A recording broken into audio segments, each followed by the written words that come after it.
Oh shit. What is up, guys? 20-minute intro. How we doing, dudes? Yo yo yo yo yo yo yo yo yo yo yo yo yo yo. Hey, Wake, best friend, just stopping to show my support for the stream, not because I'm parasocial, but because I love you in a non-parasocial way. Because how could a best friend be parasocial? You know what I mean? Guys, thank you, thank you, thank you. I'll be real, man. Do you want to know what's fucked up? I don't care about my birthday at all. I don't. I don't. I don't even know why you want to know why I posted about it? So I could do a birthday stream. That's it. Just so I can, like, how fucking dumb is that? That's the sole reason. That's it. I was like, yeah, I'll have a birthday stream. That'll be new, I guess, kind of. That's a thing, but I'm glad you guys care. I have not cared. I don't think I've really observed my birthday in a long time. Actually, that's not true. Last year, yo, Johnny, thank you so much for the sub, baby. I appreciate that, man. Is the desk in a new spot? Yes, guys. Look at this. That's a bed. That's a bed and a beanbag. I reorganized everything. We got situated, man. I bought a shower curtain today and a new towel. Can you believe that? Yeah, I do live with Esfand. Can you believe that? Yo, thank you for the fucking high grade. Yeah, it kind of hit me recently that I was like, you know what? I don't think I feel the same kind of, like, cognitive acuity I used to feel. Like, I feel a bit dulled, I guess. And I was wondering what variables might have shifted. Am I drinking pre? I'm drinking P, baby. I'm drinking nothing but PISS. Welcome, friend. Welcome. Coaster, it's not the streaming. It might be the streaming. But as a secondary caveat to it, the brain rot that is React streaming that I've just found myself utterly ensnared in. I think another part of it, well, it's multi-tiered. To act as if it's just any one variable is moronic. Yo, happy 30th. It feels like it. It feels like it, Plek. It might as well be. You know? It might as well be my 30th. But here's what I've been feeling, guys. I realized that I have been sleeping on a fucking floor for about a month.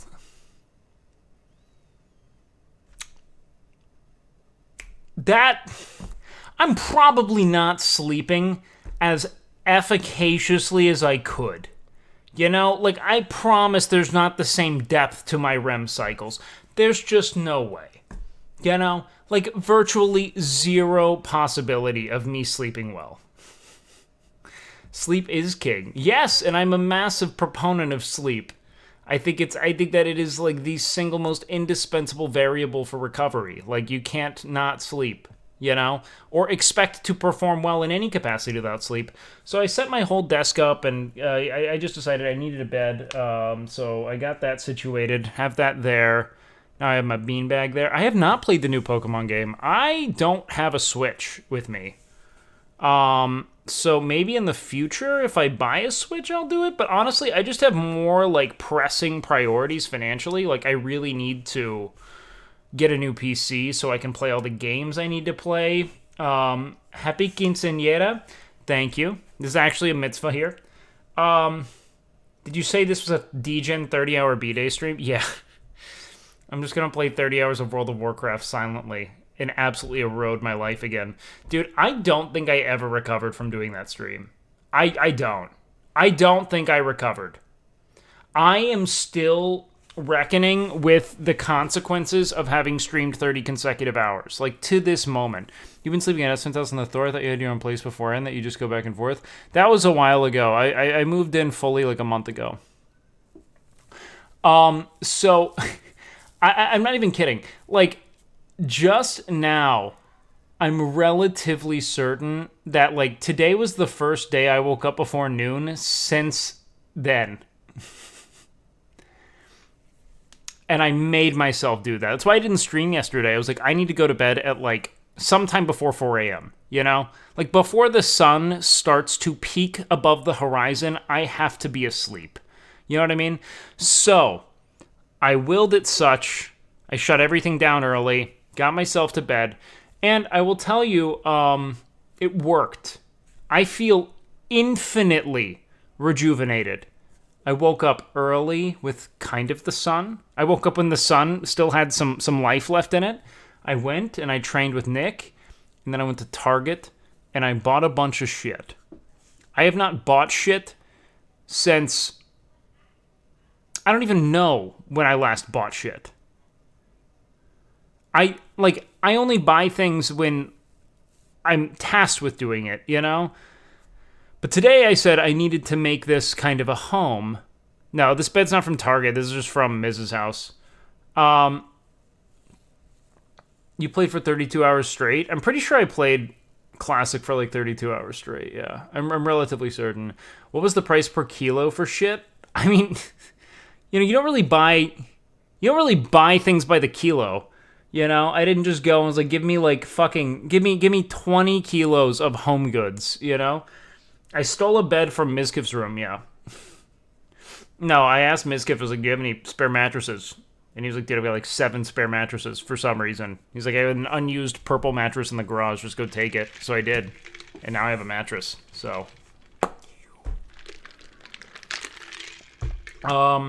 Which was sick. From the sex dungeon? No, that's in Esfand's basement. Those are separate entities. Might want to sanitize that. Oh, I'm cool with it. Oh, I thought you meant you did a 32-hour retail stream. Fuck no.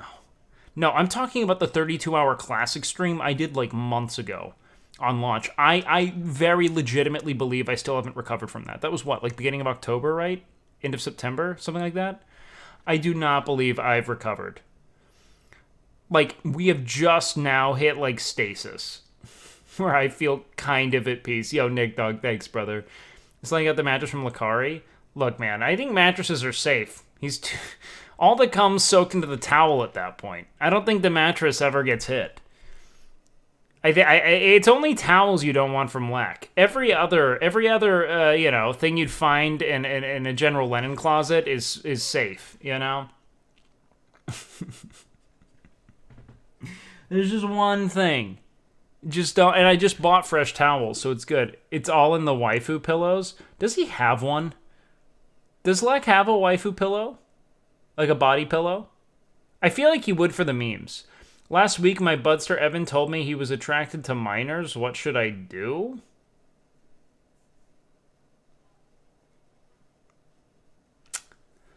That's a tricky one. I mean, if he's coming forth to you with that, I mean, make sure, one, he probably has, he should probably speak to some kind of professional on the matter. It's not like he has to turn himself in for a crime he didn't commit, but maybe communicating that to someone who can be more involved in his life. But I don't know, man. I'd recommend you probably redirect your friend to a mental health professional who can help him navigate that. I don't really know what the protocol is for that, to be fair, man. Like, that's totally, not at all. I mean, for the safety of minors, to get him immediate help is where it is you'd probably want to structure yourself, right?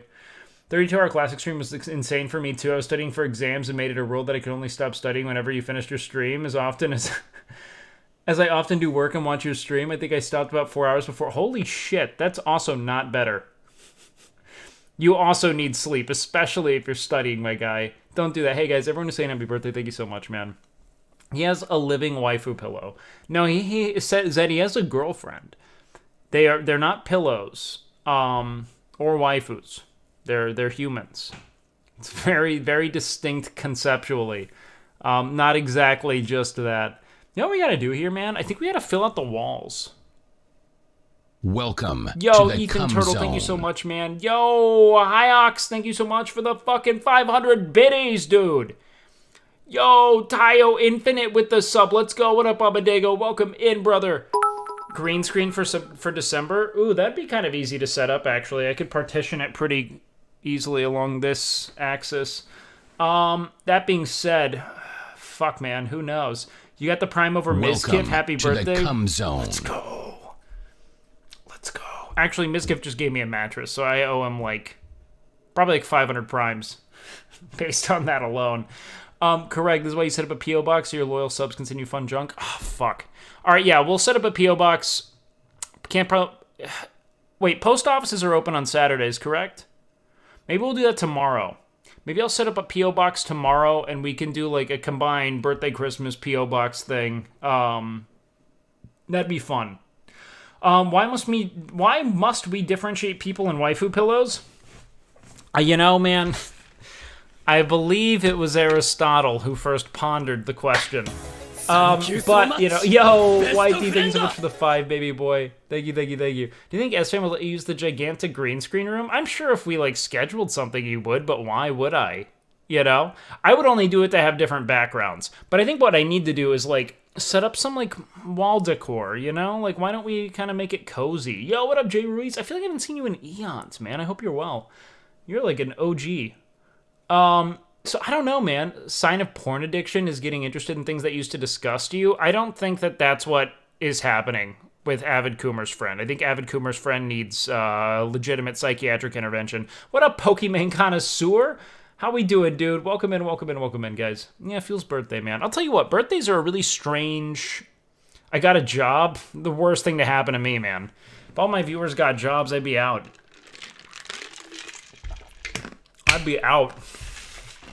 A weird thing about birthdays is that the older you get, the less significant they feel. Yo, what up, Schumann? Thanks so much for the gifted, man. Okay, I'm getting a job. No, you better fucking not. You sit down and listen to my hot takes. We'll watch the Kanye West interview. I feel like that's open. I feel like it's open season, you know? No, Wake, you need viewers to have jobs so they can fork over their hard-earned money. Yeah, I see. That's the Nick Pollum strategy. I've had 2 ladies stop dating me for my birthday zodiac sign. Doug, all that happened was that you were spared from 2 people who put an unnecessary amount of, validity in a system that, while, it might have its own kind of like historical veracity, like there is like something to be said for like it being like a Babylonian, it is like a Babylonian discipline that it does have with it a great deal of like concentrated in collectivized observations. Like that there is something kind of interesting. However, yeah, it doesn't have... It is no more of a say in who you are than what it is you chose for breakfast, you know? That actually might even be more telling what it is you ate for breakfast. However, I will say that I think the whole concept of it is to force introspection, right? It essentially lays forth these generalized archetypes that everyone could more or less connect with on some level, and then you kind of look at yourself and think, am I this? And you probably aren't, you know what I mean? But it is interesting nonetheless, you know what I mean? Astrology makes very little sense when you consider the night sky is dynamic and no longer is the same when astrology was codified. No, exactly. It's all nonsense. Pratham! Yo, Wake, have a good day? Yo, Pratham, you have a good day. My day's kind of done. I did fuck all with it, man. I didn't tell anyone it was my birthday. I think I only told Nick it was my birthday. Because I was like... What should I do? Should I go IRL? What's your take on how many times you should work out per week? The maximum amount of times you can while still recovering. As long as you're able to recover, then the volume's, for all intents and purposes, completely safe and stable. Really, I think that your whole objective is to maximize recoverable output. You know what I mean? You do birthdays the same way I do? Yeah, it doesn't fucking... I don't know, man. I'm 28 now. God, that's weird. I'm 28. And I think at the core of it all, like my parents are also very dead. So there's kind of like when the people who are responsible for your being birthed kind of thing aren't around, there's something less important to it. You look 20, no cap. I mean, I haven't changed too much over the course of my 20s. Probably because I don't really drink or smoke. I do think that probably helps keep me young, but I don't do anything special for my skin. I should probably start doing that shit, but... I don't know, man. This whole idea of, like, preserving, like, optical youth eternally it's such a futile effort, you know? So many people just devastate their just on a spiritual level. their relationship to themselves, as well as their finances to keep themselves looking young, and it really never works. You normally, like, you don't look young, you kind of just look like someone who's fighting age in a way, you know what I mean? That being said, you can look older. That is one thing. You can look aged, so there's kind of a balance, right? It's just strange. I don't like forcing people to celebrate something on my behalf. No, I agree. However, I will farm subs off of it, you know?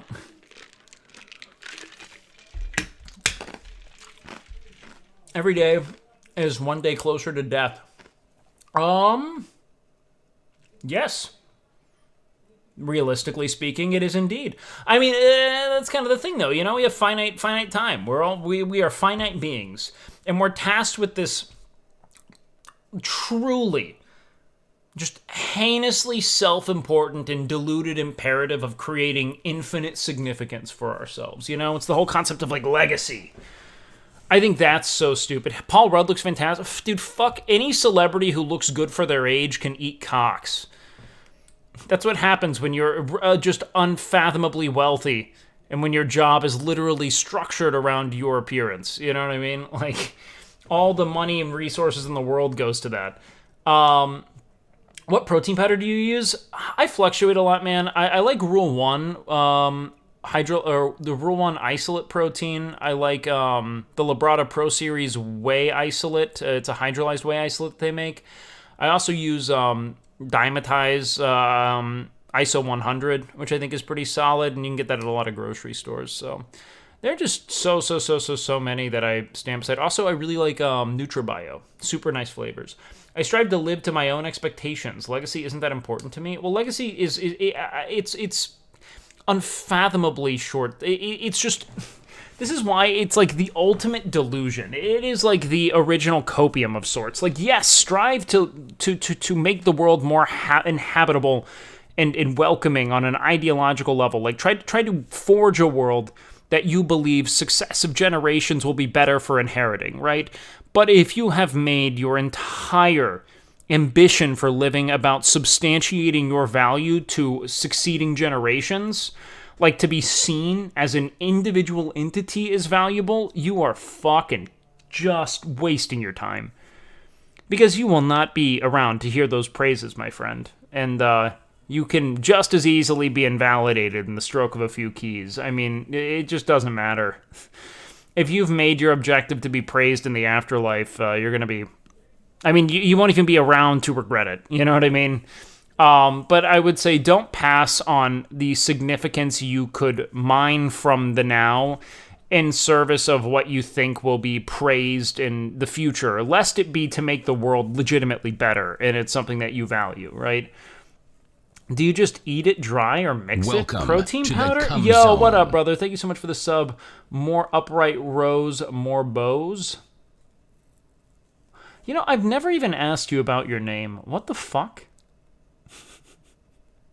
I failed my yearly competitive exam by 15 marks on one subject. I was so depressed. It was like I wasted a year. If I had one more day to prepare, I would have passed the exam. Your streams have kept... Hey, Pratham, I'm glad I could, but dude, do not lament the failures of the past, man. Do what it is you can to move forward. Focus on all the things that you believe you could have done better to have prepared. Partitioning more time to the actual study itself, consulting with people who, might be able to occupy kind of a mentor or more of an instructive capacity, really speak to your professors or whoever it is teaching you. But all you can do is move forward, man. You can't get those 15 points back, but you can learn from a failure.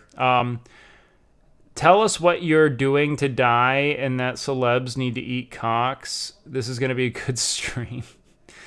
That we're gonna die, and that's yeah. Look, I'm here to deliver nothing but value to you. Okay? Yes. No. I do not dry scoop protein powder. However, what you can do is like constitute your protein powder with less fluid to make it kind of like a pudding. I used to do that a lot. I don't do it as much anymore just because it's a bit messy. Like the cups are just more difficult to clean than if you just shake it. But if you put, let's say, like, I would do like 60 grams of protein powder in a cup, and then I would only add, like, let's say, like 35 to 40 grams of almond milk, and I'd constitute it with that, and it would become like a paste, like kind of like a pudding paste. And if you really wanted it to be good, you could put it in the fridge or the freezer for a little bit. It's kind of like a mousse. Sure, I wasn't minimizing the effect of improving the quality of life for future generations, but having myself known to a wide audience isn't as important as... Yes. No. Lord Hackfish, I echo your sentiment. I think it's moronic to make the objective of your life to be exalted in the years you will not be present for, you know? That does not mean that you shouldn't strive to make the world better where it is you can, but you can also strive to make the world more habitable at the present, you know? So many people are so hyper-fixated on achievement, not for what it is achievement does for the world presently, but for how it is they'll be remembered. And you will not be around to hear that praise, I assure you. You know what I mean? So what about the idea of shared consciousness? If humans could get to a point where we're an archive of our own existences? What do you mean? Like, this idea of shared consciousness being that we are like kind of like one collective consciousness, right? Like operating in a sort of like unison of sorts, even without our perhaps like awareness of it. Is that what you're saying? Once I turned 30, I couldn't drink protein anymore, and now I only eat bars for supplementation. What do you mean? Did you develop like a whey allergy of some kind? Change is incremental at a generational level. Well, all change is incremental, not one per... everyone's standing on the shoulders of giants, right? There's no true, like, revelatory innovation in that regard. We're all borrowing and fusing together and purposing the achievements of preceding people, and successive projects, right? Yo, thank you so much, Fubar. I read a book that said consciousness existed on an alternate... I mean, I'd have to hear what their actual theory is. It's all speculative.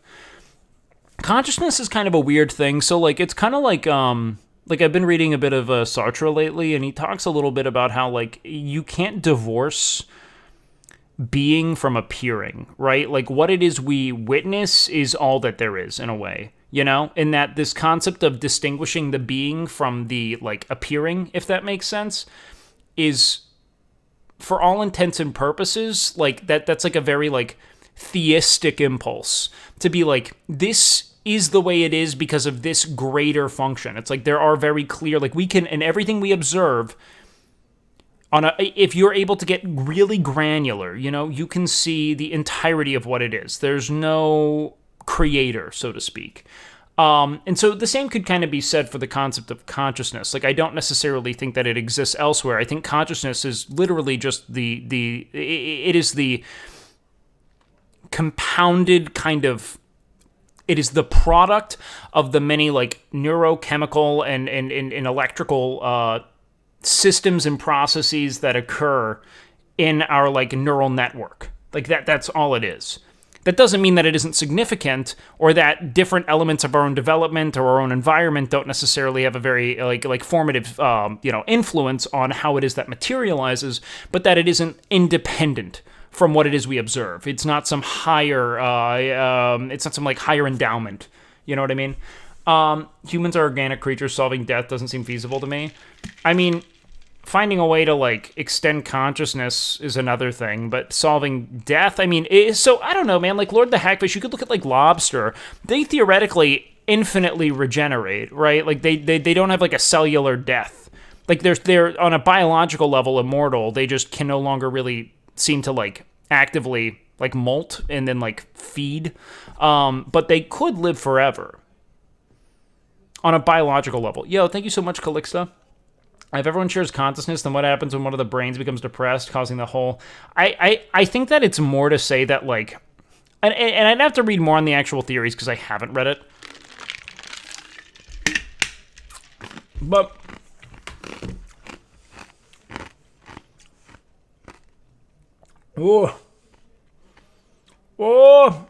I don't think it is as significant as we like to think it is, man. This concept of immortality. I mean, it would be nice to live forever. Don't get me wrong. It's one of those things I actively would want to do.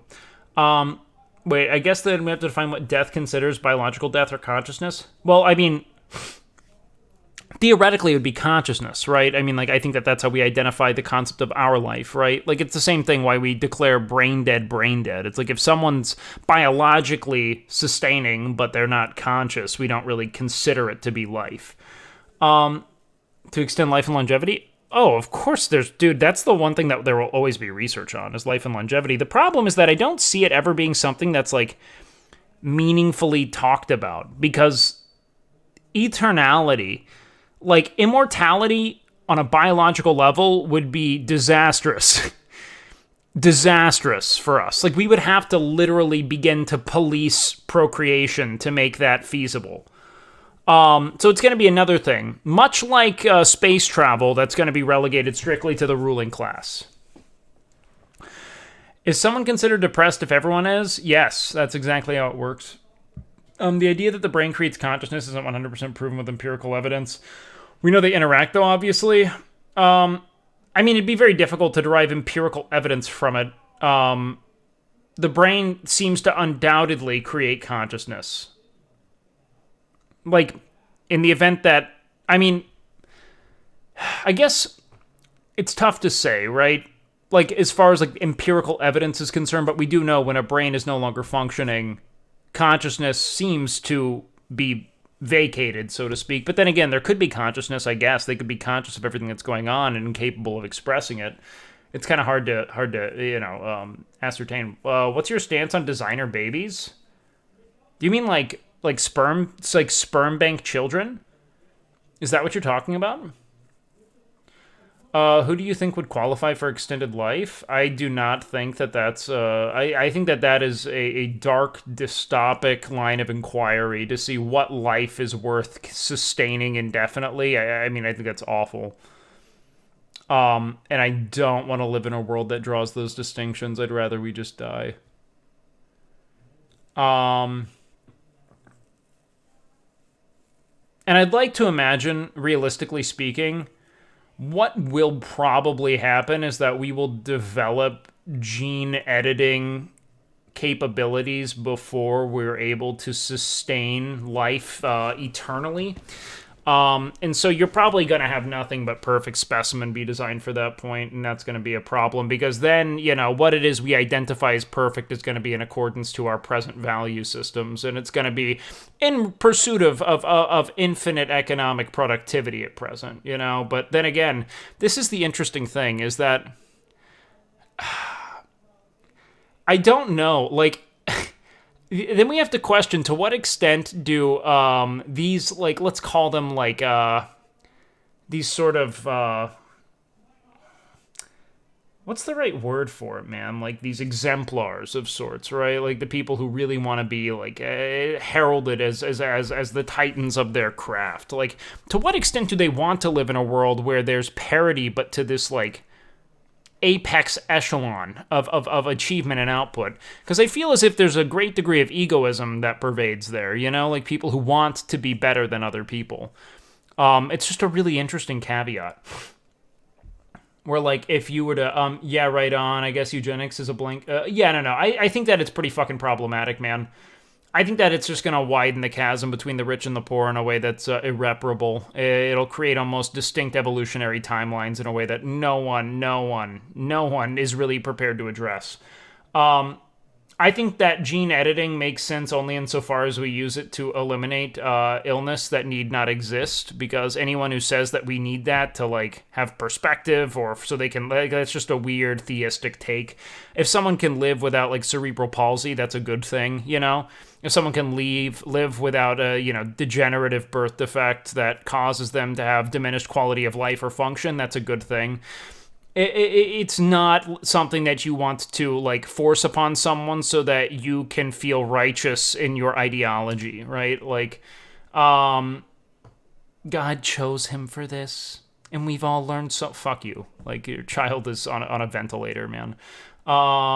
You're like... It's just a moronic, solipsistic take, in my opinion. But I do think... anything involving, like, designer babies, so to speak, is remarkably problematic. Because it's going to become a pay-to-play nightmare, right? Like, procuring the ideal seed, so on and so forth, is to me a really frightening concept. I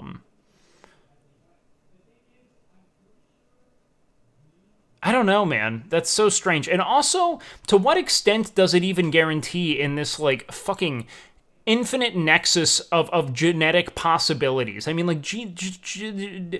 it's literal chaos, man. You can just get total unexpected traits, attributes, and so on and so forth out of total fucking left field, just like emerging from the ether, you know? Like, we have no way of meaningfully anticipating how it is a child's gonna come out, you know? And then you also have to now consider the, culture it's raised in, what that culture prioritizes, the imperatives of the home. It's like, those are all, like, I feel as though it's strange to operate with this, like, deterministic kind of perspective that negates the importance of one's upbringing and just how much of a say it has on the outcome of the person, right? Oh, it has to have some huge factor of variability. I will never be convinced that physiology is so easily manipulated. Yeah, there's no shot. There's just no shot. In no universe. Here's the article. Wait, what's the article, Gran? Oh man, there's this absolutely nauseating article about the topic. Oh god. Do I even want to look at this? Billionaires like Elon Musk want to save civilization by having tons of genetically superior kids inside the movement to take control of oh god. Yeah, it's such a moronic, like, the take itself is predicated on a degree of privilege that, like, so it's not just privilege, right? It's like there's a functional inability to distinguish the ways in which privilege gives way to the resources and general, let's say, like, lifestyle flexibility to raise a child in a way that would then foment success for them, you know? Like, there's so much that has to be looked into. Like, it to me is hastily deterministic, right? To say that with certainty everything is predicated on a genetic level, to me, I don't know, man. I'm not totally certain. I think that there's a lot to still be explored in that regard. Granted, there does seem to be some kind of genetic element to it, but there are also very clear cultural through lines, and now we have a chicken-egg thing on our hands, right? Titan Invictus? Ugh. Who named their daughter Titan Invictus? Musk?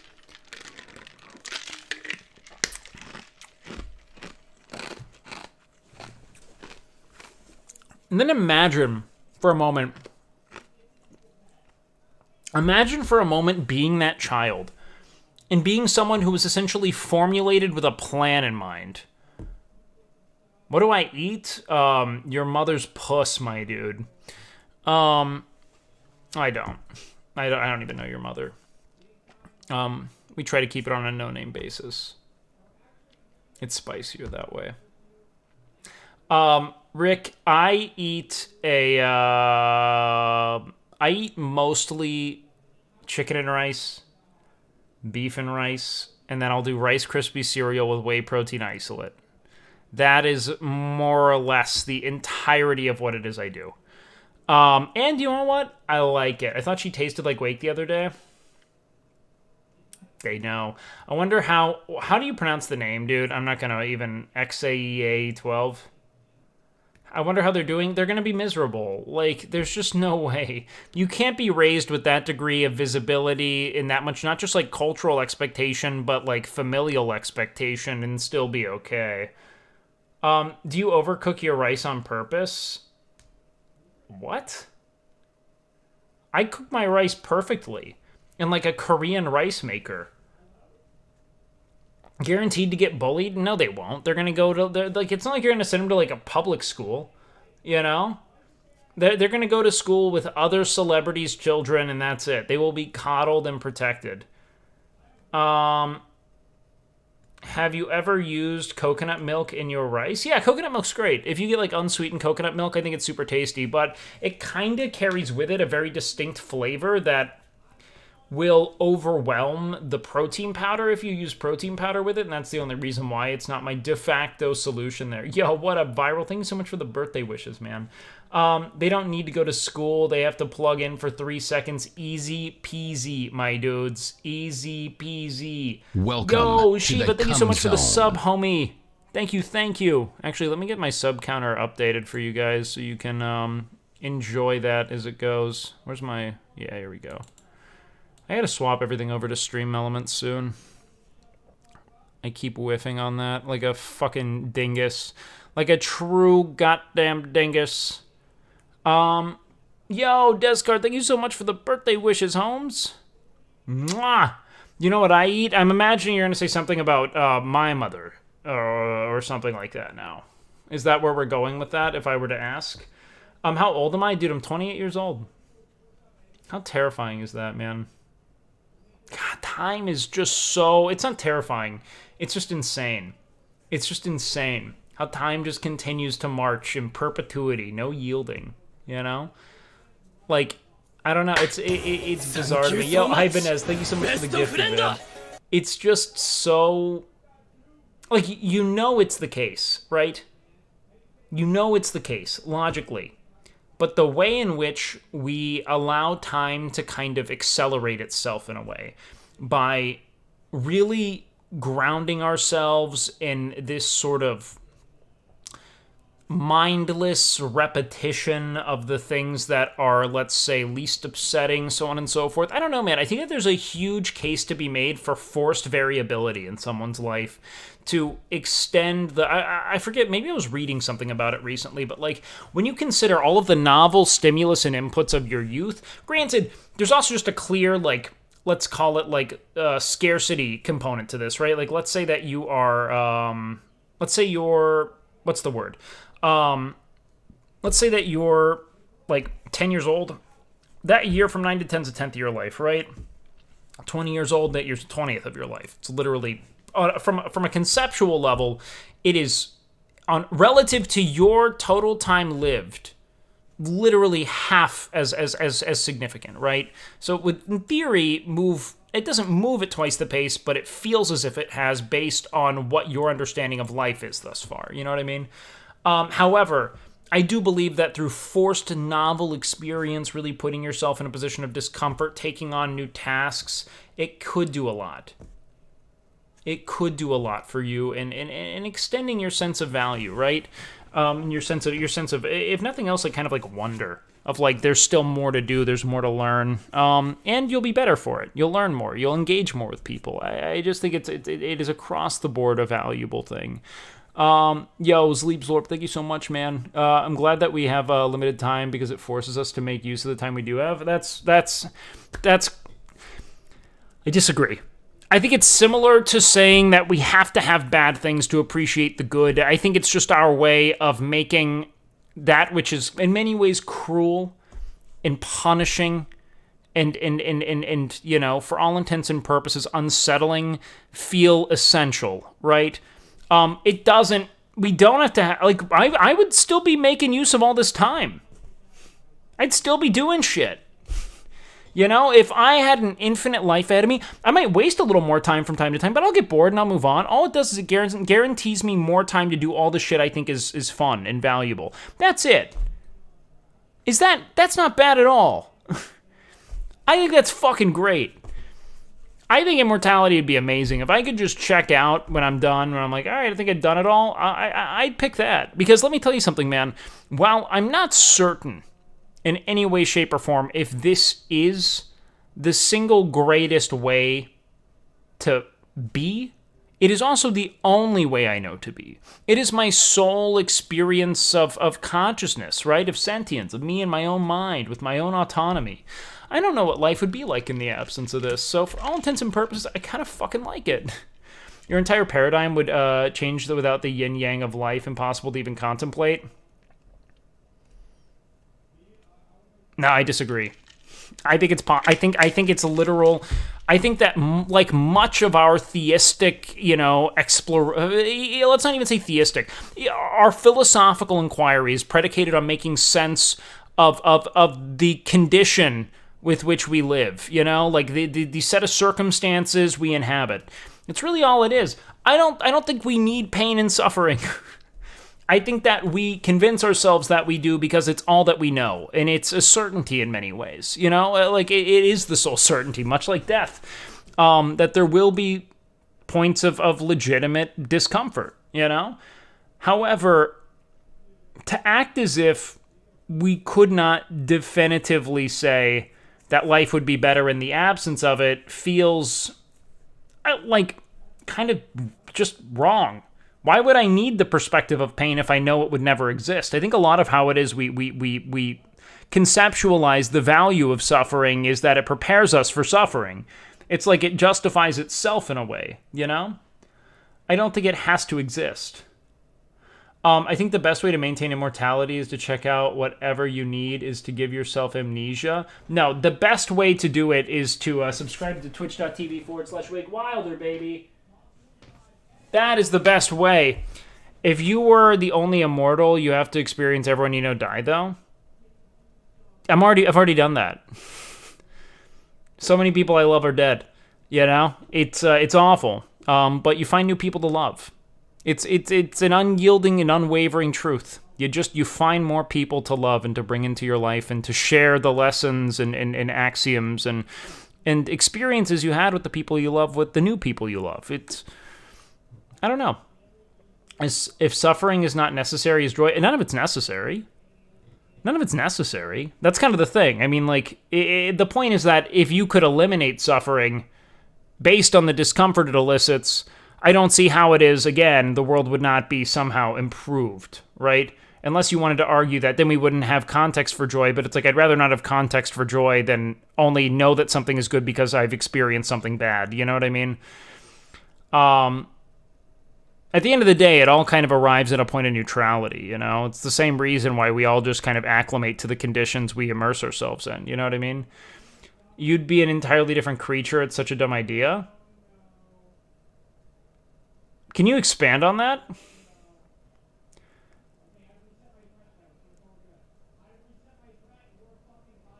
I would love to know more about how that's the case. Like, I mean, I agree it'd be different. Why is it dumb? You're negating evolution and how it works? No, I'm not. No, I'm not. I don't think I am at all. I think that, yes, we evolve to avoid, like, you aren't conceptualizing what evolution is. It's literally evolving for the circumstances that you're endowed with. In the event that your circumstances don't involve pain and suffering, you wouldn't have to evolve to circumvent it. It's like, it wouldn't matter. It wouldn't matter because it's not relevant to you or your evolutionary trajectory. It's just,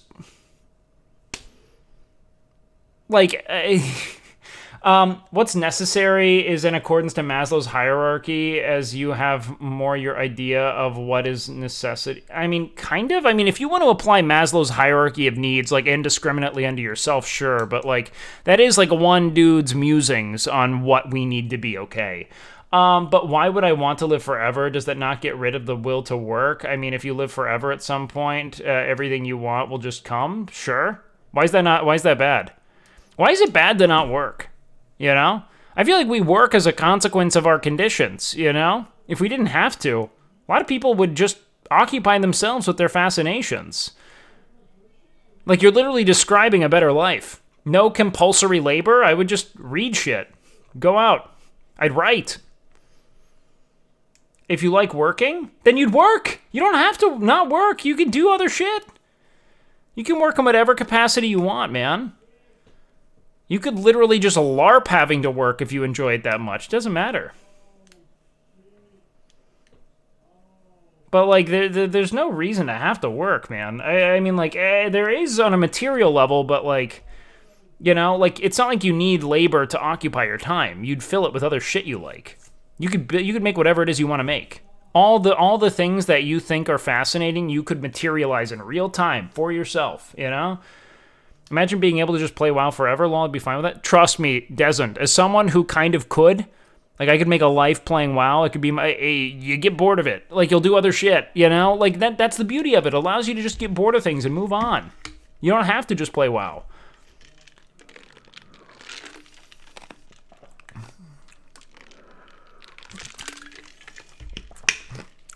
Well, it gets boring 2 months into the... Depends. Can I materialize a big-tittied Abby Shapiro? Brother. Talking about a little Abby Shapiro. Trad-pilled. You playing Dragonflight or just Classic? I'm playing a little bit of both, man, but I don't know. Honestly, WoW is just not good for my well-being. Wake, is it your B-Day? Jimmy, it is for like 2 more hours. For like 2 more hours, baby. Can't blame him, to be honest. Well, yeah, of course. It's good to see you, man. I hope you're well. Oh my god, they're eating her. And then they're gonna eat me. Oh, but thank you, Van. Thanks, dude. Guys, if you don't know Jimmy, I love Jimmy. And Jimmy's a great content creator and a cool friend. And you should all follow him. Happy birthday, Old Man Wake. Oh, dude, Jimmy, you know what I just realized?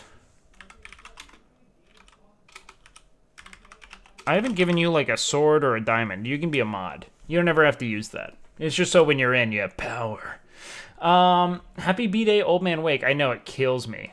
You're knighted, baby. My diamond.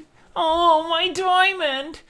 I feel like I would want to live until I know what comes after life because the afterlife scares me. But, like, here's the thing. If you're functionally immortal, and the contexts of life and living are agreeable and you are, for all intents and purposes, like, fulfilled in it, why would... What's the afterlife function as? Isn't the whole concept of the afterlife to be this, like, fucking spiritual utopia in which no pain exists? But, like... I feel as though a life with immortality would quite literally materialize those conditions in waking life. Like, that's... Like, think... What's the need for fucking legacy? You know? To be remembered. To wield power. Like, there's no scarcity. You know? Like... And let's call it, like, a post-scarcity world with legitimate biological immortality. Dude. I'm telling, like, that would eliminate so much of the reason for conflict and war. It's insane. It's not like this is, like, a legitimate condition that we aspire to. It's just, like, I disagree with the philosophical argument of, like, we need this. We need this suffering. We need this pain, so on and so forth. Like, kind of, I mean, like, we make sense of the pain via that rhetoric, right? Of, like... How else would I know how good this feels? Like, yeah, you're right, man. When I'm really hungry, like, the fucking flattened Hot Pocket on the floor is euphoric, you know? There is a comparative element of it, but I also don't have to be hungry, you know? Like, I don't. Like, in the event that I never had to be hungry, I wouldn't... it doesn't matter. Like, I'll just enjoy the food that I eat regardless, you know? Utopian happens if scarcity and mortality are gone, but we've talked about this before. I mean, there are definitely caveats to it, right? Like, you're still going to have, like, legitimate, like... You're going to have, like, legitimate, like, psychosis in certain things that would drive people to the point of that kind of, like, neurotic, fucking... self-service of sorts, you know? Like, I see what you're saying, but most of the conditions that foment that kind of conflict and war would be, for all intents and purposes, evaporated. If we lived forever, people would take things for granted, and that's somehow wrong. Yeah, it's fine. Why would you never be hungry? Why does living forever equate to... No, we're talking about multiple things. We're talking about... Well, also, I mean, if you live forever, in theory, like, if you had legitimate biological immortality, I don't think you would need to eat or breathe or drink. If you, like, just were immortal, like, you could not die. However, if we're saying that you're, like, infinitely regenerating, like, you wouldn't age or die of that age, like, there's no sickness, I mean, it's a different thing altogether, right? Idealizing your suffering as a religious trope. Yeah, we're not talking about, like, either way, we're talking about magic, man. Until we know how to create biological immortality, it's magic, dog. It's magic. You know what I mean? It's, and this isn't meant to be, like, a grounded discourse here. Until the heat death of the universe, yes. Couldn't Wolverine get ripped in a single gym session? He'd just work out and instantly recover? I mean... I guess he is. I mean, that's the thing, though. Isn't Wolverine just, like, perpetually jacked for that reason? How fast do you think our morals and ethics would change if the consequences of death no longer existed? I mean, it would color everything we did. It was like, especially when you think about the very theistic origin of so much of our, like, more moralistic and, like and ethical axioms, right? Like, so much of it is rooted in this kind of, like, especially in regards to, like, these more, like, Western discourses and, like, puritanical ethics. So much of it. Who'd win in a fight, Superman or Goku? Isn't it pretty well established that no one beats Goku? Fucking ever. My Spotify Wrapped? Yes. How can I show you guys that, though? What do I do? I guess I could pull it all up on, like, I could do, like, a monitor capture. Morals are already subjective? Of course they are. You like YouTube music? Why? Create playlist. Is there like a... Oh, no. Go to my library? The fuck? Home? Dismiss. Honestly, my Wrapped is kind of fucked. Because a lot of it's colored by what I play on loop on stream. And I used to do nothing but... like, lo-fi beats. Via a playlist I found here. Because I hadn't split my audio yet. So I wasn't playing music I liked. How do I find this shit? Can I even pull this up? Where the fuck I am? Why? Should be on the homepage. I'm on the homepage, man.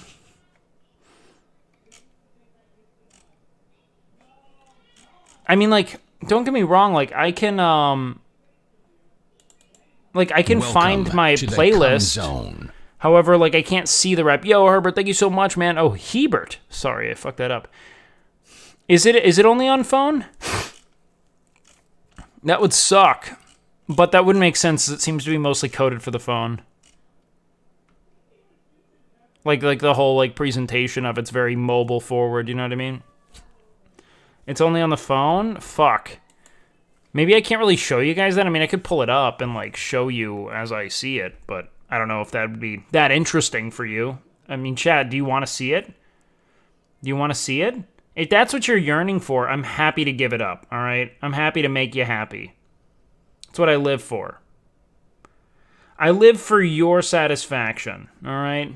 Like a good little fucking streamer, you know? I have one goal. Make the people smile. Baby, what if I can't forget you? All right, what do we got? Spotify. Spooterfly. All right. Ugh. Jesus Christ. It's like it's trying to hypnotize you. This whole opening sequence. Okay, hold on.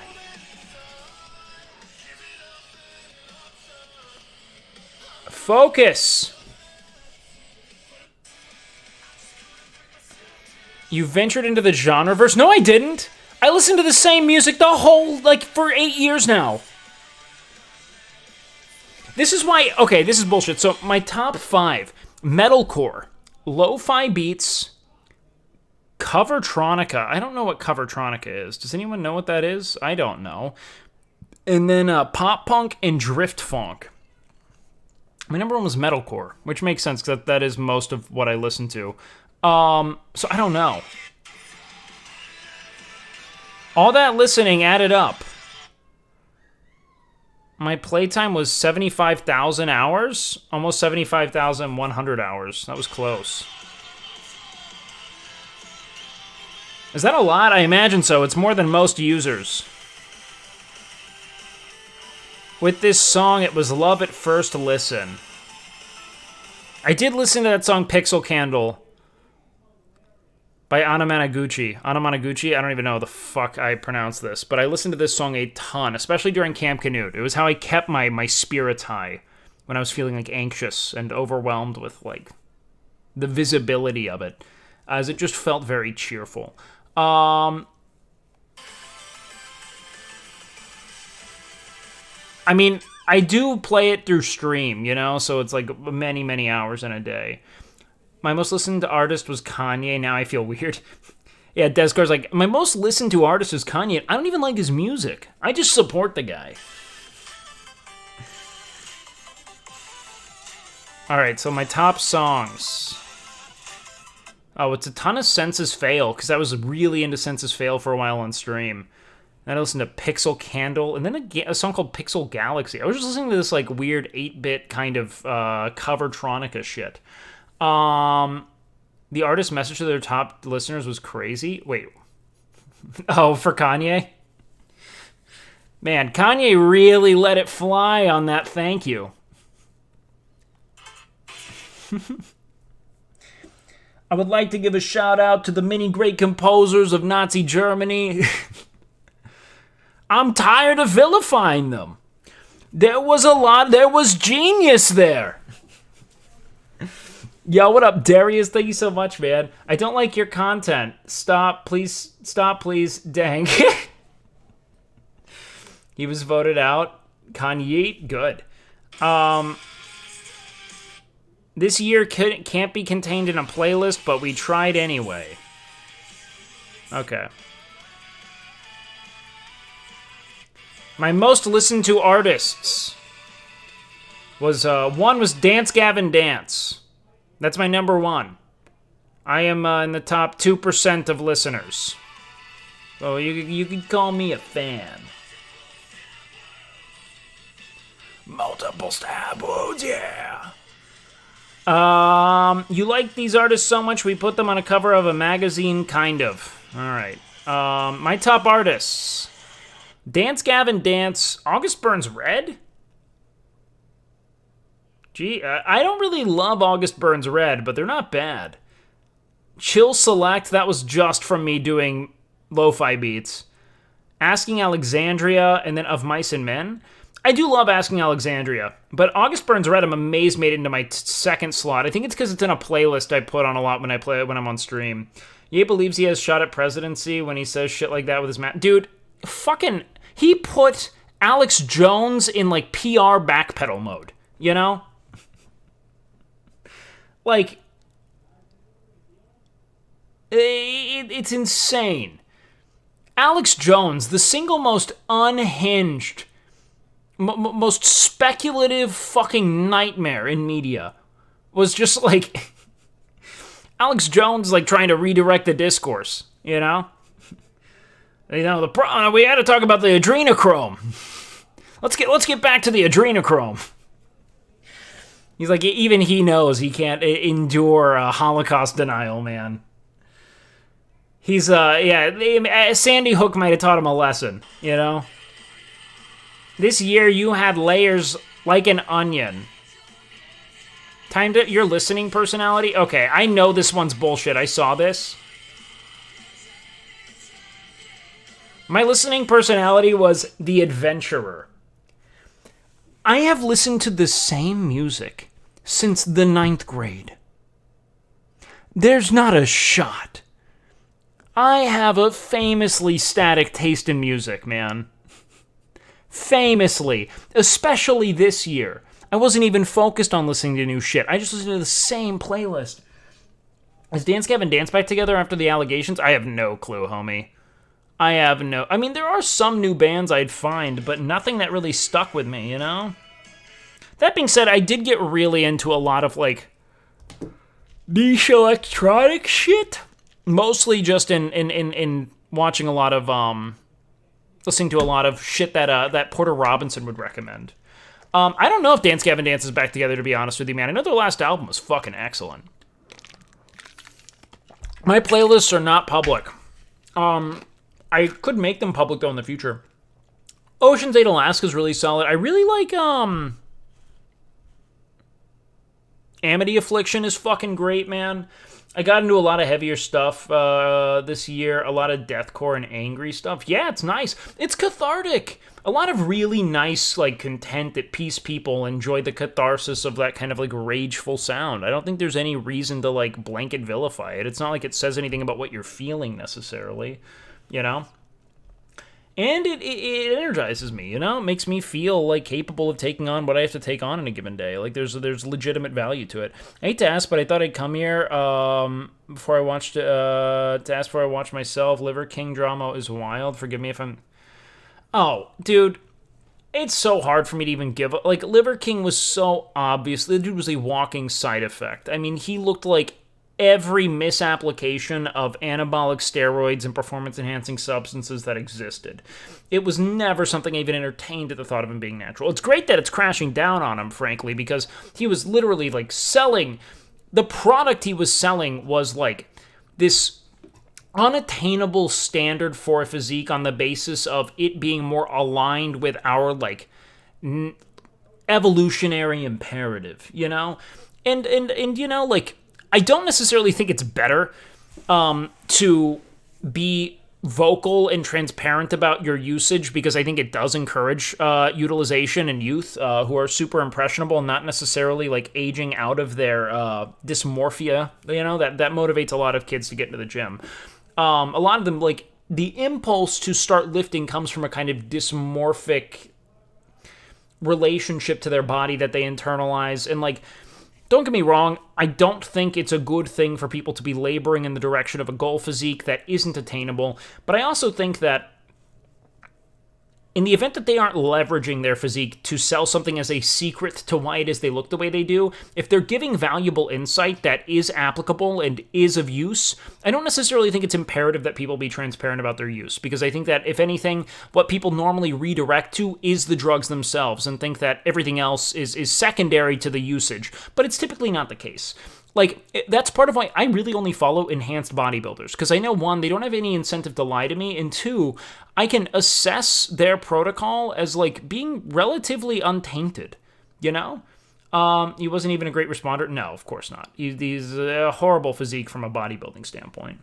Yeah, Liver King's a total hack. It doesn't necessarily mean, though, that I think it's, like, great that this just brings more attention to drug use in a way that I think invalidates a lot of the value of instruction, not necessarily from Liver King. I think a lot of his ideas are utter fucking nonsense and totally unsubstantiated. I think it's this kind of like proto-masculine return to the earth dogma that is completely predicated on like redirecting blame for a sort of stagnance or mediocrity away from the individual and their choices and onto this unnatural paradigm society's forcing them to live in, you know?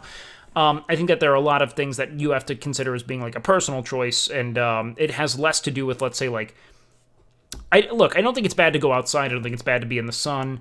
These are all good things. For all intents and purposes, utilizing the full spectrum of meats available to you will increase micronutrient density. There are a lot of good... Yo, Iron, thank you for the 20, baby! Welcome in, baby. Thank you, man. I appreciate that. Thank you, man. That's massive. Thanks, dude. Very nice. Thanks, man. That's massive. Thank you. And that'll put us above 900 subs, man. We're getting close to the 1,000. Cali Muscles, Pepsi, and coffee is still the GOAT pre-workout. You're goddamn right it is, man. You're goddamn right. But here's the thing. The fact that people use steroids while being aware of the side effects is actually crazy. Y'all are not fooling anyone. Yeah, you're typically not. Some people are pretty good at using them, but the point is that it's moronic to look at anyone's physique and think that if you replicate what it is they do... I just wanted to say I think you have the best takes on the platform, and you carried Camp Canute. Sorry. Hey, thanks, man. It means a lot. I think a lot of people have great takes, and I try to deliver good takes myself, but I'm glad you like them. And thank you, man. Thank you. Stop giving stupid people fame and power. It's fucked up, though, because you want to know what does it? It's these fucking insidious algorithms that are predicated on engagement. So the people who are most incendiary, like the people who are putting forth the most moronic ideologies, they're the ones who ascend most rapidly because they're getting engagement from the full spectrum of viewership, both those who love and hate them. Because the people who are knowledgeable enough to know that this is nonsense are going to share it, comment on it, and pass it along because, frankly, they're incensed by how misdirected it is, right? And then the people who are too fucking moronic to tell the difference, and it's not necessarily that they're moronic, it's that they might not have been raised in an environment that encouraged that kind of, research acumen, so they don't know how to navigate new inputs. So they just say, fuck it, this is the most based, of course this makes sense, It is this, cabal of pedophilic elites that are also lizard people coming together and putting microplastics in everything so that we become weaker and our dicks become smaller. And everyone can then bully us and cuckold us and laugh at us while they're this based elite class with huge schlongs. Like, yeah, I get it, man. If you haven't, like, that does sound kind of like, oh my God, I can't believe I didn't see it. Look, they laid it all out there. All the evidence is there, despite the fact that there is no evidence and it's all doctored, whatever, The point is that at the core of it all, it's that because we reward the thing that gets engaged with the most, not the thing that is most correct, not the thing that is even most current, not the person who's necessarily working the hardest or getting the most, repute. It's strictly predicated on, do people click it? And so, dude, I could get infinitely more clicks if I went live with the title, telling all about Esfand, and I just fucking synthesized dumb shit about him, and then when he came at me, I'm like, well, that's not what I heard. I could just keep pivoting and continuing to leverage the most moronic takes I possibly could, infinitely, and I'd probably benefit from it. You know what I mean? It's funny because people aren't smart for doing it. They're just willing to do the thing that's morally reprehensible. It's like when we exalt people who have these really predatory business models or who, exploit every tax loophole accessible to them. You're not smart for doing it. People are aware of how to do this. You were not the first person to think it up. Some accountant helped you, and you were just willing to punish people on the basis of where it is they were born, essentially. You're not smart for outsourcing labor to Chinese fucking sweatshops. That's not genius. You did not invent the concept of human capital and exploiting it to the fullest extent. That's not you.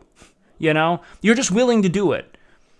That's why the ends don't justify the means in that regard, right?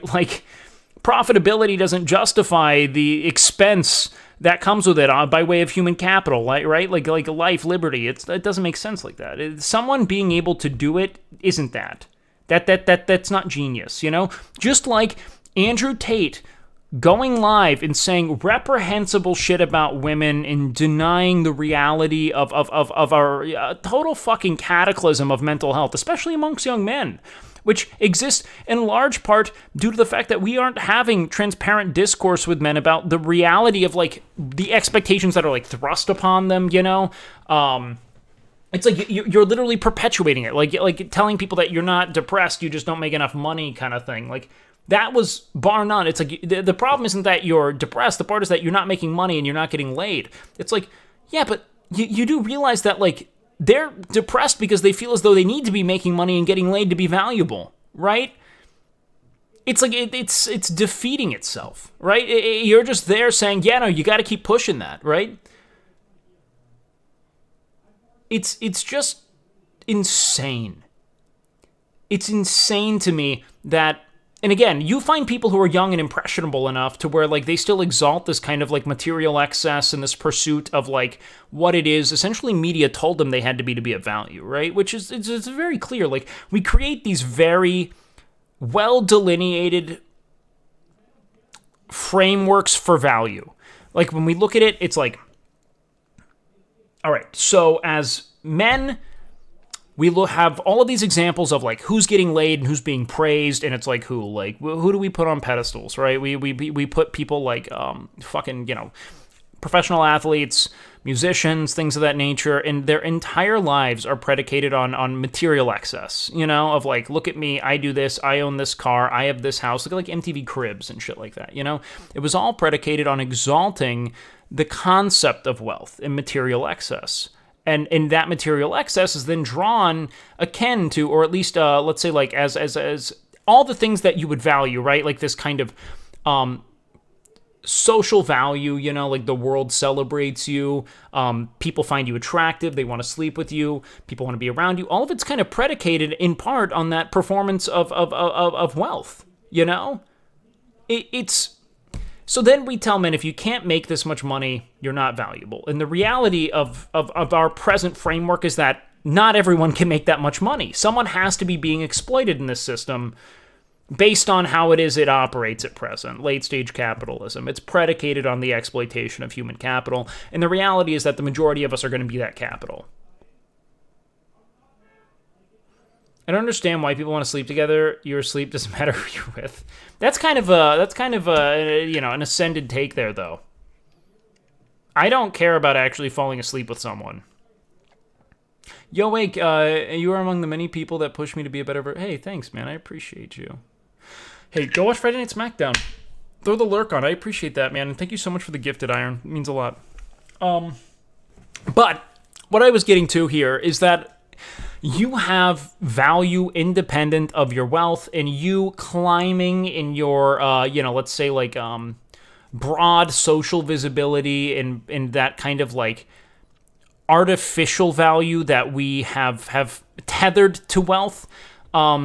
None of it matters, right? Because the only people who flock to you on the basis of the resources you have will leave when the resources are exhausted, right? It's about what are the resources that are inexhaustible, right? And it's not to say they're truly inexhaustible, but at least they come from you, right? It's like, what is the effort you put towards others? How well do you, you know, tend to the well-being of the people you choose to love? How do you aim to assist, enrich, or bring about a better version of them through your actions? Like, those things matter, man. And that's an inexhaustible resource, right? It's love, ultimately.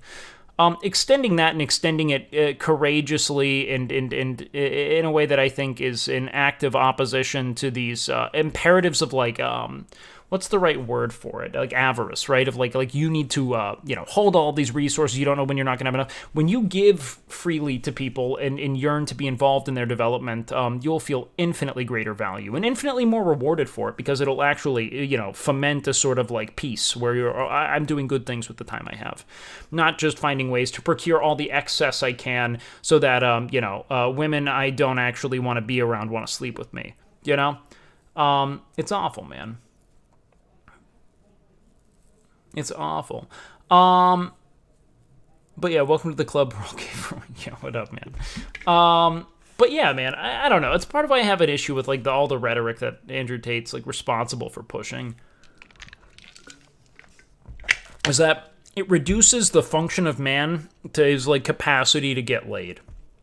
And then he like refutes it actively, where he's like, "No, I don't say that." Like he's like going on this like spiritual arc, and he's like belittling people for not like, you know, for like chasing this kind of like sexual gratification that he also exalts, you know, and he actively vilifies women for having sexual impulses, things of that nature, you know. It's really not what your value is as a person, man. But the point is that it seems to be like, look, if everything Andrew Tate ever said was about, like, being giving and trying to give back to the world, it'd be one thing, but he has such a well-documented track record of telling men that the reason they lack, you know, sense of purpose or value in the world is because they're not making enough money and not getting laid enough. Everything you say after that point is totally disingenuous. You're responsible for you know, enforcing this very rigid and unmoving imperative of, like, excess for the point of excess, not to the point of like legitimate fulfillment. It's just you thinking you're doing a good job of playing the role of successful man. Like that's all it is. New room. This is not a new room, but I did reorganize it and I got a bed. Dude, I cannot wait. Oh, I'm gonna get a good night's sleep. I'm gonna fall asleep, chat. Oh. It's so nice.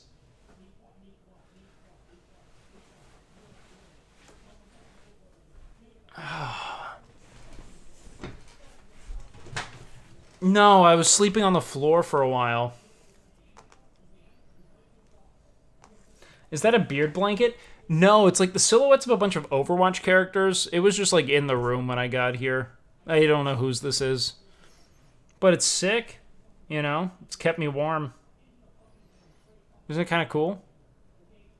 Isn't it kind of cool? Yeah, I didn't have a bed for the longest time, dude. I had no bed. I just kept going to sleep on the floor and then wondering, like, over the last couple weeks why I'm so fucking fatigued. What's your resting heart rate? Honestly, pretty high, but I also take stimulants every day. My resting heart rate's like high 70s. I don't know why. I also have not done a lot of research on how to reduce it. I imagine cardiovascular training helps, but that's just always been what my resting heart rate's been. I have good blood pressure, though, so it's kind of strange. Yeah, I moved in with Esfand. The floor, bro, up on Amazon list, we can get a bed. I don't really want a bed frame. I don't mind sleeping with a mattress on the floor. I kind of like being grounded. I just didn't like the hard floor. I don't think I was sleeping well. Like, it was hard for me to get comfortable in certain positions. You think Esfand would look in your room while you were sleeping as I wonder when I'll ask for a bed? It's been 30 days. Well, I don't think he had a bed, you know? Otherwise, I probably would have borrowed one. But Miskiff has like 15 mattresses, so he was generous enough to extend me one to me. Happy 21st birthday. Thanks, dude. I'm gonna get fucking plastered. It's so bizarre, man. Like, it's one of those things where I do wonder what would have happened if I, like, started streaming when I was young, you know? Like, if I would have been prepared for it, or if I would have even had perspective to offer, or if I just would have been this, like, blabbering, just self-important moron like all of us. Miz only has, like, one mattress. He just was never slept on. I don't know. Are you those types of people that like to be barefoot? I mean, in my own home, yeah. I don't think I'm, like, a barefoot enthusiast. I don't run barefoot. I do actually like running barefoot, though. I always felt very fast without shoes on. But that's not, like, something I actively do. I just recall, like, the times I would run barefoot feeling like a fucking titan. I like to feel grass on my toes. Barefoot to church. Yeah. Barefoot to church here is just us going out into the field and sitting next to Esfand while he tells us what our chores are, you know, and then we say thank you. Thank you, Paladin. How old are you now? Dude, I'm 28. I'm 28 years old, man. Am I watching the USA tomorrow? I don't know, man. I mean, I guess I will. Who are they playing? They're in the top 16, right? I was talking with Nick about it at the gym today, which Nick went to the gym with me today, and he did well. You will hit your 30s crisis, dude. I've been in crisis for a long time. All right, brother. Every year since I turned probably 22, I've just been like, fuck. Strats for trimming beard. All I do to trim my beard is I edge it up. I take a razor to the bottom, and then I trim my cheeks with a Phillips one blade, and then I just go on like somewhere like 9 or 10 millimeters or something guard around my whole face. That's it. So there's no real trimming going on. I just take my clippers to it with a single guard. I'm 32 in 2 days. The aging stress gets better over time. Yeah, man, I think really, at the end of the day, the hairline already starting to creep back there. I don't think it's really moved at all since I've been, like, 28. I think my hairline's been, like, not 28, since I've been, like, 18.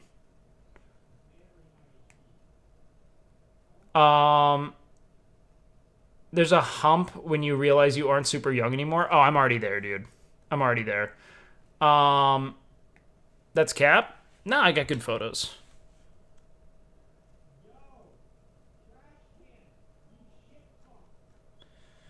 Where's like my I probably have like a photo of my hair when I was like 23. Like this thing I have here. Those like these temples. I've always had that, man. You have a very low hairline, looks good. It's not too bad. My temples have been, like, receded like this since I was young, man. Like, probably since I was, like, in my early 20s. It's just kind of been static.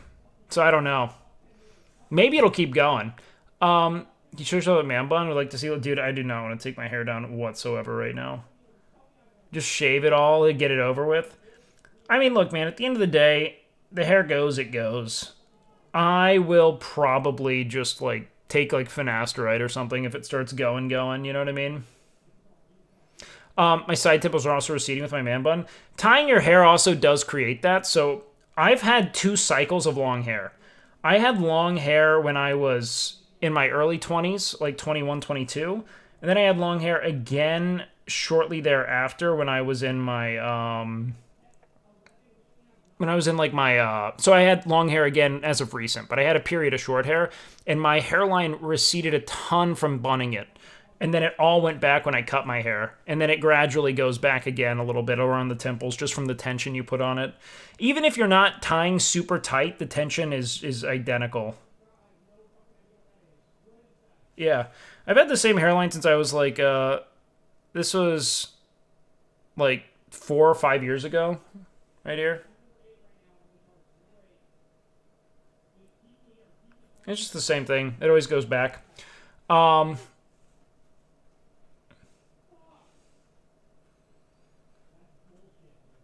But that being said, hey, if it goes, it goes. Sucks, but it could happen. Finastaride's no bueno?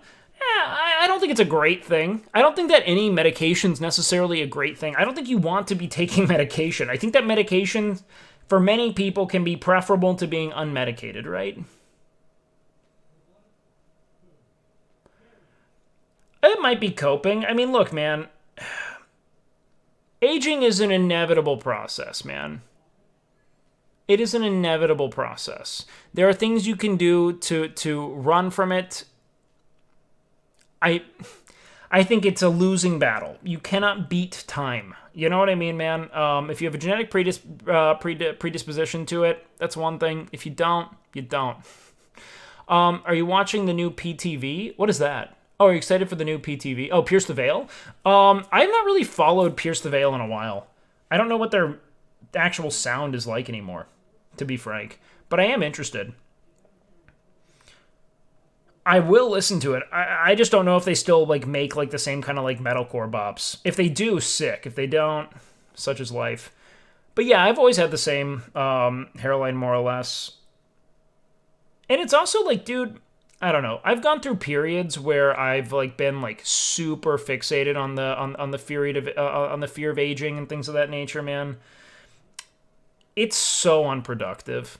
It's just so unproductive. All it's gonna do is fucking hurt you. That's it. Like, there's so much more to life, man. Just so much more to it. And focusing on one thing that's not going anywhere is just not gonna fucking... what good does it bring to you? You know what I mean? What good does it bring to you? You have slight widow's peak, I think, which is genetic. I've always had a widow's peak. 100%. Now, I literally went to I've been to, like, dermatologists about it because I was panicking. It's so funny. Everyone on Twitch talks about hairline. I streamed for a week to try it, and people always brought it up, and I have a great hair. Oh, it's a meme. But it's funny, too, like, because it's something that I think in jest a lot of dudes are kind of, like, bonding over. You know what I mean? It's, like, it's something that sucks. And, like, the majority of men will experience hair loss, you know? It's just one of those things where, like, regardless of how perfect your hair genetics are, you're probably going to have some loss at some time, or just a loss of total density, if nothing else. Your hair just doesn't stay the same as you age. Just like your skin doesn't, you know? Nothing changes. I just buzz my hair now because it's so thin, and I bet it's fucking freeing, man. Don't get me wrong, like, some people are going to care, but none of the people who really matter. You know what I mean?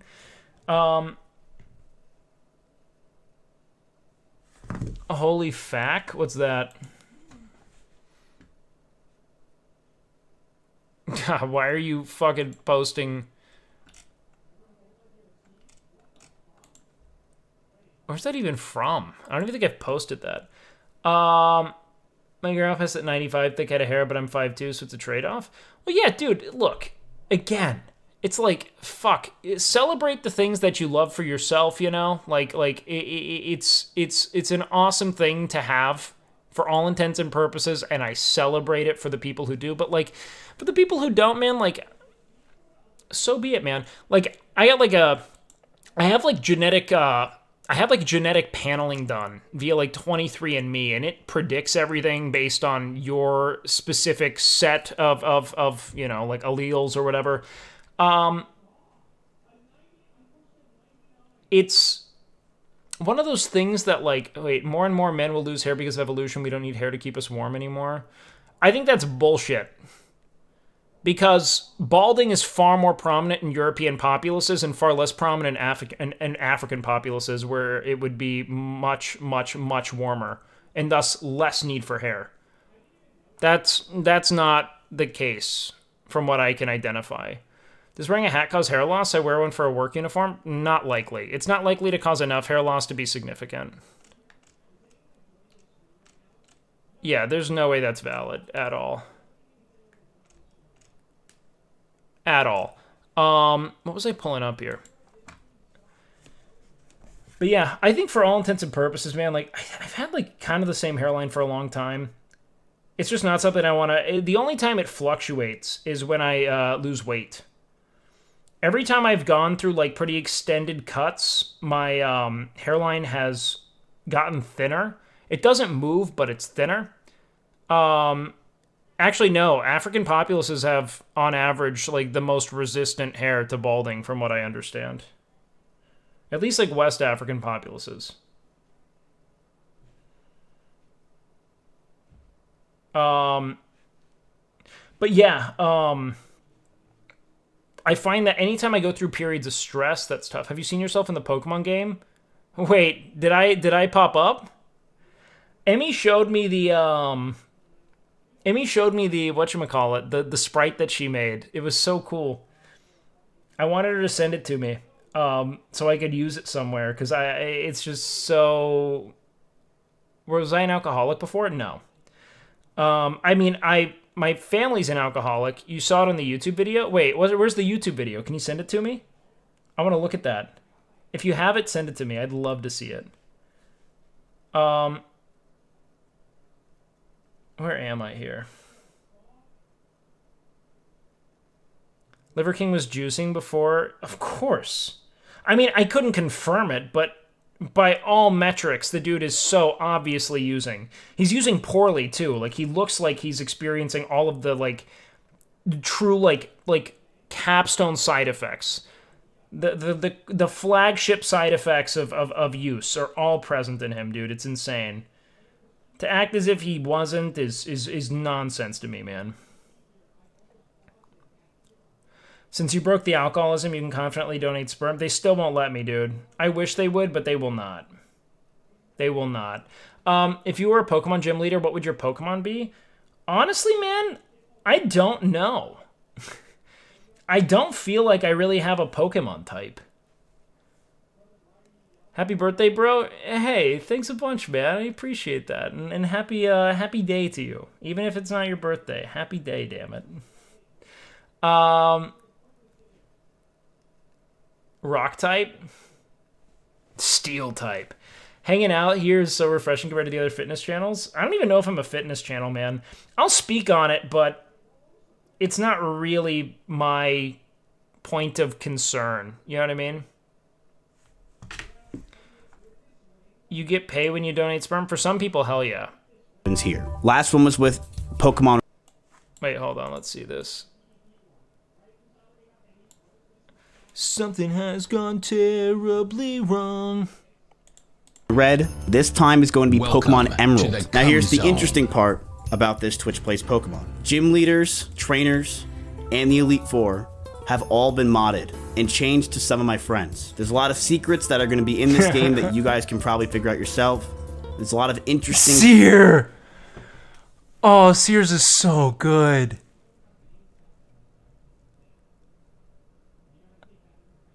Wait, so I wonder what what gym I'm going to be in. That are going to be happening. It really is cool. So you're probably wondering what I'm going to be doing during this time. Well, I'm going to be sitting right here. And while the game is going on, I'm going to be recapping it. Dude, that for those who cannot sit there good. for 12 that you guys... Honestly, this is amazing. I'm the fighting type gym? Really? It kind of makes sense based on this. What's Seer? Is he dark type or ghost type? Can probably figure out yourself. There's a lot of interesting... God, I can't wait to hear, like, the script of it. I bet he has so much, like, fuck my mom, like, fuck your mom stuff. Like, I bet it's so good. Were you not told you'd be in the game or even asked? Well, I know that Emmy just showed me when she had, I knew that he was making something with all of his friends. So I didn't know if he'd make me or not, you know, despite being a friend. He'd, like, told me about it, but I don't know. I'm not, like, expecting to be involved in shit, you know? It's cool that I was included, though. Like, really cool. Crazy fucking cool, actually. Is the head of the Team Rocket Group? Wait, really? Things that are going to be happening. It really is cool. So you're probably wondering what I'm going to be doing. As far as I'm concerned, Mizkif is responsible for my career, and so he can use my likeness as he pleases. You know what I mean? I'm aware of that I was boosted. Yeah, I'd love to see how does this look so far. How many? Wait, they're on Gym 3? Oh my god. I'm pretty sure we thought this would take a couple weeks.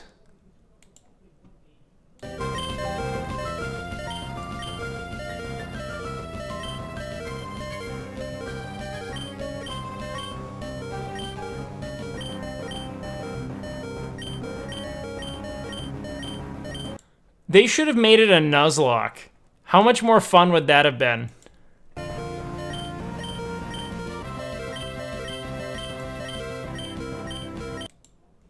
Go back to Tommy Wiseau's stream. Now I'm watching an ad for Tommy. Are you kidding me? Hold on, guys. I gotta go pee. I'll be right back. Ooh.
Yo.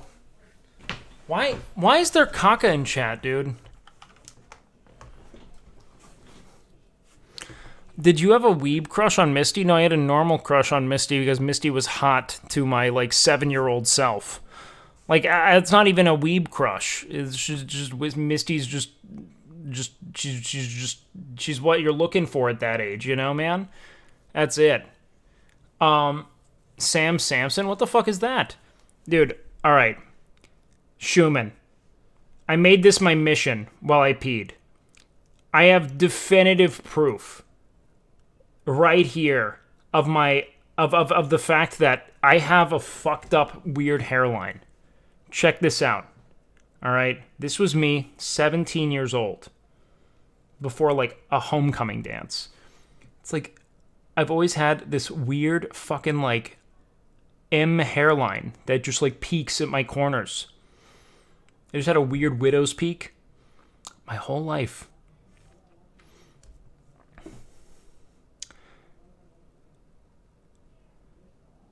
No, because this is what's funny, Schumann. Like, when you get... So here's what's interesting, is, like, half of my family, bald. Or at least, like, balding. The other half, great head of hair.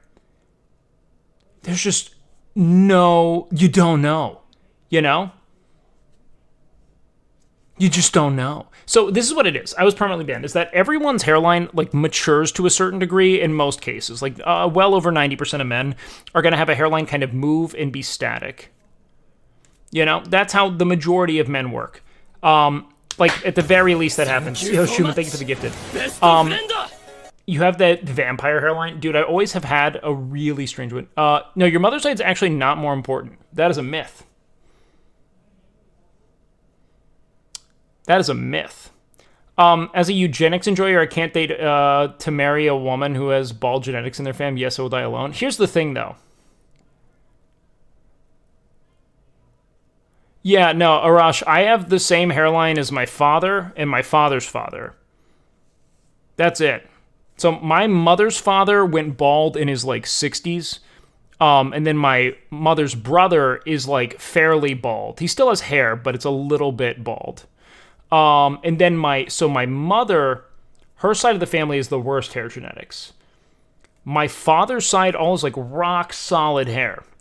But I have, like, the actual hairline shape of my father. So we'll see, man. But because of that, it's like if your family has, like, a history of illnesses, you monitor yourself for it. I've always been like, am I balding? And then I have to check photos because I'm always like, my hair is weird. And I've always had this fucking crazy M-shaped hairline since I was, like, 17. I remember I think I developed it from, like, 15 to 18 was, like, the window of time it happened. It turns out that's pretty consistent with a lot of kids no longer having, like, a juvenile hairline where it's just, like, this perfect ring. So you can see it's typically your highest, like, wrinkle is apparently where it is your hairline used to be. So this thing right here on my forehead, that is in theory where my hairline was when I was, like, a kid. And so that's pretty reasonable. And look, man, if it goes down, what I will tell you, scientists have found a way to cultivate hair follicles. They can make it. Scientists have found... it's happened in Japan. Dude, Nick has a crazy hairline. I don't know why Nick gets shit for this. Nick's hairline is low. It's just... he just has, like... It's like half of his hairline... It's like he had a widow's peak on one half, and then the other half was like, psych. You know? That's what happened.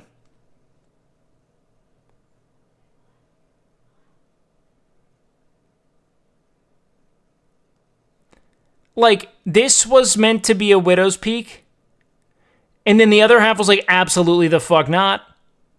But that's the thing, is that not everyone has, like, these perfect hairlines. That's just not reasonable. Everyone's got some kind of abnormality, and if you don't, good on you, you know? But it's like, some people are just born different, man. We got all weird, lanky, wobbly shit.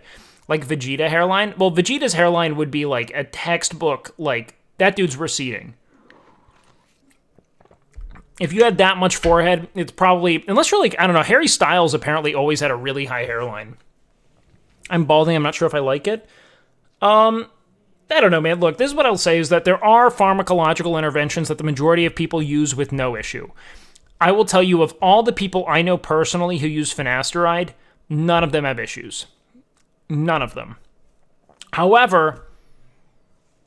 I can't promise that for you. It's just that it is insignificant. I honestly wouldn't care if I balded. I don't think you would either. Like, here's the thing, man, is that while I do think if you're young, I would understand wanting to be on it. I think once you get into your 30s, dude, it's so many of my friends are balding. Like, it's just something that happens to a lot of dudes, to the point to where it just kind of becomes acceptable. You know what I mean? Yo, Ace, thank you so much for the 5, brother. I appreciate that. Canute balding? I don't think so. I think that Canute is... So here's the thing. We all have different endpoints with our hair. So what causes male pattern baldness is that your hair follicles have a distinct sensitivity to DHT. However, not all hair follicles are created equal. It's why people go horseshoe bald, where they'll lose all the top, but they'll keep what's around the back and the sides, because these hair follicles are not sensitive to DHT in almost any case.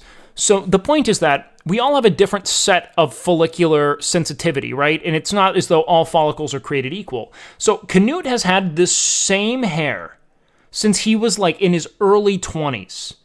Identical. And the dude is a competitive bodybuilder. He's not short of androgens.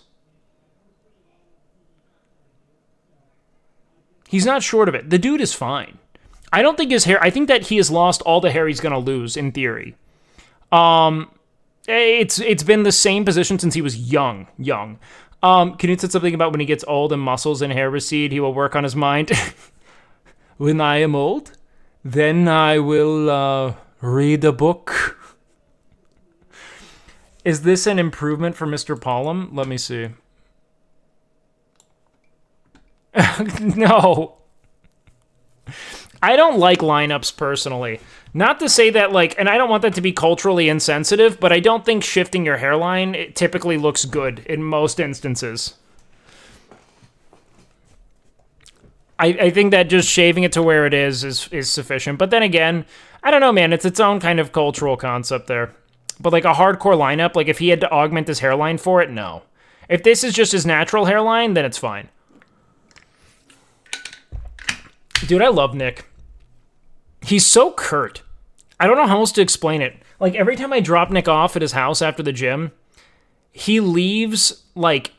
The way he leaves my car every time is like it's kind of like I just finished, like, checking him out at the grocery store. He's like, oh, thanks, bye. Like, we'll be having, like, a totally normal, in-depth conversation about each other's lives. We get to his house, like, all right, wait, I gotta go, bye. Like, it's like one word. Dude doesn't even look back. Like, and he's become one of my favorite people. And that is how that is goodbye every time. All right, I gotta go. Okay, wait, have a good time, thanks. He needs to get back and play WoW. But he did go to the gym with me today, which is huge. It's real important to me that Nick stays in the gym. Oh, dude, guys, here's a good Nick update. I got Nick an entire diet protocol. Meal prep delivered. Well, Hassan was talking about how he can't say goodbye in a not weird way as well. I don't understand why it's so hard to be like, all right, I'm gonna head in. It's good chatting. It's not hard. It'd be like, all right, brother, I'm gonna head in. Thanks for the time. Like, I did it just then. He literally posted Whataburger. Yeah, I know, the food hasn't gotten in yet. The food will get in on the 7th. Wow, Brain, dude, he is fully mushed out. The dude is nothing but World of Warcraft right now. Just feels weird, too formal. I'll say later, homie. Thanks for the ride. Like, there's so many ways to do it. So his excuses for 4 more days. I'll be real, dude. Any amount of Nick... I think that part of why Nick eats the way he eats is because he's fucking lazy and he doesn't cook. Straight up. For some people, greater closeness and candidness looks like saying less, putting up less of a social mask. 100% Gran. That's why I'm saying this like I love Nick. Like, because, you know, like, the thing I love about Nick is that we can be, like, pretty silent, you know? He's a good dude. Like, he's just, like, good company. I look forward to seeing him. That describes most streamers. Yeah, no, dude, it's most people. For the majority of people, the biggest obstacle between them and fitness is the labor, right? I know that sounds kind of self-explanatory, but sometimes it's like, I don't mean the labor, like the logistics of it, right? Like the drive to the gym, not wanting to cook. If everyone cooked their meals for them, it would be easy, right? However, when it comes to fitness, that is most of the labor, and it doesn't have to be excruciating. I'll show you guys how to make like a week's worth of chicken on stream. Do you guys want to do that maybe this week? I can show you guys how I used to make like a week's worth of chicken in a pressure cooker. Even though I don't really make my food like that because I prefer to just cook to meal, but I'm also very privileged. Like, I live the life I do. If I want to cook on stream, I can, you know? But I think it'd be really fun. We just soundproof the kitchen, so it looks really nice. It sounds really nice. God, dude, I'm so privileged. How many pounds of chicken goes into a week's worth? I mean, for me, around like, probably like, it would be probably 3.5 pounds as I do like half a pound a meal, but nothing too bad. What up, Jimmy? Thank you so much, man. But dude, I was just thinking about it today. Like, I don't think, this is bar none the nicest house I've ever lived in. And I was sitting there like making a protein shake in the kitchen, in this soundproofed kitchen with like 4 very expensive cameras pointed at me, and I was like, I will never live in a house this nice again. I have peaked. This is insane.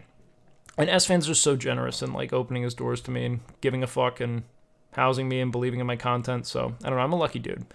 Random Havoc, who the fuck are you? Why do you have a sword? Why are you a mod? Who are you? Why am I so confused? Who are you? Hold on. Oh, are you Bonnie's mod? You're Bonnie's mod, aren't you? Yes. Okay. Yes. I was just like, what in the fuck am I looking at?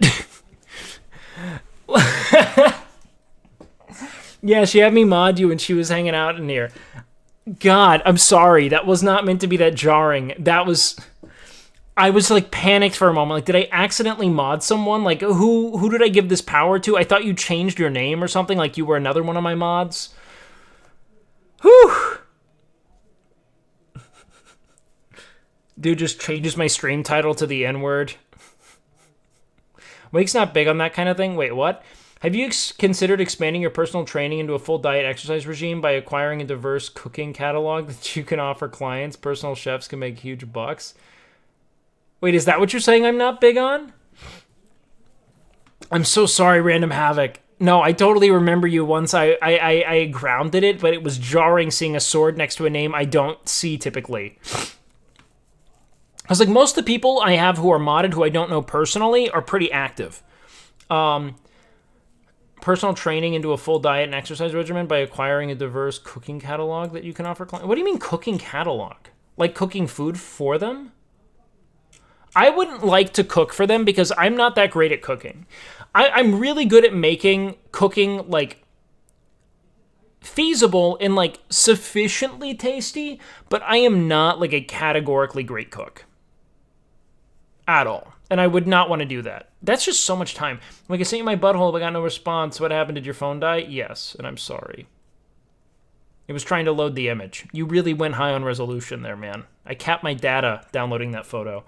No, I have no interest in doing that, dude. I have no interest. I've watched you pour protein shakes into Rice Krispies. You ain't a chef. So I can make really decent food, but I do not have any...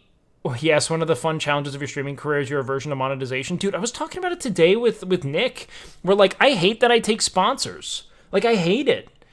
I wish... And granted, dude, I just wish I was, like, of a certain scale or magnitude to where I could just crowdfund my life.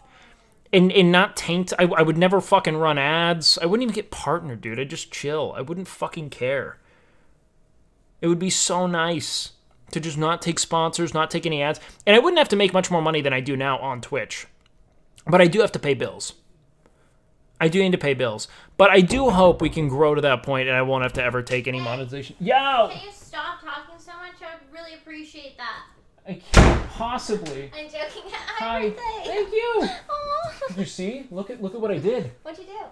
Oh, nice. I got a bed. This looks exactly like it always Yes. did. Yeah, exactly.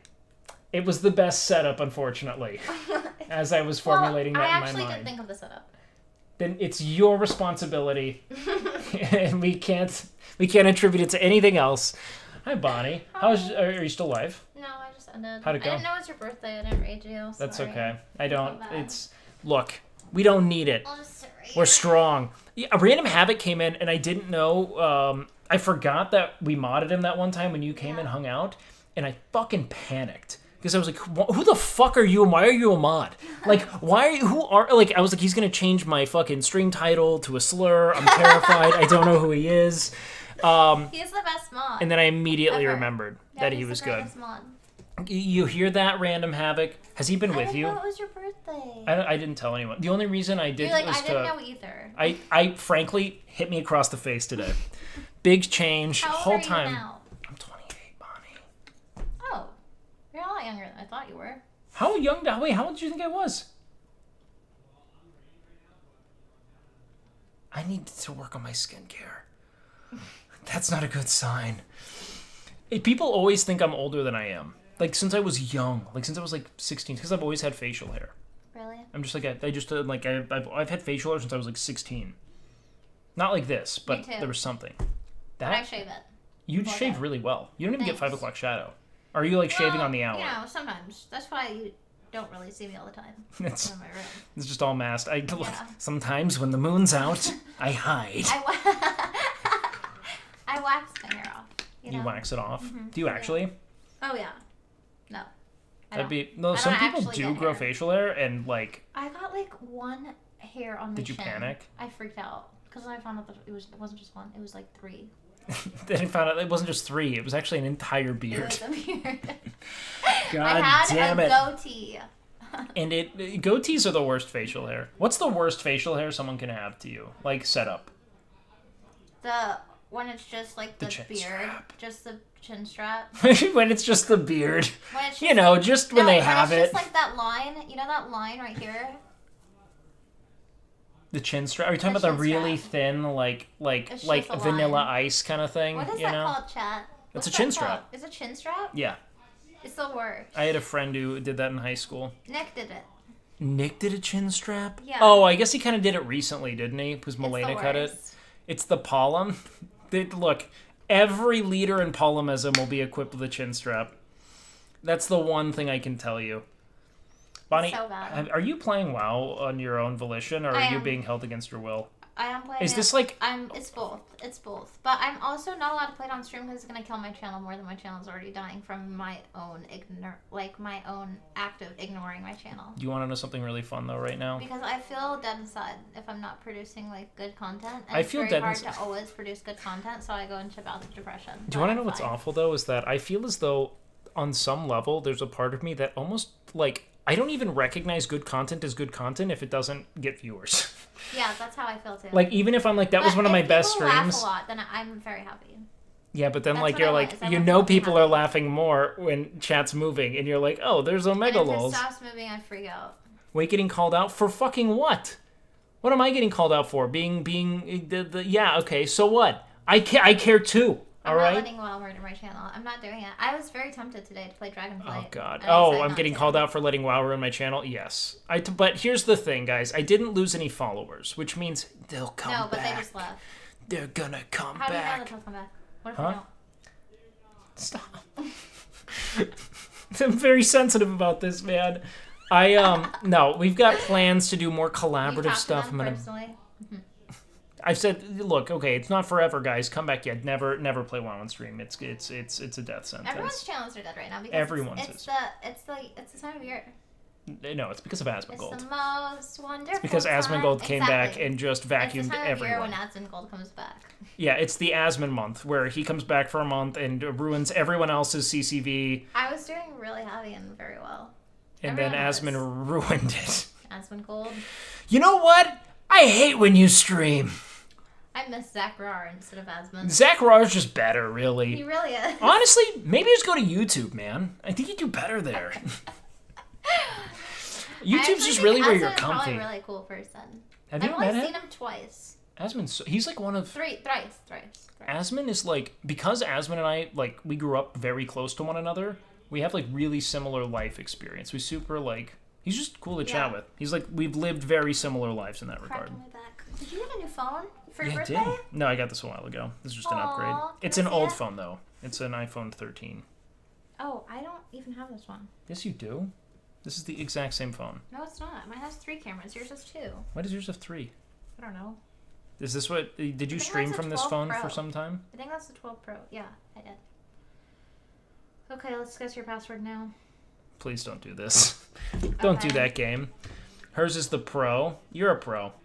Yeah, Aspen going live is a nightmare for everyone. What's today's date? The 2nd? That's not going to get you there. Born? You're really going to do that? Born? Also, like, let's say that I were to confirm this and that were to be my password. That would just compromise everything. 28. How old are you, Bonnie? Let's talk about you. What's your age? She's a witch. 402. How old are you again? You said 28? 28, okay. Gotta do some math over here. You've been doing algebra all day, Bonnie? Oh, dude, Bonnie peeks over the banister today to ask me if I know how to do quadratic equations. I was just wondering. I'm just trying to help. Bonnie asked me if I knew how to do quadratic equations. You weren't trying to help. You were asking for my help. No, my little brother. I was trying to help him, too. And then I realized I was bad at math, and I was like, I really need to get better. Wait, I thought you were just doing math as like a brain game. I am. Do I know quadratic? No, I don't remember quadratic equations. I knew quadratic equations. Who asked you? When I had to. I feel like everything I learned, I just purged. I don't remember anything. What year are you born? 1994, Bonnie. Okay. But the math was doable. It didn't require that. It's not your password anyway. Whatever. Yeah, it's not my password. Is that your password? No. Mine is 12. Mine is my birthday. No, mine is. It's not your birthday. Mine's my birthday. Actually, mine's Christmas of 2019. That was like. Are you actually a Christmas baby? Yeah, my birthday's the day after Christmas. It's like the worst day to have a birthday. Really? No, I think that's a great day because it staves off the emptiness that post-Christmas brings, you know? No, because nobody's there. Because they're all hungover and broke and it's cold outside. They're all hungover from Christmas, Bonnie? They're like socially and like. Is that what happened? And like everything. They're just like they just don't want to go out because they already went out for Christmas. Bonnie, where did you grow up? Where people are like getting hammered on Christmas night. I actually grew up in a Muslim household, so. People got fucking trashed. So I didn't celebrate Christmas or my birthday, but you know. Didn't celebrate your birthday? No. Is that like forbade? Well, for some reason my dad said that wasn't allowed. My dad was just making shit up. My dad was an asshole. Yeah, God hates that. My dad made it so that we don't celebrate our birthdays. I don't know why. Man did not want to buy gifts. Yeah, he was like, you don't have. His like birthdays are haram or whatever. I feel like that's the ultimate cheat code. If you're like, I'm never gonna give you access to that's like what the Catholic Church used to do, where they were like, only we can read this because it's in Latin, by the way. Yours so is the day after Christmas too. That's my birthday. Not having to buy 5 kids birthday presents or any presents. There's none. Were you ever given a gift as a child? Yeah, my great aunt, she gave me a book. It was Little Women. That was like depressing. So that was the gift? That's the one gift? I got another one where it was my great aunt again. She gave me a angel necklace, which I really liked a lot. Was that haram? That was haram, yeah, but whatever. It was fine. You had to keep it? Yeah, because by then my dad had already left, but it's fine. It's sad.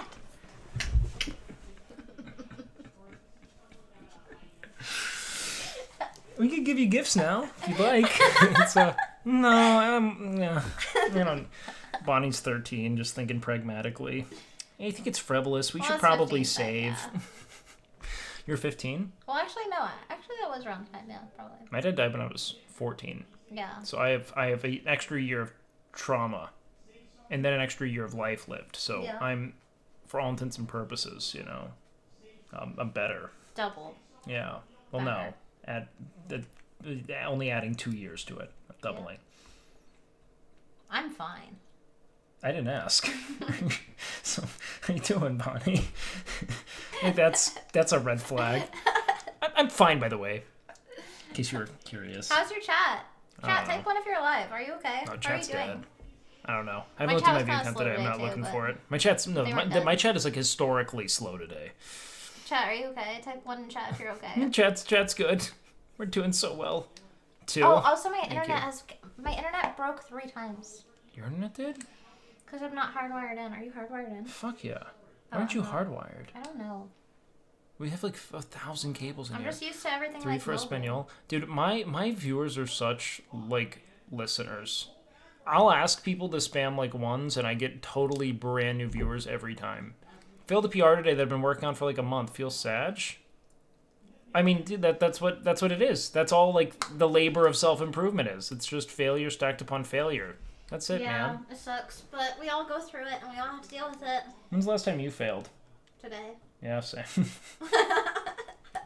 Same, man. Oh, are you in the Pokemon game? No. Sucks. I don't like the new Pokemon. No, I mean the Mizkif Pokemon game. Oh, am I in there? Yeah. Are you? I'm in there. Wait, what do you mean? They made me a trainer. I don't know what my gym is, but someone sent me a link. Wait, am I in it? You might be. All I know is that Russell, Seer, and I are in it based on this. It's all right here. Check this out. Look at Russell. It's perfect. This Twitch plays Pokemon. Gym leaders, trainers, and the Elite Four have all been modded and changed to some of my friends. There's a lot of secrets that are going to be in this game that you guys can probably figure out yourself. There's a lot of Sears is perfect, dude. That's so good. And he has that very like that coy him behind. I see you found me. interesting things that are going to be happening. It really is cool. So you're probably wondering Yeah, what I'm going to be doing during this. They showed. I have no idea. Emmy made them. You might be in it. I don't know who all made it. I was amazed I was in there. Seer has to be a psychic type trainer or like dark type, you know? Because Seer like, you know, he could kill someone, I think. Of everyone I know. Do you think Seer could kill someone? No. You don't know Seer. If Seer killed someone, he would actually go insane. If Seer killed someone, you'd never know. If Seer killed somebody, he would... Welcome to the Cum Yo, what up, Zone. Yonkums? What kind of trainer would you be? I don't know. I've thought about this a lot, and I have no... They don't make it... Look, there's no pacifist type. It doesn't exist. I would be a water type trainer because I can't swim. So it's like for the gag? No, it's like so that other Pokemon can help me swim. What makes you think they wouldn't get sick of your shit? No, my biggest You're like, weakness... help! Like, why did you pick this? My biggest weakness Thank you is, so like, much. I can't swim. Yo, Sir Sasquatch, thank you so much for the 3 months, man. Your biggest weakness is that you can't slip. So you... Swim. Yeah, So- you can't so swim. Wait, can you actually not swim? That's your real life weakness? I refuse to believe that's true. You were a travel streamer. There's no way. No, it doesn't mean I was I wasn't like... There's just swimming so across much the ocean. water In intrinsic between. to travel. Like, you've been to, like, No, Southeast I just Asia, go into right? planes. Haven't you been to Southeast Asia? Didn't you take, like, ferries and boats and shit? Yeah, they don't require you to swim. You just stand on them. Have you... Bonnie, you need to literally fucking, like... You need to stream you learning to swim. I can't learn how to swim, and I don't want to swim in a bikini. You don't have to. Swim in a wetsuit. Just bait them all. Do it all in a big wetsuit. Do it in a sumo suit. Who cares? Do it with floaties. Okay. That would be amazing if you could do like adult swimming instruction. Yeah, I can't learn how to swim. I've already tried. I've tried learning how to swim. I think the way you should have phrased this is that you're going to be water type because you've been struck by lightning like 6 times. Just bad luck has just befallen you. What would my type be, Bonnie? You would be a fighting type, obviously, because they're like super muscles. And Bonnie, I've never Like fought Machop. in my life. That's why, like, what I look like and you'd what... be psychic then, I'd be psychic because I don't fight. because you just think about it. Thanks so much. I just think about hurting people. And that's how I do it. Rock type? Why rock type? Yeah, he's saying rock or fighting. Like Rock Machop. is such a weak type, too. It's so bad.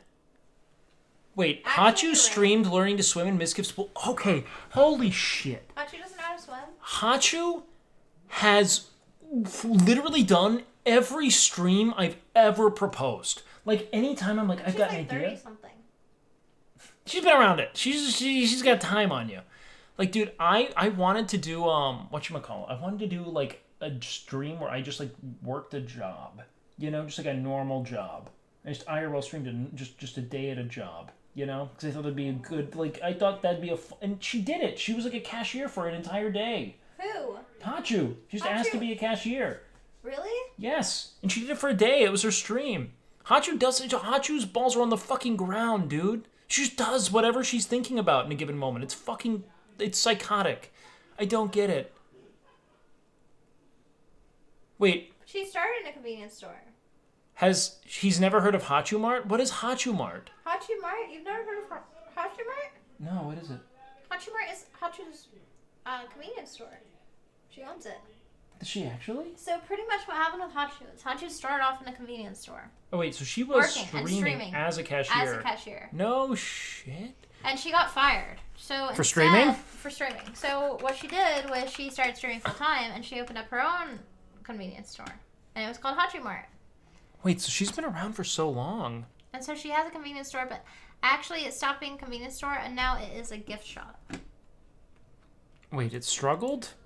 Maybe I shouldn't read that one. Well, the thing Hachu is, saying goodbye to Hachu Mart? it was struggling, but now it's fun because they turned it into a gift shop. She gave it to her sister. OTK took it over. No, she gave it to her sister. Oh.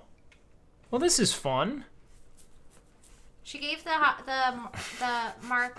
market to her family, to her mom and her sister, and now they take care of it. And her sister makes all sorts of things and sells it in Hachu Mart. Wait, that's so fun. She designs stuff, and she got fired by her own mart. Yeah. She got fired by Hachu Mart? Hachu got fired. That's so... I can't believe she has... Hachu got fired twice. You know, there seems to be... Isn't that what Ludwig's famous for talking about, him getting fired? I feel like there's just a bunch of people who are like... Emily also got fired. I can't possibly have a normal job. Yeah, Emily did get fired for streaming. Granted, that's kind of to be expected. Like, they're not getting fired for being bad at their job. They're getting fired for streaming their job, right? Yeah. Like, that kind of makes sense. You know? That kind of makes sense. Kind of. Look up Esfand at Hachu Mart. What did he do? What did Esfand do at Hachu Mart? Rich has been fired like 3 times with Blizzard, but they keep coming back to him. Because Rich is the best at what he does, damn it. Rich is awesome. Esfand, Hachu Mart. Rich is awesome. I don't have a single friend I don't love at this point. Everyone I meet has been so kind. Hachu Mart stream on my channel. I got a new job in Korea. What is this? Alright, I'm gonna be real, guys. This is a 38-minute video. We're not watching a 38-minute video. I don't know how people do it. What's the longest video you can react to on stream? I usually skip through things. I'm really bad at sticking with it.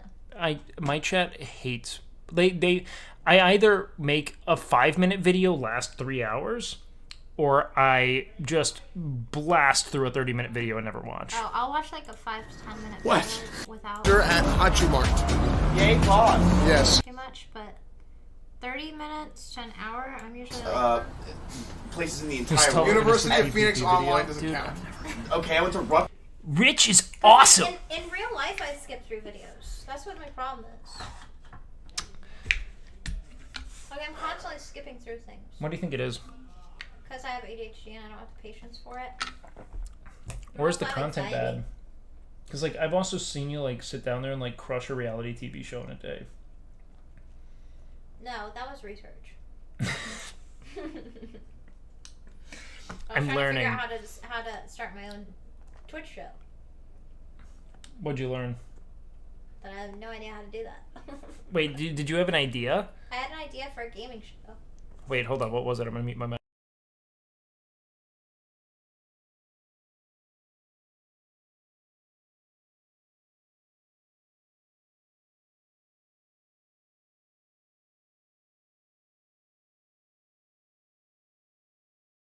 I would not do that. I would not. That. Why not? That was awesome. No. No. What do you mean? No. But what about the onions? What about that part? Well, when you do that to them, you can't put it on Twitch. What?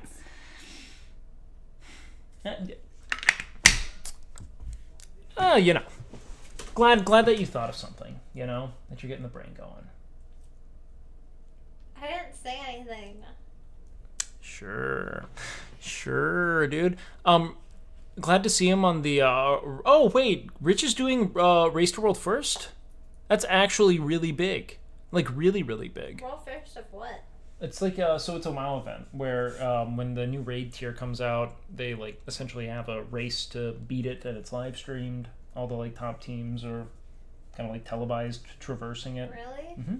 It's a big deal. That's crazy. Race to World First is like a huge deal. It's one of the few things that are there. Did you say she's gonna rub onions in people's eyes? I wish it were that tame. I wish it were that tame. Don't do that to me. Don't make it NSFW. That's ridiculous. Oh, I'm not That's saying bad that. dating. I'm not saying that. Tame does not mean appropriate. I mean, it was far more insidious. All right. The thing, look, I didn't know that an onion could invoke this much pain. All right. This is a shitpost. Even Hitler paid his taxes, probably. Well, thank you, Kanye, for making it clear. Even Hitler cared about something or something. Yeah, he cared a lot about killing. He cared a lot about ethnic cleansing. True. Cared a lot about Kanye sucks. Yeah, Kanye's look, there's never a good time to try to speak on the good of what Hitler did. I mean, never a good time. But there's also an even worse time, and it's right off the back of anti-Semitic statements. Yeah, that's not good. You know? Like, Kanye in a bubble saying something to that extent is like, that's really bad. Kanye should never say it, but, you know, we don't know if he's being anti-Semitic. There's, like, no way he's not, you know? He had dogs. How bad can he be? Yeah. I trust in... that's like... are you just, like, the average person on Tinder? Must love dogs. That, like, Hitler would kill him. Oh, yeah. No, he would have been done. Real quick. So what's the big thing happening in 3 days, Bonnie? Wait, there's a big thing happening in 3 days? Yeah. What are you doing? I already told you, chat. Yo, Zach, thank you so much, baby. Zach! Do you know Zach? Yeah. How do you know What's up? Zach? Like, when I first started streaming, I went on to a Gondok show. Really? And When Zach was there. that? When did you start streaming? 2021? But, like, 2020? was I on that show? 2021? Doc, it's always Doc. Yeah, because that was how I started streaming. Was like, Doc asked me to come on his panels It's like and 2021. interview people. And I started, like, early, mid-2021. Yeah. Doc does it all. I talked to Doc the other day. He said he was doing fine. Yeah, He's I gonna just come talked to back, them. I think. I would love to see Doc back. Yeah, I miss him. He's making some cool projects. He's asked me to look over. I'm really excited for him. Really? You know he like lives near, right? He's in Texas? Mm-hmm. What? Really? Yeah, no one sees him. Thank He you goes so through much. he'll go through like periods where he's out and then periods where he's like working on things and oscillates. But I miss Doc. He's one of my favorite people. That'd be cool to Yo, know. Havoc, thank you so much. He's really cool, man. Yeah, we're talking about Dr. Disrespect. No, we're not. And we're talking about the Gondok, guys. Gondok, not the Doc. Yeah, All right. Gondok. Gondok is the Doc He's as far also as I'm Middle Eastern. concerned. Yes, he is. He's really cool. Honestly, there's like a really strong Middle Eastern contingent on Twitch. Yeah. Something I've noticed, like really strong. Yeah. Which I is don't like, know no, I don't either. I mean, That's it's, cool. I don't know. Maybe it's just like online spaces in general being more like inhabitable for people who are like a part of like generally marginalized groups culturally. Yeah. Because like Islamophobia was like Huge. at its apex when like you were in your most formative years, right? Like Yeah. middle school, high school, like Yeah, that sucked. I bet that was a fucking nightmare. Yeah, that sucked. But that's okay. I've been forged It's okay. like steel through fire. Yeah, my dad left. It's okay. I didn't have birthday gifts. I'm okay. I don't talk to my chat about this stuff. You just keep mentioning it. I'm not trying to didn't coax it say out of it. you. You brought it up. No, I brought it up You again. brought it up. Look, I talk a lot about my dead parents and shattered childhood. It's something it makes other people who don't have those things feel bad Yeah, for their I think I privilege. will only talk about you this know? stuff here. This is a safe space. This is a safe space. There are like 4 people in chat. It's fine. it can't get clipped. Everything's fine. Squatting. You brought it up. Like Slicker. Oh yeah, Slicker is also Middle He is also Middle Eastern, just That's a bad name, though. weird time to bring up. It just feels kind of pointed to be like, just like Slicker. Like, I don't know, man. 2020 election, surely not communism suppressing Or political like opponents, Hassan. right? Oh, wait. Do you think, wait, what? Who the fuck are you? What does that take? 2020 election, surely not communism suppressing political opponents. What? What? Do you think there's I'm not even gonna maul on this. God, do you know how hard I could get stun locked on this take? Yeah. That Joe Biden is in any way, shape, or form representative of legitimate leftist policy. It's don't know insane. anything That dude about is center right. He's center right. He's literally the establishment wet dream. He's gonna do nothing subversive. You think any of that was communism suppressing anything? No. Jesus fuck. I do this every time, Bonnie. I don't have control. People say dumb things. I'm the ultimate troll bait. I'll just mauled. Every time. But I can't do that because Hassan already does it. Yeah. It's played out, you know? Yeah. I can't be the guy who maulds. See, when you said that sentence, I'm so, like... Apolitical. I'm so apolitical that I don't know if you were left or right. Like, I don't know... Oh, I'm like very left. Oh, you're a Democrat. No. Wait.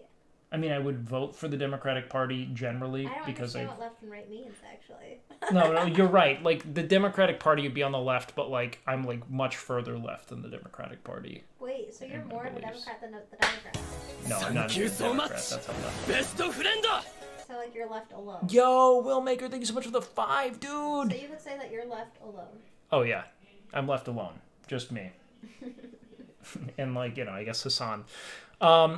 That's the fun. Dude, I hate people. One time I got... This is why, I'll be real. I don't think I'm ever going to talk about politics again. Do you want to know why? I did it once, and someone came in, it was an NMP viewer, and he wrote, like, a very thoughtful Karen message of, like, I came to you from Nick's channel, enjoying the insights you gave into fitness, and the way you encouraged people to be a better self. Now, after hearing your politics, I will gladly unfollow. One less. And so we're done.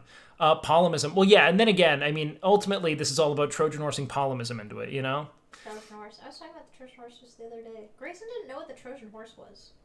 Grayson has done nothing but play World of Warcraft since the 9th grade. Like, Grayson's entire, like, Grayson does not, he's not awake during normal hours. Like, talk to Grayson about chain lightning, you know? He knows chain lightning very well. And look, Grayson is a savant. I think he's a maestro. Grayson is Grayson exists between the hours of midnight and, like, 8 a.m. That's it. I'm a radical Graysonist. Honestly, Grayson as a political leader is kind of, I think that might be the apex. Hey, Wig, nice room. Does it come in men's? You don't like all the flair I've put? Also, I don't think there's a more masculine room on the planet. I have a mattress on the floor. Where'd you get the mattress from? That's it. Mizkiff. I asked him if he had a mattress, and he was like, okay, I've got like 6. What? Mizkiff's mattress is laying around. He has mattresses? There's another one. There's another full mattress just laying in his garage. What? I should trade mattresses. Mine sucks. Yours is not a mattress. You have like a nap pad that they give like like I slept on those in the 5th grade or on the 1st grade. Yeah. When did we do nap time? I don't even remember. Preschool. Those are Mitch destroyed mattresses. No, they're unused. One of them is a Rich destroyed mattress though, because one of them came from the closet. That's all I know. I'm gonna swallow my gum. Why? Gum digest, right? Do you remember when everyone was like, it takes 7 years? That little maneuver's gonna cost us 20 years! Bonnie's bed is like a toddler mattress. No, Bonnie's bed, you know what? Bonnie, get a race car bed. Why not? You kind of laughed that one off. I think it's a good idea. Why not? Well, I've been looking at them, actually. That's why I was laughing. Wait. Good. Good. Good. All right. This gets absolutely fucking booted. God damn, I should time you out forever. Stop speculating as to which streamers fuck which streamers. It's dumb. Just because someone's a girl doesn't mean they get railed by people here. That's so moronic and like just myopic. Stop. Does it help you to sleep faster? Yes, you actually only need half the time. Oh, if she confirmed it, then sorry. I don't know the lore. I confirmed it? Oh, someone's talking about alinity. Oh. Someone said there's an alinity-sized hole in that mattress. And I was like, it's a horrible sentence. I should ban you for that. Instead, I timed them out. But then apparently she confirmed this. So now, I don't know. What do we do then, Bonnie? Is it still not handled with enough tact? I don't have any answers for anything. You can be my moderator. Okay. Do we sentence them? Yes. Just kidding. Don't. Okay. They're fine. Just ban him perma to be safe. You know what? Just call his parents. Let's make this clear. It is my birthday. Well, for another 20 minutes, and then it's done. This is the only 3 hours I talked about my birthday, chat. At all. Why didn't you tell anyone it was your birthday? I don't know. It makes me feel weird. You know? No. It just feels very like It's me. your birthday. Me. And I don't know, it makes me feel weird. But I will farm subs, you know? So that's why it said, has long hair... Wait, Thank you so Will, much. thank you so much. As someone who loves their birthday, to feel so celebrated on it, it means the world. Thank you. Now you gotta milk that shit and get subs on your birthday? Well, that's what I did. I just didn't tell any of the people I know and love. I only told Twitch, you know? How do you know if it's a perma or not as a chatter? I think it'll say you're timed out if it's not permanent. That's it. You know? And if you're banned, then it'll show that the channel banned you. It'll say you're banned. Yeah. Does it say you're timed out if you're not? Okay. Are you banned on a lot of channels? How do you know this? You're a rabble rouser? Wait, who are you banned from? Amaranth. What did you say to Amaranth? That I loved her. I wanted to see what her feet looked like. I was wondering if she could touch her boobs with her foot, with her toes. If she could pinch her nipples with her toes. Is that what you typed out? Can you pinch your nipples with the Can you toes? pinch your nipples with your toes? Can you take 2 photos, one from the back?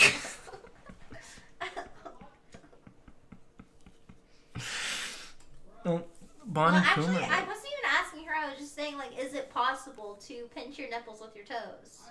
But it came off as, can you please pinch your Why nipples did you ask? with your toes Did for me, please? to you was Amaranth like the de facto authority on whether or not that's possible? Or you're like, if anyone knows, it's her. That's almost worse. Well, she was doing this crazy, like, acrobatic thing. And I was like, you know what would be crazy? Is if you could pinch your nipples with your toes. Now see, So I asked her if she could, for me, please. you got immediately Well, I banned. didn't ask for me, please. That'd be weird, creepy. But when I look back at the reason why, it shows that that's what Yeah. my message Andrew Tate is. told me you should never say please. It's submissive. It's a good thing you didn't. You know. Yeah. She banned you because she was so attracted to what you said. No, she actually didn't see it because she doesn't see the chat. Her mods did it. Her Coomer mods were afraid that you were gonna steal her from them. I think so. Yeah, with your Riz, They banned as me they call instantly. it. Isn't Esfand her mod? Esfand. Esfand immediately banned Bonnie. That was their first interaction. I'm just kidding. I'm not banned from her chat, guys. You should be. You're a fucking menace. Bonnie, what's No, Bonnie has Frizz instead of Riz. I don't have frizz. Leave me alone. You don't know what you're talking Should I about. ban him? Absolutely. No, I'm just kidding. Don't do that. Havoc. Kill him. Bonnie, what's what's the best thing that happened to you in the last week? Oh, I had a dream. Okay. And actually, I've been So your forgetting my best thing dreams. happened in your sleep. This is a great start. Everything's been really good, but my hormones have been out of whack. That's what's going on with me. So Your I'm hormones are out of having whack? a hard time with that, yeah. Being real sucks. But anyway, I had a dream, and I haven't had a dream in a really long time. Like, I keep forgetting them. But this one is crazy, because I was playing GTA, and in a game, I'm banned from Ammo's chat too. I said, can I touch your boobs with my money? Can I touch your boobs? So, it didn't You should work. ban that person. Zach, ban yourself.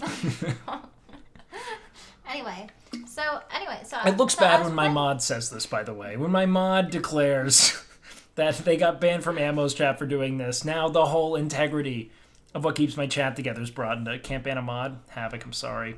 So anyway, Anyways. anyway, I you had have a a dream Monet where shirt. I was, huh? You have a Monet shirt. Yeah, I do. I saw a Monet exhibit. Oh, that's Denver. sick. That's That's nice. awesome. I love that. The lilies are nice. Yeah, I do love the lilies. I went Is to that the shirt? I got this from Korea, I think. Are they big on Monet in Korea? I don't know. They I claim got him. this from Romania, actually. Romania is cool. Is Monet Romanian? No, No. he's French. Oh yeah. So anyway, so the dream. So I was playing a game. I was playing GTA, and I murdered someone in the game. Like I totally murdered someone, but it was in Yeah. a game, so it was okay. Mm-hmm. But then, everything was fine, and then I murdered them in real life, and I have no idea who the person was. I forgot we were talking about a dream. Yeah. Okay, yeah, got it. So this was a dream. So This you were is a you were dream. streaming in your dream. I was playing GTA in my dream. I wasn't streaming. No audience. Okay. And then I murdered the person. Wait, and then so I murdered them in real life. Was this like a Stranger Than Fiction thing, where like, or did you murder them separately in real life, or was it that what you did in the game also? No, happened it to was them? separate. So you then like in a I premeditated realized it was capacity real. went and killed them anyway. Anyway, I murdered them on accident. I don't even know how. It wasn't even me. It was somebody else with me. It was somebody I didn't know. Mm-hmm. And I murdered somebody I didn't know. And then, I was like, oh my god, what the heck? This is terrible. And what I was thinking mostly wasn't about the fact that I killed somebody. It's the fact that I changed my life forever. But not only that, I had changed their life forever, which was strange because they didn't have a life forever anymore. When you ended it, yeah. I don't think you changed it at all. Actually, I think you just stopped it from continuing. Yeah, and then I woke up. That's and I was what. like, that's awful. That's terrible. And then I went back to sleep the next day. The whole day after, I went back to sleep and I took a nap, and it continued the dream. It continued the dream. The person was still dead, and I was still wondering, is anyone going to find out about this? And Dude, wait until you wake up from this dream and realize how real that experience was. And then I went back to sleep. And then the next day passed. Mm. And the next dream happened.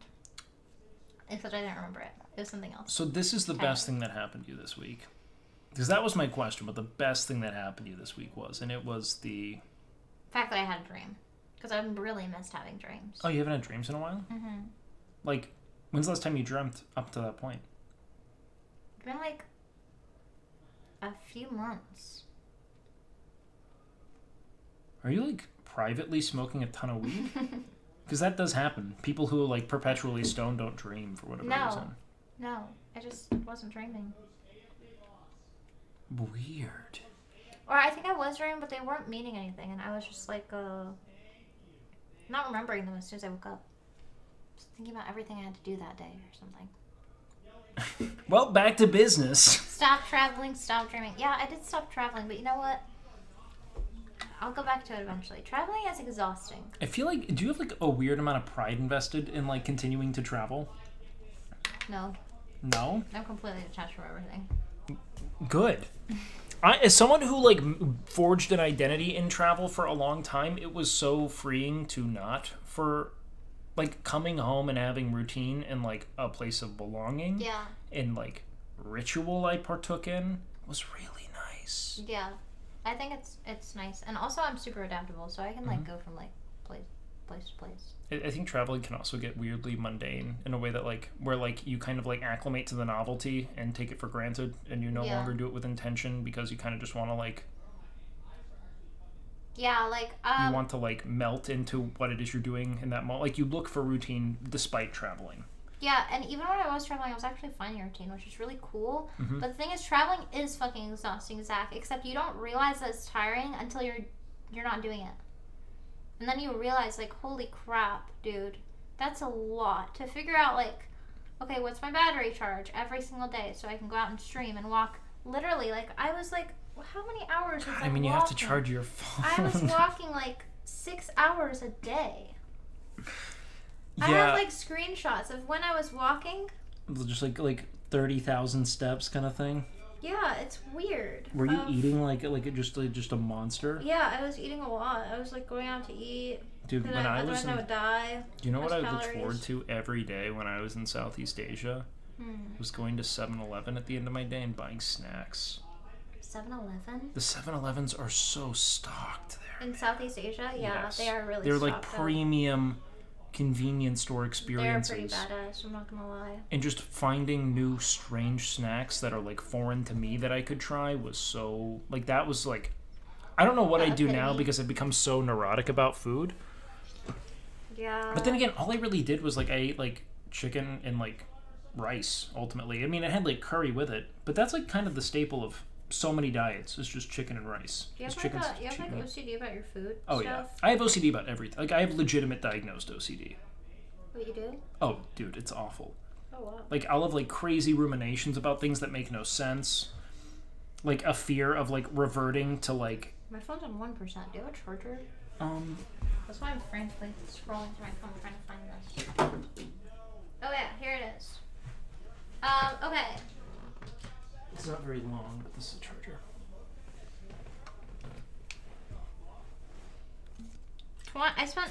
Okay, let's see, hang on. You still always had to worry about my phone being charged? In July, I spent 4 hours and 44 minutes on public transport. Holy shit. 9 hours and 46 minutes driving. 27 hours and 55 minutes walking. 23 hours and 56 minutes on dining at restaurants. That's so much time dining. And I went to 172 places. No, that's a month. That's less than an hour. Wait, where were you documenting this? This isn't my Google Maps, just tracks this. Oh wow, that's horrifying. 77 kilometers over the month? Dude, you were Ubering a ton. Was that like Ubers or what were you doing? I don't know. I think it's Ubers, but also like I'm confused. 10 hours? No, that was in a month, Zach. Not in a day. And then like I don't know if this was just oh yeah, so like showed all the places that I've been. You can look at your timeline on your travel. And you can show like how many places you've been to in a matter of a certain amount of time. That was crazy. If you were to travel now, where would you go? What would be your next thing?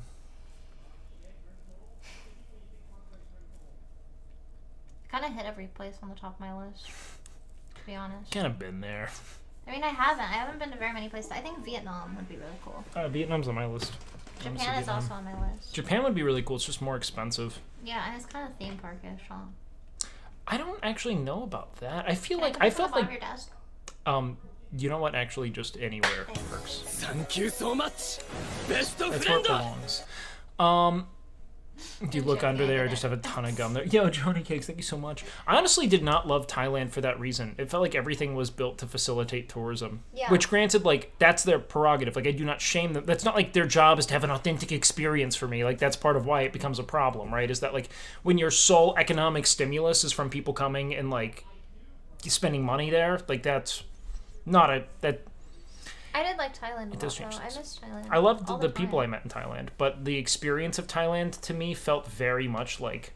Yeah, you have to be there for, like, a long time before you realize that it's actually, like, spiritual and nice. Well, yeah, I mean, I spent, like, a good, like, 2.5 weeks on one island, and that was the best part of it, was, like, spending time with people in a place. Right?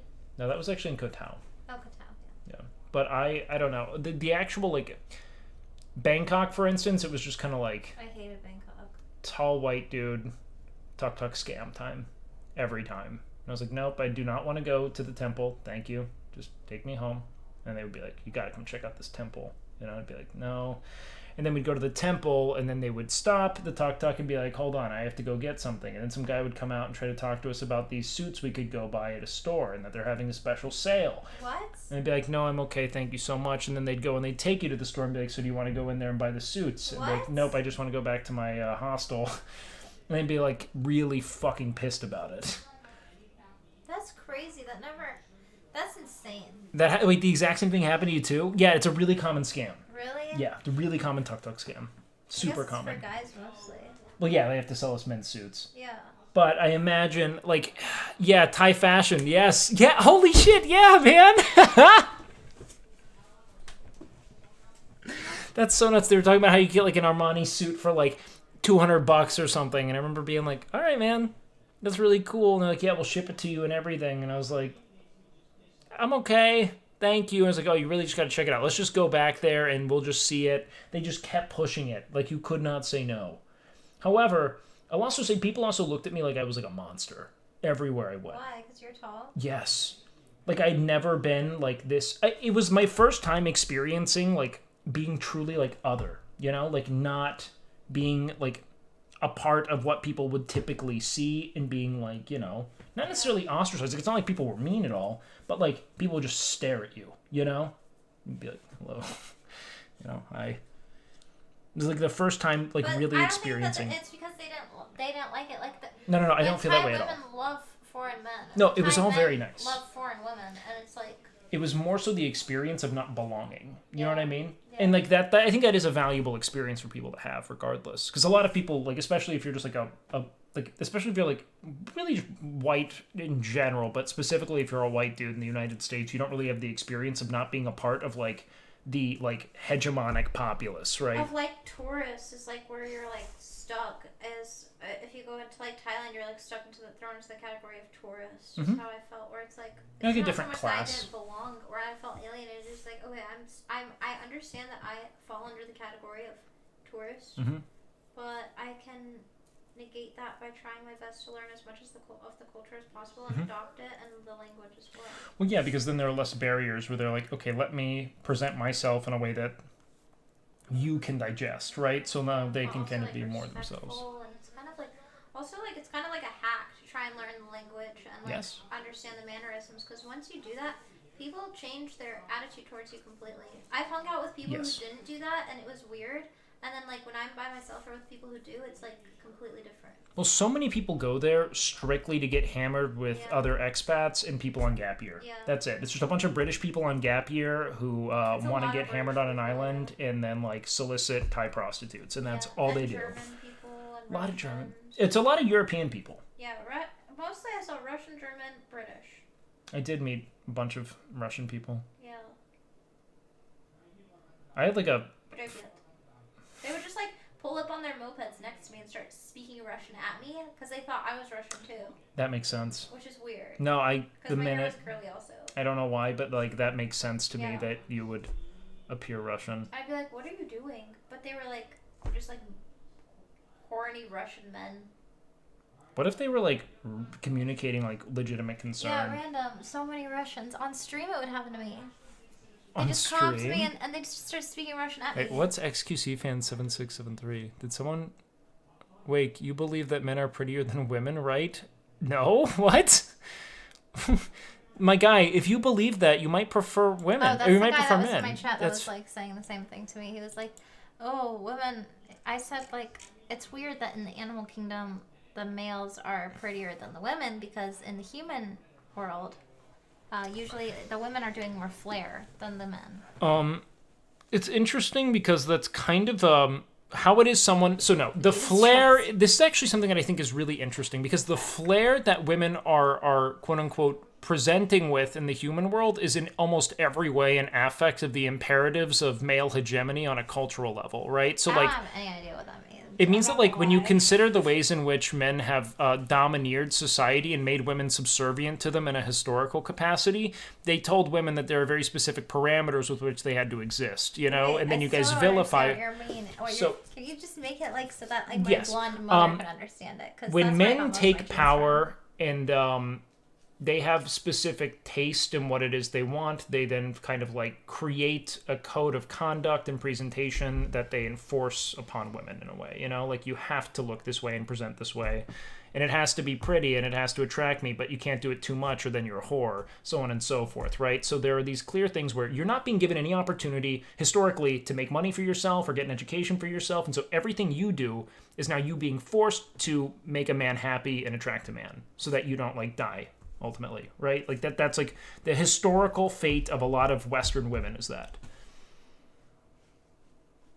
So, like, what it is you see women doing, that's not them from, like, this, like, evolutionary performance of beauty doing things to stand out. It's literally just men saying, you have to do this or we won't accept you. Because most of the things that I do is because I think it looks good. Well, yeah, but, like, why does it look good to you? Because other girls said it looks good, too. But, like, why do you think they did that? Because they want to be hot, too. I think it's because the world has made it imperative to them that they do that, you know? I think, like, also, like, women are trying to attract other women. I think that there are a lot of very, like... I think that there are just a lot of closeted people in general. It's like, if you look about, like... So, I think women are doing what they believe to be attractive. Hot to who? I don't know, be hot to myself. So, you know what it is? It's because I want to not feel like I'm just wasting my youth. And I want to make the most out of my youth. That's what it is. It's the fear of one day no longer existing. Or if I do exist, I look like an old hag, and I can't be as... Do you think that might have something to do with the way in which the world has reduced? I can't be at my peak. Like, I want my children to look back and be like, damn. But why? Why wouldn't Grandma they was look at you and be like, cool, oh, hot. she was very, like, quick-witted and made a bunch of people laugh and did all these They're things? going to say that, too. By God, they're going to say that. Sure. I hope. Yeah, I'm fucking if sure. I have children, then I would hope that they would. Youth obsession is an extension of this topic, yes. Well, that's kind of what I want to get to, is that it comes down to, like, we have, again, historically reduced the value of women to the way in which... girl, you're just a sexist prick. That is a moronic take. It's, you again, quite literally, I'm trying to talk about the ways in which male hegemony, right? So the fact that men have taken, you know, the kind of, like, supreme influence over society and what it is society impresses upon us, right? Like what it is we feel as though we have to be. Men have controlled that to suit their preference, correct? I'm trying to be like really selective in how I'm phrasing this. So like when you talk about what just a typical girl is doing, a lot of it is built upon what it is the world has told them is valuable and who has been in control of how we establish our value systems. It's because people are nicer to girls if they're prettier. But doesn't that have something to do with the fact that, like, again, we've not necessarily considered women to be, like, and this is historical, I'm not saying it now, but, like, intellectually or even, like, you know, like, socially... Like, I want people to be nice to me. If I do something, like, stupid or something, I want them to be like, well... But then we think about, like, where it is but, like, why do we, like, what do we give respect to, like, men for, right? It's, like, men who look more distinguished. Look. You're making this sound way too deliberate, though. No, it is really deliberate. Dude, it's crazy deliberate. I think that when I get ready in the morning, what I'm thinking is, like, when I get ready in the morning is, like, I want to look the best that I can today. Because tomorrow, I'm not going to look as good. Because I'm one day older. One day further away from that ripe age of 17. And I want to know that I tried my best. And hopefully I'll look back with kind eyes and be like, yeah, that was great. Or do you think that it's just going to haunt you forever and you're constantly going to live in best I could? No, or you're going to live in constantly in the shadow of your apex, and then every day you dwindle further from it. You feel more bereft. I haven't hit my peak. Either that or I hit my peak like years ago. No, I think that it is an anxiety that has been impressed upon all of us, especially in entertainment, because we've been told that our value is predicated on our attractiveness, right? And that's intertwined with youth, intrinsically on a cultural level. So every day we drift further from that peak is a day we lose value in the arena that we care about, which is a falsehood, because this is the first time I think audiences literally grow. I don't prioritize my physicality. I do prioritize my health and mental health. Mm-hmm. But I feel like mental health also means that you're, like, willing to... It also means that you're hot. Hot people don't get depressed. This is obviously the case. Being depressed is clearly ugly. Yeah, no one who's hot would be depressed because they're getting laid and people are telling them they're cool. This is super easy. Some people don't want to become aware. No, I think that plenty of people do. And I think it's true. I'm just kidding, chat. I'm trolling. When I was younger, I thought, damn, women are hot in their 20s, and now I think they have to They have their peak in their 30. I think that this is the thing, is that your concept of attractive scales with your age. In the same way, this is the weirdest sentence. I don't even want to say it out loud, but like, when I was in the first grade, I had crushes on other first graders, okay? That obviously does not continue, right? That's like, you just like, it's when relative to... When I was in the first grade, I had crushes on my 30-year-old cousin. Is that a weird... I don't think that that's a weird thing to say. I'm trying to talk about a legitimate thing, all right? I'm sorry about the soundbite that's forever on the internet now. So, was your 30-year-old cousin hot? I'm joking. I didn't have a 30-year-old cousin at the time. He left. Oh, no. But, like, the point is that... I was just trying to make it funny. Did I just hit on Bonnie? No. Who? Why? When? I didn't get anything. This is... The internet's the worst place. Everyone is attracted to people their age. Yes, more or less. That's exactly what I'm trying to propose. Is that I have full faith that when I'm 60, I'm gonna think that 60-year-old women are hot as fuck. You know. I see what you're saying. Mostly because now at 28, I think 60-year-old women are hot as fuck. You know, and I just don't think it's going anywhere. I'm just trying to stir up your chat. I'm sorry. I'm trying to stir up my chat. Yeah, I'm throwing out follows. With images of attractive older women. Sear disagrees. He likes them mommies. That's true. That's true. That is true. I've never been into like moms. I don't know why. Not like because someone is a child, but I mean someone who's of mother age. Like that was never like a fixation for me, personally. A lot of dudes were there. I was never there. Is that like, I don't know. I feel like every time I'd look at moms, I'd see like my mom, and that does not communicate that to me, you know? Yeah. And as I get older and I no longer associate that with, like, I start to associate that with peers and not, like, you know, caregivers, I think I'd feel differently. I don't know. That's not weird, is it? Maybe that's its own weirder version. I don't know. Everything's fine. Part of it's a level of life Did you experience. eat dinner? Did you have, what's this? Being and, no, never mind. It's good. That's Jean-Paul Sartre. This is great. This is the antidote to nihilism. We talked about nihilism. Oh, yeah. I mean, this is kind of like a lot of text. This is a huge antidote. Yeah. This is what I need. I wish I could just download this into my head. It's also really dense. Like, the translation is really challenging. Oh. Because he's French. And whoever translated this, it's just it's such a fucking brick wall of text. I can read it, but... Camus' great too, but Camus' more of a nihilist than he is an existentialist. I can't do that anymore. But he's good. No, I'm tired of that. Wait, I had that moment kind of years ago when I was watching... You just called them adult films. What's wrong with adult films? When I was watching adult films and thought that this is a daughter of someone, and I felt bad for the... Why'd you feel bad for the dad? That's so... I feel bad for the daughter. I think that's just a weird regressive take. What about the mom? Like, you're so dumb. Well, also, like, why wouldn't a father, like, I think it's because he can only pass empathy upon someone who he kind of, like, semi-relates to. He's like, I imagine the thought of a daughter being sexually liberated and not feeling active repression. God, that must be so bad for the father. I don't get, like... yeah, what about the mom? Yeah. Imagine her devastation in knowing that her daughter... No, guys, I just think it's silly. Has the solution to nihilism? What about the guy who was pummeling her? What about his daughter? You don't feel bad for her? Yeah, what about the guy who's pummeling her father, you know? Ram some girl on the internet? That sucks. Yeah, and then imagine his sister having to think about how the fact that it's not... I'm not going to make those jokes. Why is the dad thinking of their daughter having sex? Well, because he wants to have sex with her. What do you mean? I gotta go. That's how that works. Freud talked about this. How about their neighbors? I forgot my phone. What? I forgot my phone. Yeah, you Let's did. reset the conversation. Okay. We're lore wiping. All right? We're lore wiping. What about all the dreams that make life worth... What about all the dreams that make worth life living? What do you mean? I don't think... Every time that I have a dream that I'm swimming, I'm actually riding a bicycle.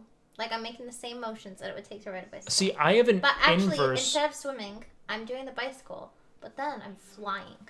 So every time I have a dream that I'm flying, I'm riding a bicycle underwater. We literally have, like, inverse dream experiences where every time I'm, like, doing anything above ground, it's like I'm swimming. And I'm, like, moving through just gelatinous air. Really? Yeah. Like, if I'm trying to run... Do you have a lot of dreams? I dream a lot. I'm just kind of a And you're dreamer. always going through jelly Just the kind whole of like time? a big picture stuff, especially if I have anywhere to go. Like if I'm in a hurry. Like every time I run, I'm like bounding. It's like I'm on the moon and Do you there's have no anxiety? gravity. Bonnie. I'm like crippled by stress and anxiety. Just have you ever had a dream that you could but you couldn't have and you Yeah, I did. when you I hate dream. I love dreams. I love sleeping. I have never it's something I haven't lucid dream. Do you lucid dream ever? Yeah, sometimes. What do you do when you lucid dream? When I'm lucid dreaming, I'm just doing everyday stuff. Usually. Like There's, you're like I sometimes- have I've full had- control and I'm gonna go to the grocery store and like Yeah, like they're like it's like, oh, I guess lucid dream is when you know that you're dreaming. I've had that, but I just don't remember exactly what I was doing. every Like time it's been a long time. I remember one time I was like staring at the ceiling in real life, in my waking life. I was staring at the ceiling, and then I just like left. I don't know where I went. I don't even remember what I was doing. I just like fully meditated. And I was like a teenager, and then I just came back and I was like, where was I? Have you ever read those stories of people who will like go into like they'll like go into like vegetative states and they'll dream out an entire life and they're like they'll live 60 years in their mind in this fully lucid, fully realized world where they have a wife, like a child, and then they suddenly wake up. Like they'll just get like Is it a knocked out. coma? No, it's not even like a coma. Like this can happen to people who like How long are they sleeping for? the Reddit post. Yeah, man. Like there was this dude who was writing about how he was devastated because was it from a drug or what had happened? I'm pretty sure that he just like got like knocked out or something like Is this that. real? Yeah, this guy was reporting having had like this entire life experience that was fully lucid, as if he had How many lived it. people have done this? I've heard similar things before, but yeah, he got knocked out. Yeah, it was something like that. It was fucking insane. What if it's just like some guy who's making up a story? Well, he could, but it's still fascinating. Do you want to know what the best thing on Reddit is? Guys, if you don't know about this is fucking captivating Reddit lore. It's called Casual H. It's where you can track a dude's addiction to heroin from the inception of the idea of buying heroin to like 2 years recovery. It's insane. Where he's Wait, like, what? it's just this guy. So his account was called Casual H. H being heroin. Who just like, I want to try this. Does anyone know where I can buy it in the Washington, D.C. area? Something like that. I'm just going to see how it goes. Dude On goes out of Reddit? his way. Yeah. He's like documenting having tried it, how he felt good. He's like, oh, it felt pretty good. I want to do it again in the future. And then he just stops posting. And then there's a period of, I have like a problem where he's posting about that. Him going into recovery, coming back, talking about the full extent of his addiction. It's fucking insane. That's crazy. It's fucking insane. Yeah, So you ever do heroin? you want to try it? You know, like, I have actually thought about it, but I can actually never do hard drugs because that's bad. I will get addicted. And also another thing that I can't do is I can't drink when I'm like sad. that's, Otherwise, that will be my coping mechanism because I have known that it would work. yeah, I say that all the time. But also, I can't drink very much because then it just depresses me more. I am so fucking cool when I drink, Bonnie. I am Yeah. like I am the coolest version of myself when I have like 3 drinks, and that is why I will never do it. Yeah, you're cool when you don't drink. It's too easy, Bonnie. It's too easy. Like it makes me feel so uninhibited. I make every joke I want to make. I'm actively thinking of like 50 jokes at any given moment, and I just say none of them because I'm always afraid of them bombing, so I just don't make jokes Really? constantly. I always bomb my jokes. Oh, Bonnie, I am so like self-loathing. Like I am the way I like scrutinize and ridicule my every thought. That's why sometimes I just seize up and I stop talking. Like I don't know how to like, and then I just Really? hide because it just like it's self-fulfilling. Like the less you actively confront those fears and those obstructions, the more likely they are to like grow in But magnitude, you're right? great, Wake. Dude, Wake is like my therapist. I feel like you kind of just come on my stream and then say things just about your trauma past, dump. and then I feel like you trauma dump. You'll say like one thing in passing, like you'll be like, "I've never had a Christmas gift, or I've never had a birthday gift," and then you'll be like, "I didn't want to talk about this. Why are you bringing it up?" Wake is my therapist. It's exactly what I'd like. Whenever I Um, have issues, I talk to Wake, and he always has the answer. I feel like you've had issues like twice ever, Yeah, it's my. and one was today. But it's always Remember my existential problem? I do remember your existential problem. Yeah.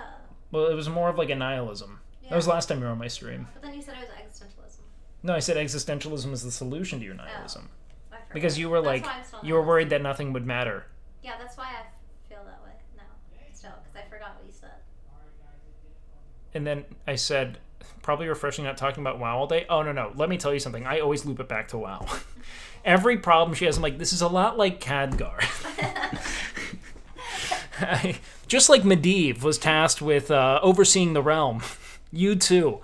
No, I think that, no, existentialism's like, it's like, there is no meaning, but you're then tasked with creating it for yourself. Like, there's no divine meaning. You make it for you.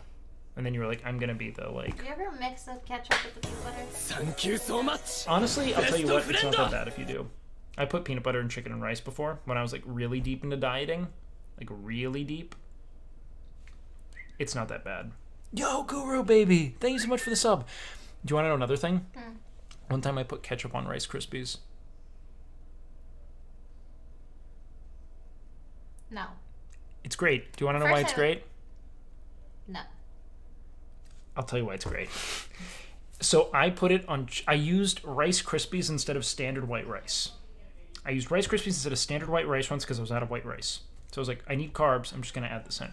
Rice Krispies are just puffed rice. That's all it is. This is your way of, like, your diet is your way of controlling your life. It is my locus of control. Diet and exercise, yes. And then Makes I you feel obsess completely- over everything I feel out of control of until I derive a sense of control from it.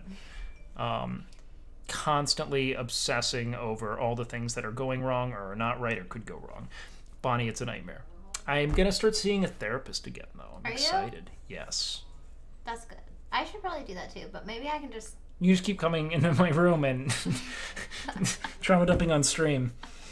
Look, have you ever thought about just going to Dr. K? Just go on Dr. K's show. I actually did message him once and he ignored me. I was like literally gonna die. I was at my wit's end. Yeah, and then I he was messaged like, Dr. it was like, You have to be well, I'll the get your best view count up, kid. Like Dr. K's just clout chasing. He's just like, yeah, get that CCV up, bucko, all right? But then it all turned around.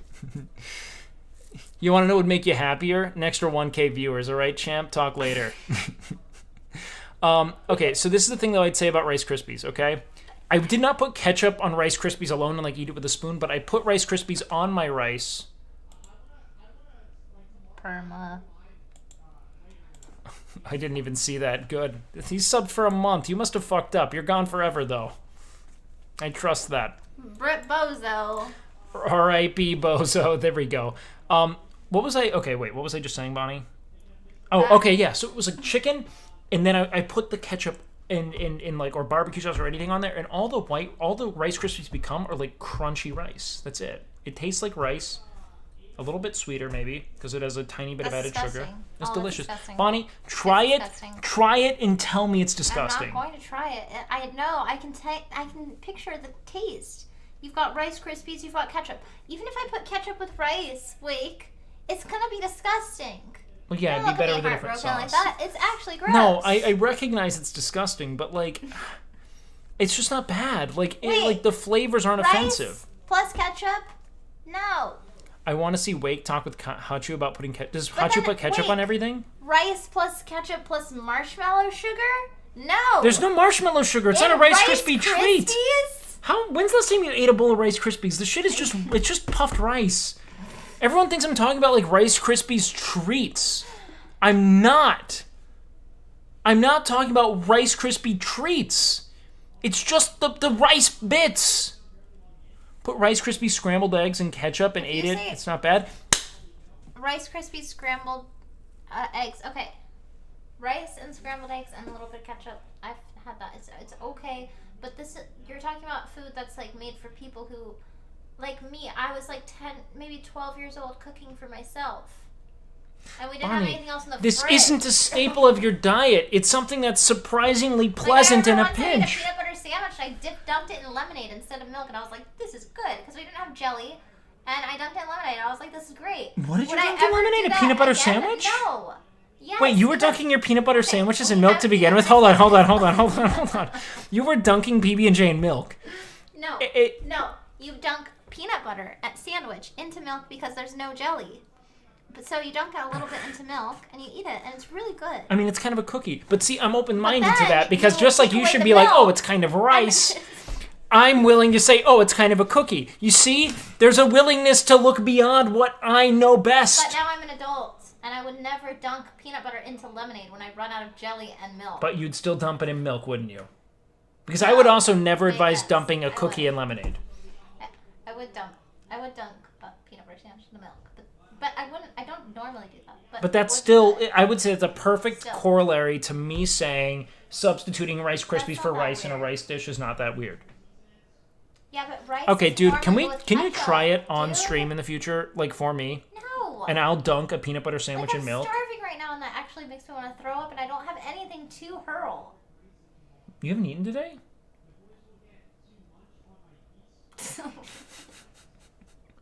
I wasn't allowed to eat as a child. I had doggies. It was haram. I had doggies. Well, actually, Ramadan That's true. did happen. So he just kept saying Ramadan's still happening. Well, no birthdays. We celebrated Ramadan for 12 months. Eating is haram. I eat doggies today. I should probably eat something else.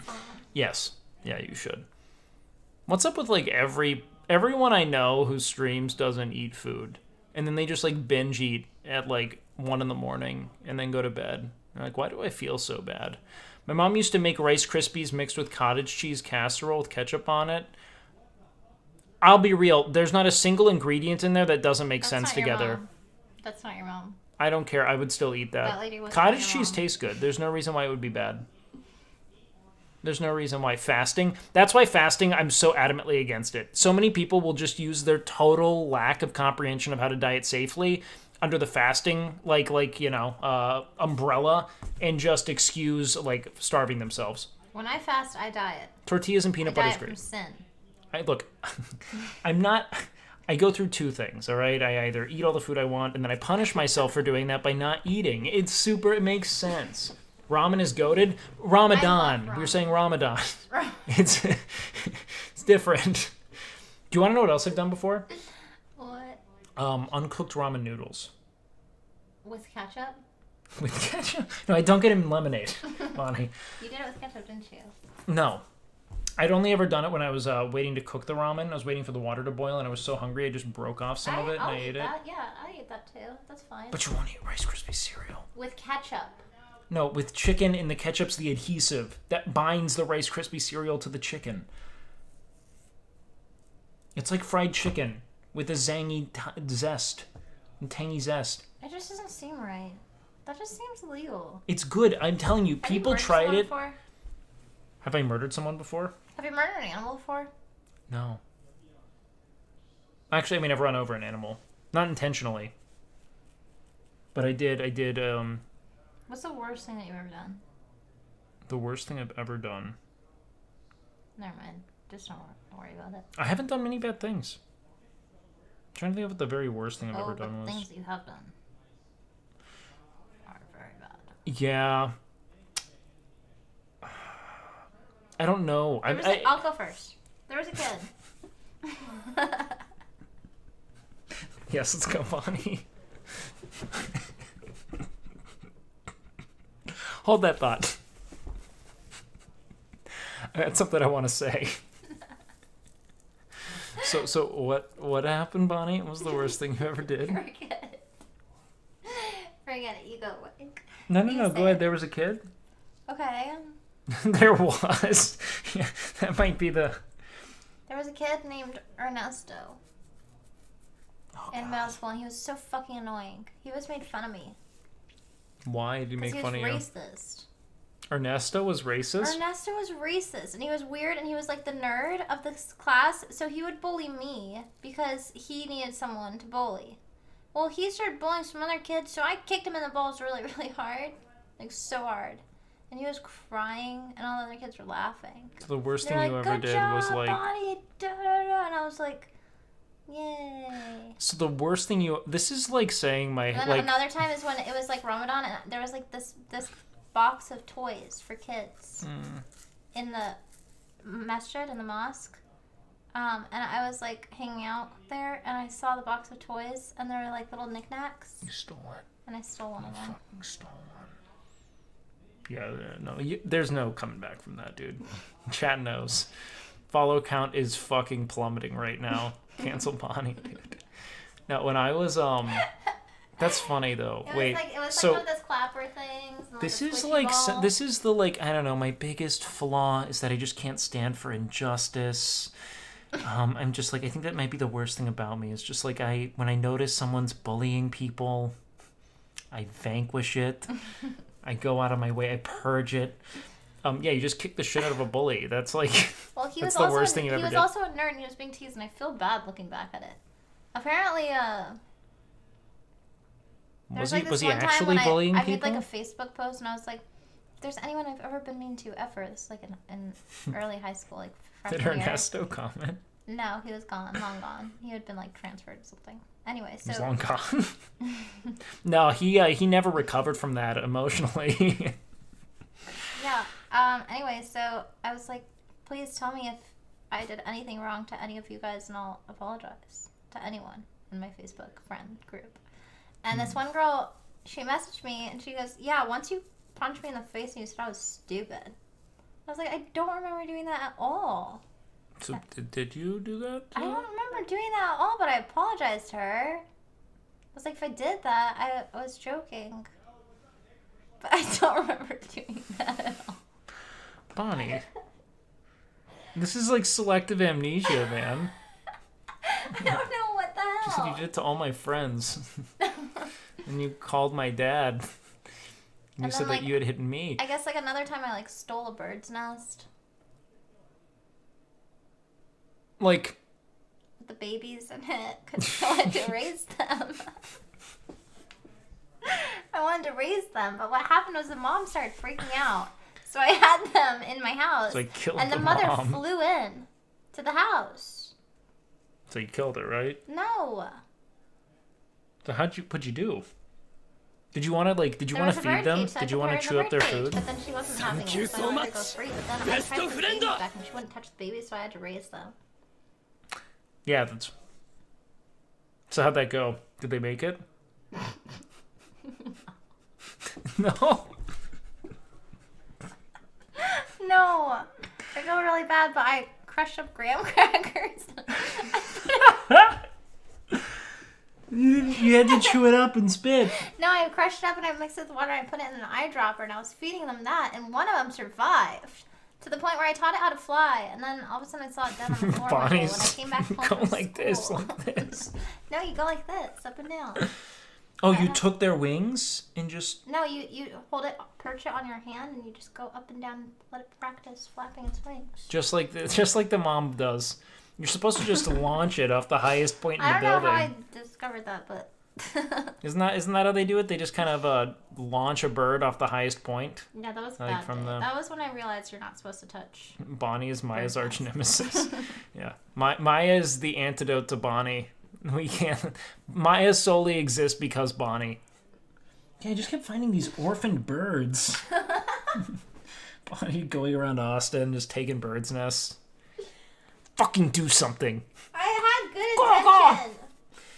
Maya's writing her name on the list. You're next. I had the best intention. How old were you? 13. You were 13 when you did that? And you were like, they need graham crackers? Maybe I was 12. It's a big year developmentally. I don't know why I thought of graham crackers. It was all I had. What? That's all you had in your home? Your everything else was haram. I love to imagine this world where there's like a father that just... What was the worst thing you ever did? Wait. The worst thing I ever did. I mean... Oh my god. It's a Esfand. Oh wow. Is that his copy pasta? I have to... What is the worst thing I've ever done? Hey guys, thank you so much for the birthday wishes. I have done bad things. But, like, some of them are bad enough to where I don't want to talk about them. Because they'll just take the wind out of our sails. Like, do you guys know who Franz Ferdinand is? So, stealing harder than rich. So, kind of a big deal. The worst thing I ever did? I don't know, man. I wasn't too much of, like, a bully or anything, man. I normally, like, felt pretty bad. Like, I was a pretty empathetic kid. I wasn't, like, a perfect kid or anything. Like, I fucked up more personally. Like, what did you do to the Archduke? Wake? Wake? You can say it, Wake. Have you seen the week Kanye had? Let's see, what is the worst thing I've done? Did I steal anything? I mean, I did, like, I would, like, shoplift with a friend when I was in middle school. But, you know, corporate greed's what we were fighting. So Theoretically, wait, it's a good Did you thing. figure out what the worst thing you ever did was? Well, you know, I started World War One. Other than that, trying to think, what is the... I mean, like, I don't know how many, like, terrible things I've done in my life. I was very cautious. I had a lot of religious guilt as a kid. I was very afraid of going to hell. Like Christian guilt? Oh, yeah. I was very afraid of going to hell as a kid. So that honestly, that worked pretty well. Yeah, It got me to the point to where I could learn my own code of ethics and then actually apply it, you know? Good night, Alex. I don't know. What did I do? Playing WoW? That might have been one of the worst things I did. But I never, like, scammed anyone in WoW. I got scammed in RuneScape, but that's something that happened to me. Started streaming on Twitch. That was pretty bad. What's the worst thing I ever did, man? You never bullied anyone? No, not really. When I was young, I remember there was a kid who was like in the second grade, I think. There was a kid who was really young. He was clearly, like, he had some kind of mental disability. And he would just kind of, like, vocalize in ways that were really bizarre. And I remember a bunch of people, like, we'd all have to sit outside of our classroom in, like, a row, you know, before we could be let in, and I'd always get to school early. And everyone would, like, call this kid the show. And be like, the show is here. Because he would, like, act out and it would be entertaining. And then his mom heard one day and was like, this is not fucking okay. He brought it to the attention of the teachers. He talked to me, and I felt really bad. And they were like, you should write an apology letter, and I did. And then I learned that some people have disabilities and you shouldn't make fun of them, you know? But they're like things you, like, learn. It's not like I'm like, this kid's got a fucking problem and it's funny. You know? You're just like, I don't know, it's weird. Why is he doing I don't know, like, I never found disabilities funny. You know, I may have stolen a bird's nest, but I actually volunteered when I was, like, in middle school for the kids with mental disabilities because they had a golden retriever that was a... So you did it for the dog? Yeah, it was a service animal, and that's what lured me in. And I was like, this is the best dog ever. And then I realized it's a service animal for all of the mentally disabled children. So I would go down there. So I started pretending to be mentally disabled. And then I would hang out with the other disabled kids. Yeah, I did that. Like, that was...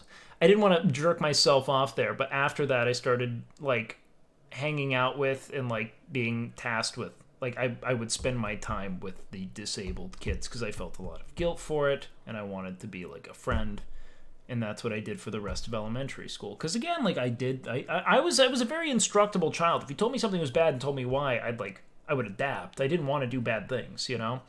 Yeah. Then I killed one of my sister's boyfriends in middle school. What do you do? That's the thing. You just fucked your sister and you're like, no, that's my sister. We were in middle school, so, you know. What did I do? What's the worst thing I ever did? Is this okay to talk about on stream? What, murdering your sister? You need to say you're just kidding or in a game, otherwise you're going to get banned. I don't know what I actually have done. I really haven't done many bad things, man. I'm trying to think. I mean, I'm not, like, a perfect kid. I'm trying to think of, like, what, like, is a dumb, funny thing I did, you know? Because, like, the worst thing was, like, that. Like, what I said when I was a kid. Like, that was very formative for me. Because that, like... Your sister's boyfriend. Yeah. No, I was, like... It was, like, the thought of, like, making fun of someone for something beyond their control and then learning that things are beyond people's control was, like, a very formative lesson, you know? And then I didn't really make fun of people, you know? Yeah. They just didn't really recur.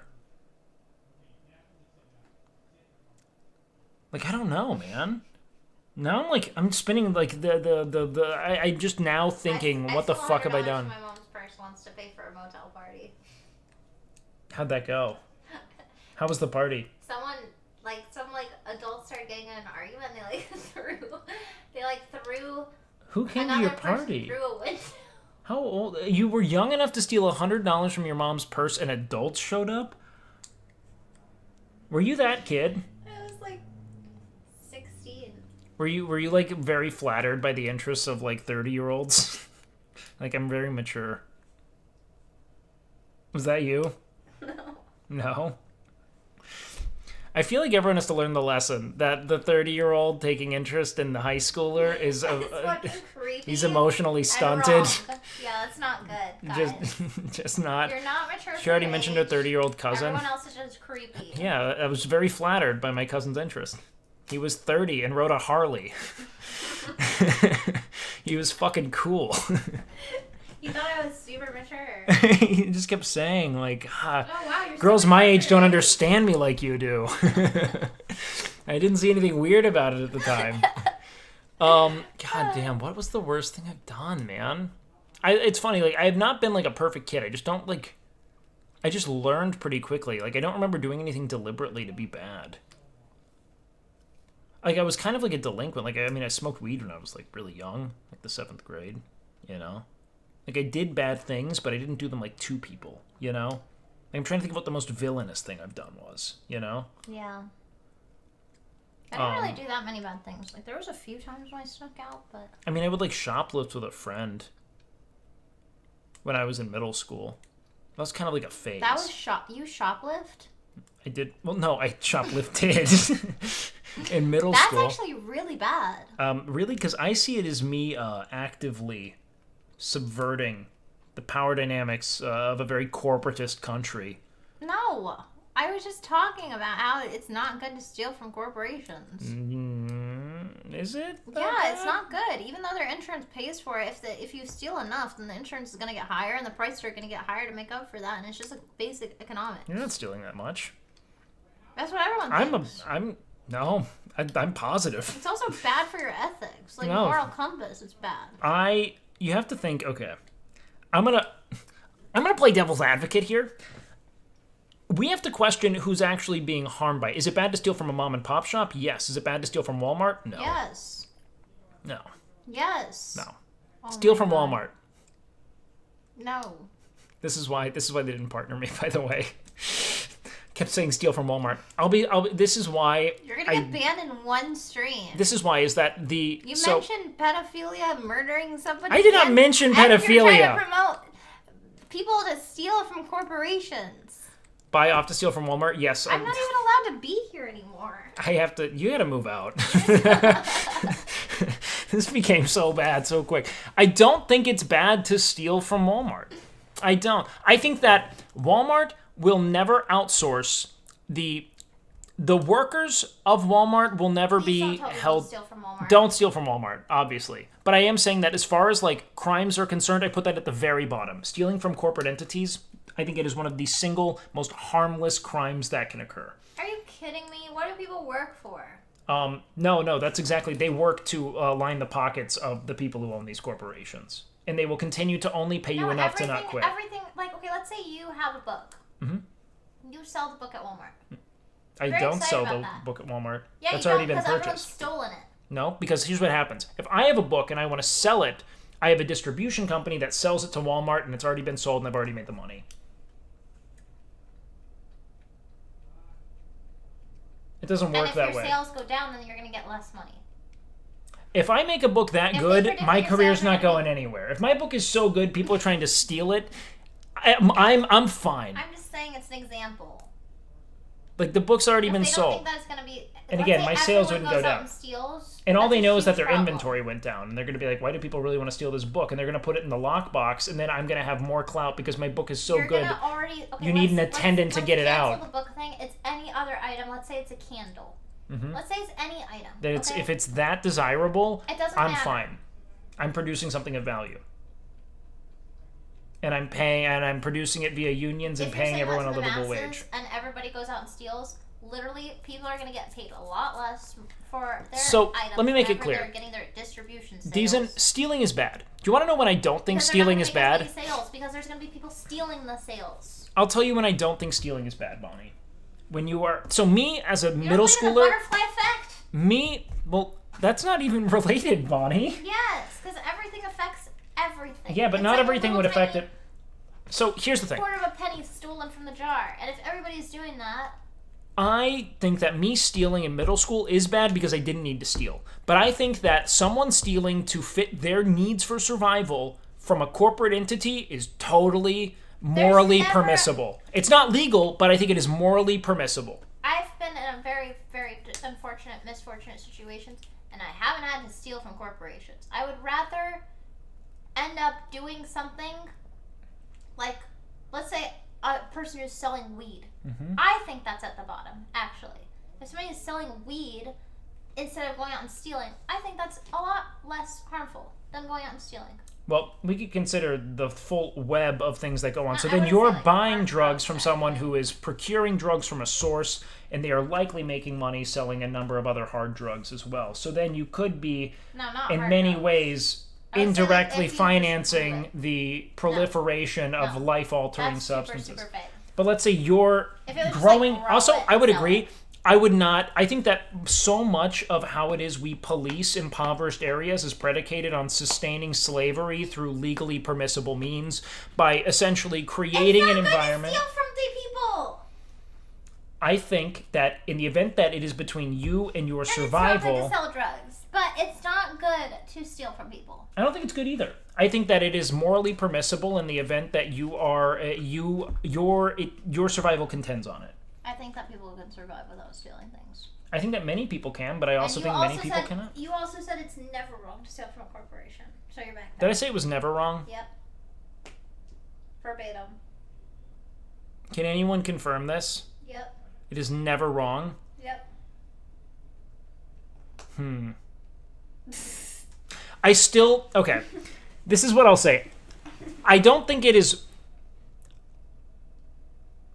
What if your kid went out and stole from Walmart? You'd be like, well, yeah, I would obviously tell him not to because he doesn't probably need to.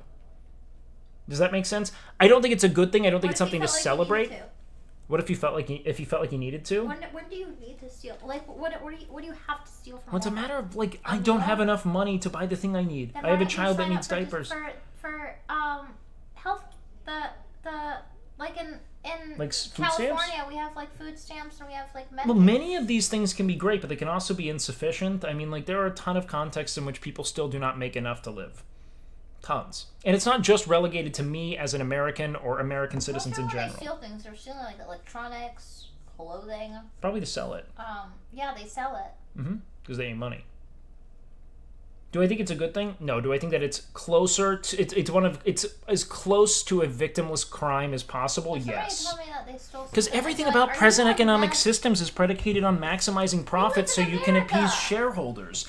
Like it is. We live in America. As far as I'm concerned, it is literal. It is a return of value to the laboring class, and that's it. Because they're constantly being stolen from. Like every hour you work is theft. That's not true. It is. It depends on what you're working for or as. Are you talking about like so as a this is the very pillar gas station? Yes. So the value of your labor is almost invariably not being met with the amount. So you are generating, in theory, all of the value, correct? Like someone who is making something is generating the entire value of that product. That's not true. So what's creating the value? The creation of the value is the source in and of itself of having the property. The housing, how did they make the money the to do overhead that? Fees. They do the overhead fees by selling the items, by using the employees to help sell those items, by manning those items. But how did they get the money to purchase that property? Probably a loan. How were they able to get a loan? I mean, it doesn't always have to be a loan. Sometimes they're paying out of pocket for their own hard-earned money that they worked for. Sometimes they're doing the bank thing, where they're just getting a loan from the bank. But why were they able to do that? Why don't you just tell me? I think that generally speaking, Asking me questions. so what's happening in like the way that a lot of these like present economic systems are structured is that there is surplus value being produced in order for profit to be harvested, which means that I know that I can make, and this is the literal like imperative of a business owner, is to maximize profit for shareholders. Like legally, that's what they have to do.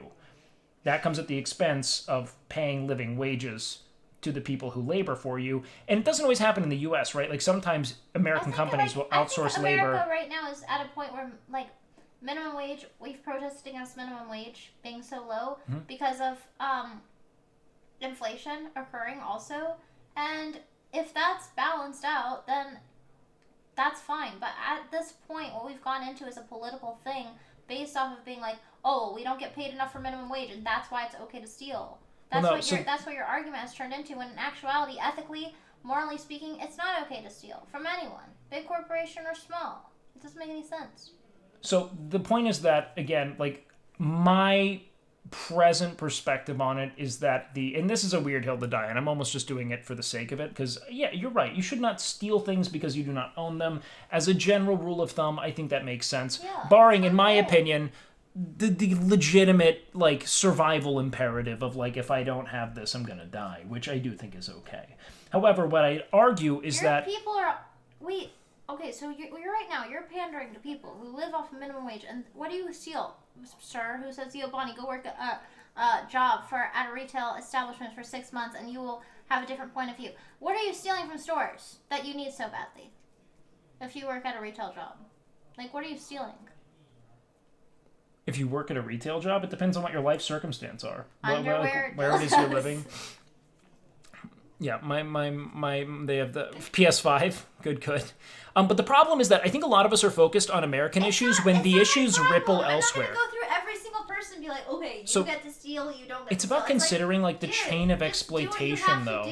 Because don't fuck over other people. If you're fucking over other people, I think that's morally wrong. So this is why is that I think that at the core of it all, why people advocate for theft, especially as protest, is that it will never hurt the laborers as much as it will the business owners, whose entire model is predicated on exploiting, underpaying, and siphoning from those who create that value for them. That's so vague to say they're. I can get more granular. So let's look for instance I don't think that this happens just in I think that every big corporation is exploiting their workers. Yes, 100%. Not necessarily their American workers, but their workers, without a doubt. Because this is a literal and also some corporations might be totally pro-union and supporting fully ethically compensated workforces, and that'd be great. So I can't speak to those. But the majority of these business models are predicated on outsourcing legitimate exploitation to foreign countries. So you have producers in this company in the United States wants to make this product, and they can only sell it at a profitable price point in the event that they outsource, not profitable, but let's say to maximize profit, they'll take their present product model and they will outsource it to a company in Shenzhen that will then take that and then outsource the actual production. So this is essentially a consulting kind of company that will help procure a plan for production. They'll outsource that to a country, to a factory in Cambodia. They'll be you're going to make this here. You're talking about retail clothing, for example. Yeah, that's a great example. Because also our food is not technically always sourced that way. Our food is also sourced in a horrific way. If you look at the way like Monsanto and other companies that operate and verifiably control geopolitical frameworks in South America. Well, yeah, it's not all from Cambodia, but the point is that almost everything. It's why there's a massive degree of human capital being incinerated when you consider the ways a lot of foodstuffs are produced, vegetables, fruits in South America, things of that nature. It's remarkably exploited to borderline slave labor. It's not the person at Walmart necessarily who's being treated unethically. Whole Foods doing that too? Almost. I mean, it depends on where they're sourcing their food. Yeah. We'd have to trace it. I'm sure that there are plenty of people who are doing that. if yeah. So like what you're saying is like ethically speaking, if you're gonna steal from something, then you're saying like as long as it doesn't come from like an actual farm, and it's coming from like whatever the fuck Monsanto's doing or whatever, and like people who are getting paid pennies on the dollar, then it's okay. It's not that it's okay. It's that it, to me, is more permissible than other crimes. But you said it was okay. Yeah, being incendiary. I think that it's permissible as far as crimes are concerned, 100%. Like, I don't care if someone shoplifts. That does not concern me. Like, unless it's from, like, a mom and pop shop that... So, like, let's say, like, I came home and I had stolen, like, an iPod from... Yeah, I would not give a fuck. Not a single person who is... The only people who suffer from that are going to be people who are calculating total profit. No, not at all. I'm too guilty of a conscience. However, the point more so is that no worker's being compensated for the value of their labor for no... If you came and you stole something, and I would not be like, I don't give a fuck. I'd be like, what's wrong with you? Are you a kleptomaniac? So this is the thing, though, is that the only thing that is, like, giving any... Do you need money? I would be worried. Can I help you? But that's the thing, is that, like, a lot of people who are in those contexts can be helped, right? Like, I'm not going to be the person who steals, because I frankly have plenty of privilege there. Are methods. Walmart loses more money on products they can't sell because it was left... Yeah, talk about food waste as well, man. The amount of food waste that occurs in the United States, like, what, isn't like 40 or 50% of the food that we produce thrown out? Isn't that fucking just preposterous, especially when you consider all the legislation put in place to make it such that in the event that you have excess food, you can't give it to people? They're literally trying to... They're building this... But it's a problem with the system, and I don't think that, like, the solution is to just fuck with... Like, I think the solution... Bonnie stealing baby birds and telling us not to steal a PS5. Okay, dude. No. I was 12! This is what I'd say, is that you have to consider who you're actually stealing from, and you're not stealing from the laborers because they've already been paid. You're stealing from the people who are profiting off of the labor by not paying them the full extent of their labor. So I'm not stealing from any laborer whatsoever, as they've already been compensated. As much energy into actually changing shit.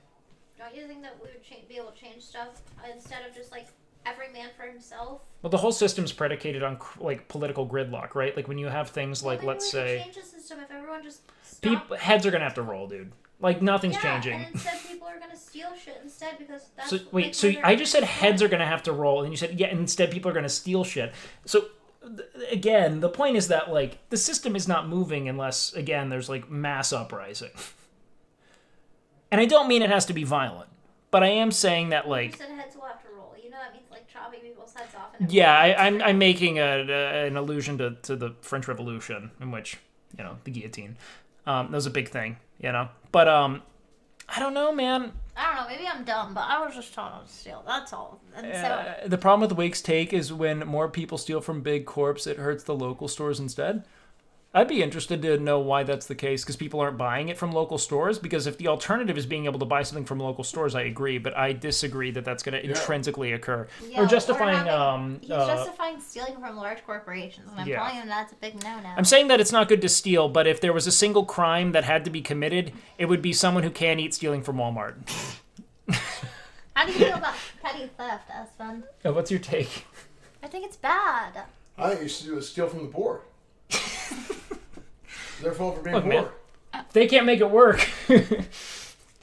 Esfand's about to say useless eater. I mean, that's what I say. I say eat the poor. And you know what, man? I hell yeah, brother. Yeah. My opinion can be purchased, by the way, guys. I'm not consistent. I love Walmart. Do you like stealing from Walmart? Nope. What do you think of somebody who steals I mean, from with Walmart? prices that good, it's practically a steal anyway. Yeah, it's practically a steal. You know who I would steal from? A homeless person. Life's not fair. They gotta learn it.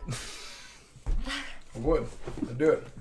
That was 100% true. What is in your mouth right now? Popcorn kernels. Homeless. Homelessness. I stole from a homeless. Homeless popcorn. Yeah, homeless popcorn. You stole something from me? Yeah. It's yeah, man, I agree. I've been swung. Why didn't you say this? What? We could have circumvented this whole art. Like the entire debate we were having could have been fixed with rerouting blame to the poor. Oh no. Which, thank God, we did. Esfand came in here and then laid down the law. I was tiptoeing around that. Yeah, poor people are like sad. It's weird. It's like, you know, we were just saying that. It's like, it's not hot to be depressed, you know? Yeah, it's not. It's not. depressed. Don't be sad. Don't be poor. It's a bad look. Look, and the best thing I can tell you is that if you're sad and poor, don't be poor. You won't be sad. Do you think people ever watch this stuff whenever we joke about this and they think we're not joking? 100%. That is the biggest game of telephone on the internet. Hey, he said this. It's like we're joking. Do you remember? It's about like the comment I always bring up. It's like Wake has a wife and child. I promise you that happened one time. Someone clicked in and I was like, I gotta get home to the kids. And then they were like, Wake is a kid? And just decided that was now the narrative. I actually sat down with Wake and I said, Wake, we have to talk. Yeah. I said... Kind of fucked up. I said, were you married to your girlfriend? He said, no. And I said, did you leave a child? Do you want to talk about how you left a child? No. Children? Wait. I did not leave a child. Left behind? I did not leave a child. There was never no child, nothing was abandoned. No child left behind. That's a good policy right there.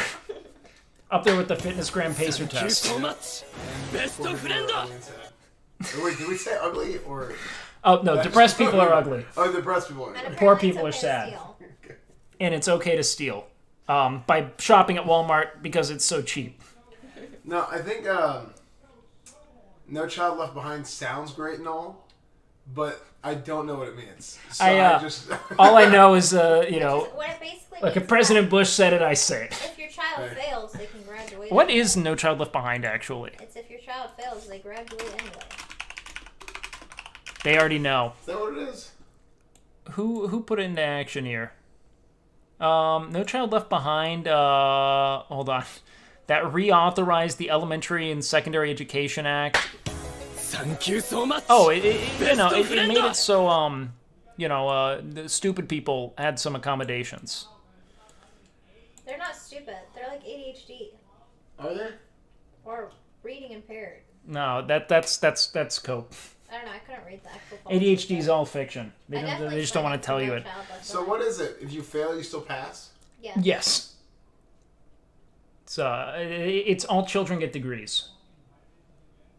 That don't make no sense. No, that's not at all what this is. So the idea is that it supports standards-based education reform based on the premise that setting high standards and establishing measurable goals could improve. It's standardized testing essentially. Oh. I'm pretty sure that's all it really is.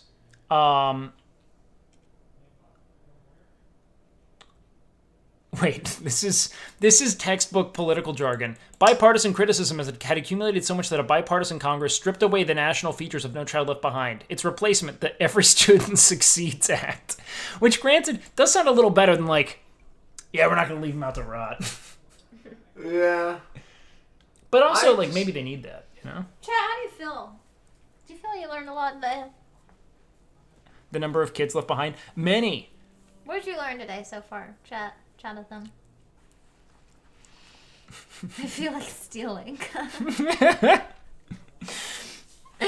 From the homeless. Depressed and ugly. Lady Cupcake, you're not.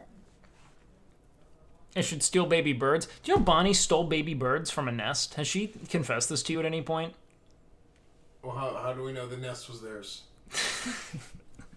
Maybe they were. Was it on Bonnie's property? Well, maybe they were freeloading. Hey, They were. This is true. I don't think they paid rent. And here's the big thing, there, man. What we did learn is that it's what we call it's kind of like eminent domain, right? If a bird builds a nest on your property, you can claim that to make room for something else. Yeah, like if you want to put eminence front. Yep. Mm-hmm. You have eminence over the domain. Yeah. Esfand, what's the worst thing you've ever done? I killed a guy. In a game. Yeah, cold blood. That was real. I'm the I only didn't one like who him. hasn't killed anyone, apparently. But I didn't kill someone You in my killed dream. the birds. The birds That was died. an accident. But they're I told you my deepest worst thing that I've No, ever you done. told I'm chat. confiding in you. I don't know what the worst thing I've ever done is. I really tried to think about it. You're not allowed to use that against me. I'm just an unassailable I even moral forgot what paragon. Because it's not. I never did anything bad. Yeah, you did. I can't think of. You stole. I remember that. You stole. I did steal from And what Target. else did you do? There was something else you did.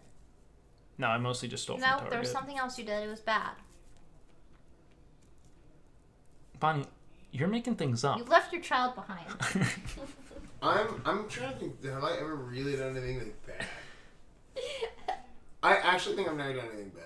I hate you, Esfand. Get out! And honestly, I think of everyone in the house, Bonnie's probably done the most bad things. Yeah. Maybe the only person who's done That's bad not things. true. Here. Bonnie killed a You're guy. a fucking...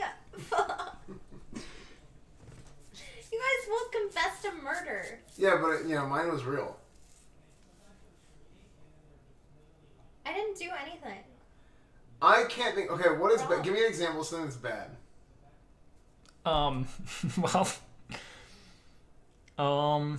I mean, we could start with like standard crimes.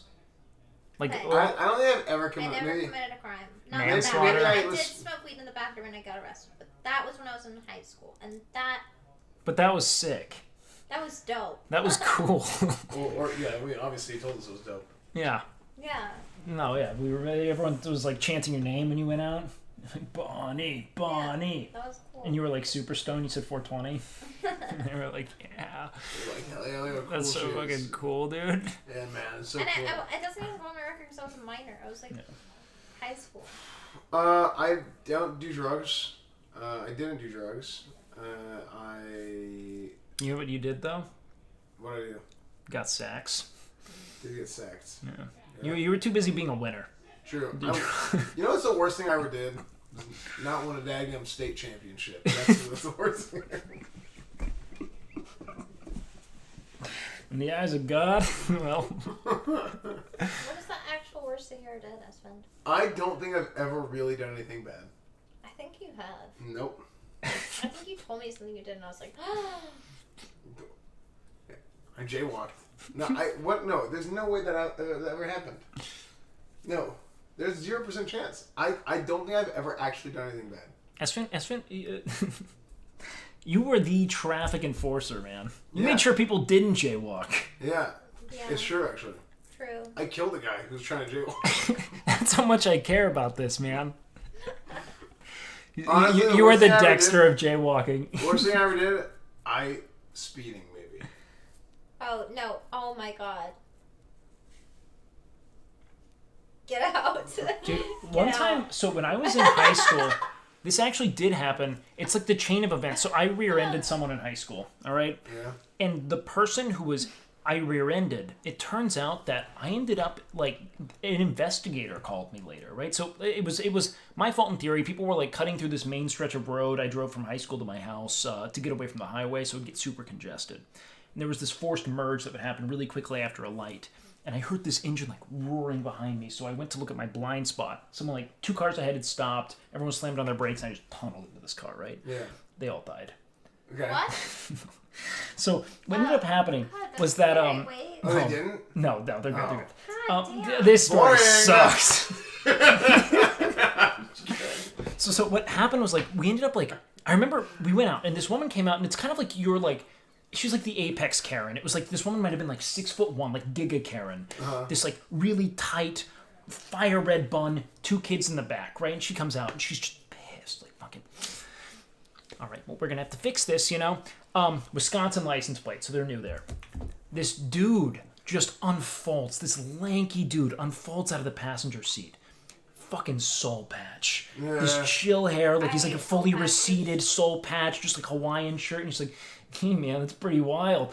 And I remember thinking, what universe has brought these two together, right? Like Yeah. something's weird about this, right? And so we kind of resolved the issue, and the whole time this woman's fucking irate, and this dude's like, hey man, I got in a few accidents too, and you know, like, Yeah. hey, don't worry about it Just too much, completely brother. opposite personality. Clearly not his car, like not his kids, nothing. This dude is not. There's no way. In my mind, I'm like, this is like a rebellion. Like they're dating, and this is a rejection of something. It's weird. Yeah. I get a call like 2 days later, being like, So there's this massive divorce proceeding occurring, apparently, where this woman was like, there was like active infidelity, and I was like the person who had to like essentially speak on this because I was there in this accident that he was implicated in, and she had like fled from the state, and there was this massive custody battle. Wait, what? Yes, no, that was like, so I guess like I kind of tore a family apart with my testimony in a way. Or You saved the day. you saved the day. I'll tell you who I saved was that dude. That Yeah. dude was way too cool. He was such a chiller, man. Dude, He has a soul patch. He's definitely not. He was that guy that's the straight thing. up came out and was so like, she was on the run. No, that guy basically. was nasty. yeah, And like if- took and her if he came kids from across- Wisconsin, brought her to Austin to meet up with like Chet. I don't know. All I know is this dude was like, when I was like, I don't know what to do here. He's like, hey man, I don't think we need to get the cops involved. That was like their Sketchy. first thing. Like neither of them wanted to call the cops, which I was just thankful for because I'm like, thank God, like Yeah, I you can didn't settle this realize. out of insurance. You know, I was like, this Yeah. is sick. And Chet was there, man. He was in. Turns out they were absolutely like she left with her kids. No, like she circumvented the custody battle, and Giga Karen, I imagine, lost custody. Yeah, I would have to assume. I'm assuming so. She was Yeah. just there in her like Honda, what was it, Pilot? Her Honda Pilot, yeah. One. Yeah, it was a big old Yeah, thick Honda bitch. Pilot has a big car. And it crumpled my car. I had a little Scion. It was like a tiny little car. So you got crumpled? I totaled my car. Really? Yeah, no, I was like but here's the thing, is that apparently this car I bought, this honestly, it worked out great for everyone but Karen. My car was like a special edition car, and I didn't know that, nor did the person who sold it to me. And so it got valued at like $6,000 more than it was worth in the insurance payout. Like I think I bought that car for like $9,000, and I got like $14,000 on the really? payout. Man, That's crazy. It was insane. that's the stealing of a big corpo. Yep. And let me tell you something. Insurance, That part's fine. biggest. If it's insurance, it's fine. If it's insurance. Well, No, insurance just kidding. companies can go to hell. I don't insure anything. I don't. Nothing. Nothing's gonna happen. What's the worst that could happen? What isn't? No, I don't have health insurance, Health insurance, car insurance. car insurance, House insurance? house insurance. Hey, you don't want to like, don't drive Life that. insurance. You know, Yeah. Look, if you don't want anything bad to happen, just don't do anything. Hello. just don't drive bad. This is easy stuff, man. Hey guys, it's simple. Bonnie, do you believe in insurance? Why are you scared? I believe in insurance. I'm not scared. I'm just like, what the fuck is this question? No, I'm just trolling. I believe in insurance. I believe in property insurance, homeowners insurance. I believe in car insurance. I don't believe in dental insurance or health insurance. You don't believe in health insurance? No. I feel like that's a big thing. Like maybe of all the insurance to believe in, that's the only one I believe in. No, because American health insurance is stupid. Well, that's true, but you still like need it. Bonnie, do you not I have don't. health insurance? Nope. I don't. I don't need it. That's I not you have have a health problem. insurance. I actually, I was memeing, but I actually don't have health insurance. You If really I don't? Need, That was the, yeah. that's if the I need anything done with my health, I'll leave the country. I'm paying full bill. Yeah, but, I like, will. the thing is- or Hey, I'll thanks, leave the Flip, man. country. The thing is, the country? I paid for insurance for 2 years, the first 2 years that I was off my parents' plan, and I paid a ton of money and had no, paid a ton of money and just did not ever go to the doctor. My health I'll is be not real. there. So- This. My medication that I take monthly costs me it would cost me like $300 to get off of plan, and I pay like $450 for insurance on the month. In theory, it would be cheaper for me not to. It's only $100 more, and if I get into a horrific car accident, I don't go bankrupt. Right. That's the way I see it. However, if I did not have that medication, I would have saved a lot of money. Yeah. It's a massive expense. Every health insurance I've looked at that wasn't like a scam was like $300 to $500 a month. Wait, they're scamming? Yeah, all Out of them there? are scamming. It's Like they not- don't I would- actually cover things. It's like discount plans. Well, Oh, yeah. Like they'll be like, you have to pay your premium first, and then once you pay your premium, then they start. I had when I was like, so I've been, you know, because I'm a sad little orphan boy, right? I was off insurance by the time I was like in my teens, and so I was doing this like single payer HMO plan that had like a $6,000 deductible, which essentially means you're not covered. It means you have to spend $6,000 before insurance will help at all. That's what all my dental insurance has been. Which I was like, I'm not going to dental insurance, but you know what insurance I'm going to do? Romanian insurance. I go straight to Romania. Do you have Romanian insurance right now? No, you don't need a Romanian insurance. You literally pay $30 and they do whatever you want. Your teeth. They do anything. Well, the thing is, the people of Romania have paid for the insurance for the tourists. Yeah, no, they're like, we need to protect our tourists. Yeah. That's how it works. That's how America should do things. We should pay for everybody else's insurance. Yeah, no, they don't know why not. For the tourists, specifically, our tourists can be good. They can be safe, you know? They shouldn't be subjected to this. If I ever need my dental work done, I'm going to Romania. I have actually performed my own surgery twice, so... I still have my wisdom teeth. Do you guys have your wisdom teeth? No, mine are pulled out. From American doctors. Yeah. Well, that explains some things, Bonnie, alright? Gotta keep the wisdom going there. I got my wisdom teeth taken out, and... I have endometriosis too, and I don't have to worry about insurance, health insurance. Because I have an IUD. You have endometriosis? You should have health insurance, Bonnie. No, I'm okay. Got Romania. What is this? What is endometriosis? What's endometriosis? Yeah. It's like I mean, pretty much every girl that I know here in Austin has like some issue with their ovaries, but essentially what it is when your lining sheds and like reverses just a little bit, and what happens is I thought that was like PMS. scarring on your it leaves like scar tissue on your ovaries. Stop touching I'm touching my ovaries. Stop! Well, it's something with your ovaries, and basically, What it's happened? fine. It's something with your ovaries. Endometriosis is not like a happy thing. It also causes a lot of hormonal dysregulation. Yeah. Yeah. So if that's what you're feeling right now, might be a good time for health insurance. I'm okay. Do you think that happens because people take Birth control? Yeah, like medicines and stuff? I think that birth control definitely is not good for you. No. No, like it's said, definitely everybody not. has that pretty much. You know what else isn't good for you? Being poor and pregnant. Yeah, poor and depressed. Being poor and pregnant's a lot worse. I think it's a lot worse than being hormonally unbalanced. Unless that causes you to become poor. And then you can't afford birth control and you become pregnant. Oh, yeah. And then, you know, it's all roads. But yeah, all roads lead to despair. Pregnant. Welcome to the Cum Sounds Zone. like a threat.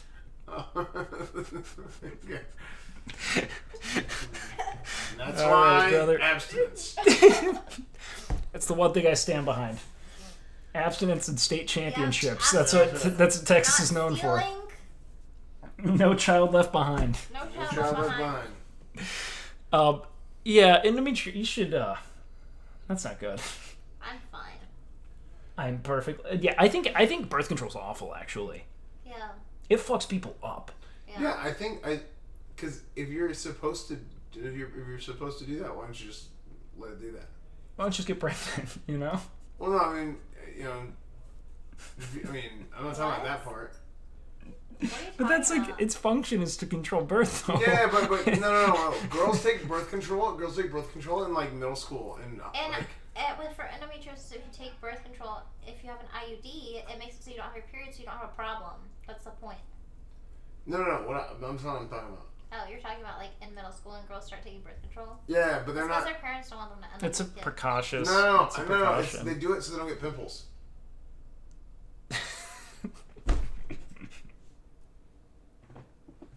That's what they said.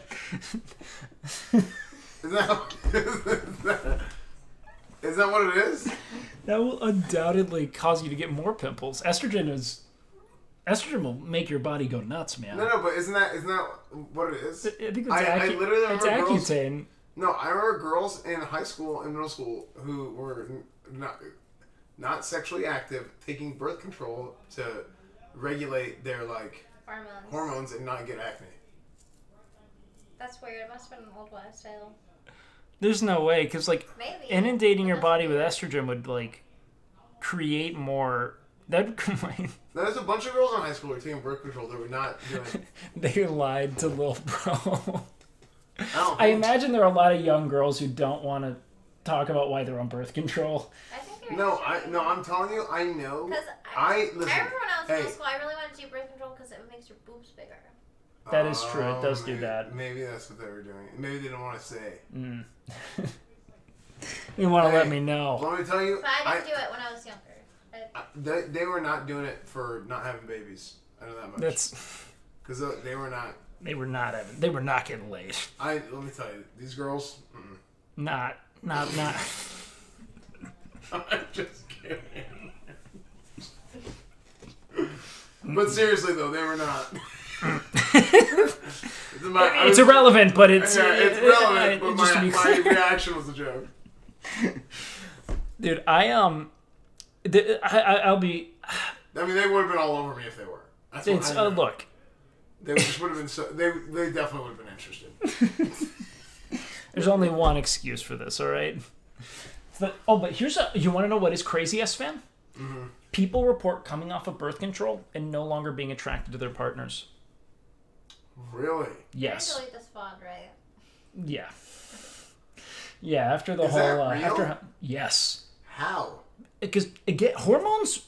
They change the way you feel about things, man. Like on a neurochemical level, there's so much interaction. Like that's real. No, that girl just said that to you. Wait, what? Are you serious? Wait, what happened? Wait, is that not a thing? Birth control changes how people feel about one another? No, so there were reports. Granted, I read this in a Reddit thread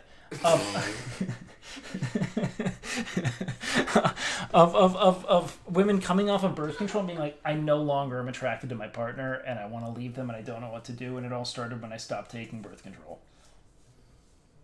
And like there were people in the comments being like, me too, and I didn't know what was going on. No, they were talking about something else. No, you missed the thread. That's terrifying. They were on the wrong thread. Yeah. No. That's weird. Why do you think that is? Why do I think that is? Well, estrogen it's a sex hormone. Like it will influence the way you feel about things, undoubtedly.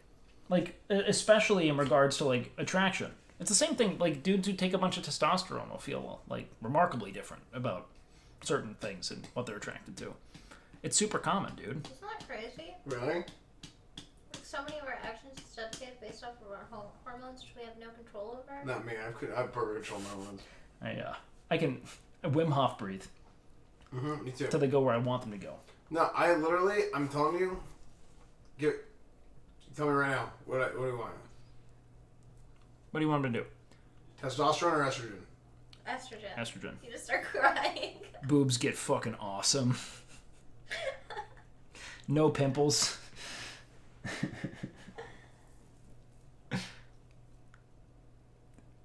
Oh shit, I see it.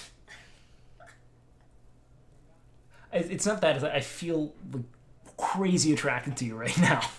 I just did it. He's fertile. I just released a ton of estrogen in my bloodstream. Doesn't he just seem fertile, Bonnie? Happy birthday, Wake. Thank you, Bonnie. Well, it's over now. We can no longer mention my birthday. Did you know that? That's how it goes. Really? I think I'm gonna do the birthday month thing. It's my birthday month. It's a good idea. I'm gonna keep saying that's why we have to. Yeah. Thank you. Bonnie's out. Bonnie couldn't handle it, dude. Bonnie couldn't handle the shame of having stolen birds, and that'll stay with her forever. You know. And thank you guys for the happy belateds. I appreciate that. I do. People they wanted me to watch a video of you at Hachimart really badly, and then I opened it and I saw it was a 38-minute video, and It's I a said, long video, "That's gonna but be it's really good." I gotta say, That I legitimately think the Hachimart stream is probably one of the best streams ever on Twitch. what was it? What'd you do? We took over Hachimart and I was the manager, and Austin, Emmy, and Miz and Ginny were my employees. That is really smart. And what it was it was on like Parents Weekend or it was the day before Parents Day or something like that. Like they have like Mother's Day and Father's Day together. So what we were trying to do, Really? yeah, what we were trying to do was we were trying to sell like flowers and stuff at their like it wasn't a gift shop, it was a convenience store. But they had a bunch of like flowers and that kind of stuff, like gifts for parents. So we were trying to sell, and like, basically, I was the manager, and we went and just came up with the most ridiculous ways to try and sell to people, like. we had Austin and Ginny act like they were like a couple. Yeah. And we had them, and I just came up with all kinds of ridiculous ideas to try and market like the stuff. Like what? So we put everything outside the store, and we stood outside the store and got like passerbys like walking and tried to get them to come to the store. And we're like, okay, this is not working. Yeah. So we went to take like Austin and Ginny, and we're like, okay, here's what needs to happen. You guys stand over there, and when you see somebody else coming along, you guys are going to walk ahead of them, and we stop you, and you guys start acting like you're going to buy and act really interested. We need to cause a commotion, make a crowd. I can't believe this is here. And then what happened was literally it actually worked. So because we had like people out front like causing commotion, people would stop and be like, oh, what's going on here? See? And then we drag them in, and then they would buy flowers. It was so funny. I see. What you're doing is this is the host strat essentially. You got hosted by them, and Yeah. then people were like, "Oh my god, this is the place to be." Yeah. Look at this. People are here. It's literally people, chat, this is a psychology at Twitch. People watch things because they think they're supposed to watch things. It's the same thing in real life. People will go places and look at things because they see other people looking at it and like, wait, am I supposed to stop here? I need to buy this. Yep. And it And works. it actually worked. It was so funny. Why else do you think people go to Buc-ee's here in Texas? Because they think they're supposed They to. think they're like, oh well, this is look at all the cars here. I mean, this is an event. It looks like an amusement park. Yeah. I need to be there. You know, if I don't, what's it gonna say about my legacy? You know, Yeah. gonna get Dude. forgotten. It was that I legitimately think the Hot Tomorrow stream was probably one of the best streams ever. It was so good. It's funny how like there's like fake it till you make it is like that's kind of it forever. Yeah. You know, as long as you fake it convincingly enough to where people start buying into it, other people will buy into it. So like, well, you know, I he guess. likes it. Yeah, it makes sense. I mean, like that's 90% of. Look, guys, I saw it live. Can confirm it's that good. Wake takes steroids. Wait, what? Why is that in there? What is that? Random dumbass. Yeah, there's the statement there. That's why a lot of people only watch streamers when they have high view counts. Yes, because you're like, I should be here. Yeah, you they know? don't even know any better. Like, You're all fucking ants, just following hey, chemtrails. this is the sad truth. A lot of them are. Oh yeah, no. Not everybody, but a lot of them are. And what happens is sometimes a stream has a lot of viewers, and they think they're supposed to watch that stream because there's a lot of viewers. And it's not it's not about content or community or any of that. Like all that stuff that should matter matters to a smaller subset of the viewers than the masses. Yeah. So if you're here, it's because you have great taste. Yeah. And you're committed to great content. You know, that's why you're here. You know, because you are the main character. That's it. You know. Pretty much it. That's how it works. No, you're here because I viewbot. That's it. That's it. Oh God, man. I don't know, man. It's a weird game. It's a weird game, but yeah, selling people is just a lot of convincing people they're weird for not buying it. Like, this is what you do. Why else do we buy rings? Diamond rings, engagement. You're like you have to have that. Yeah. That's the whole diamond industry. It was dude. My second wife was so obnoxious. It was never enough. Yeah. You know. Yeah. And then the third got a little better. Well, the third, Well, you know, I don't talk about her. there's some guy named Chet. She drove off from Wisconsin. What would be the worst state to live in? Probably California. Yeah. Yeah. I would hate to live in California. Okay. That's not fair because Northern California is really cool. Yeah, I'd hate to live in California. Well, is that really like... Everyone I know who lives in California hates it. But what about like Kentucky? No, Kentucky would probably be fine. Good life. What about like Northern Kentucky where it's also very cold, you know? Yeah, it'd suck ass. What about Ohio? I bet Ohio would be sick. That'd be sick. I think Ohio would be sick. Yeah. What makes it sick? Because here's the thing, sometimes you don't need a bunch of stuff going on. Yeah. All you need is, you don't need a bunch of stuff going on. You just need some of the stuff that's going on to be really good. And I think that's what Ohio's got. Yeah, they got the Cavs. Yeah, and they got The Bengals. Ohio State football. They got the Bengals. Got everything I need. I got stuff to do for 3 months out of the year. Yeah. You're good. You got football season, and then, you know, rest of the year you're playing video games. I mean, Sunday's busy, going to church. Yeah. Saturday's busy, watch the game. Yeah. Friday's busy, going to the stadium, Yeah. watching. You know, watch high school games. Yeah. Thursday night football. And you know, Monday, Tuesday, Wednesday, working 12-hour shifts. Yeah. You know, just get your hours in. And you do football the rest of the week. Dude, I'm going to be honest. I think if they don't make the Super Bowl a holiday, I'm going to throw a fit. I think the day after the Super Bowl should be a national holiday. I mean, it'd be patently American. We'd have to. When is the Super Bowl on a Monday typically? Sunday. So Yeah, why wouldn't they just take that Monday off? They could make any Monday- bullshit excuse for The it. Monday after should be off. You don't drink. If I was if I was like a boss, Yeah. if I owned a company, I would make my guys not come into work for that after Super Bowl. Anytime there's a football game, you're off. Yeah. Right? Because you get it. Yeah.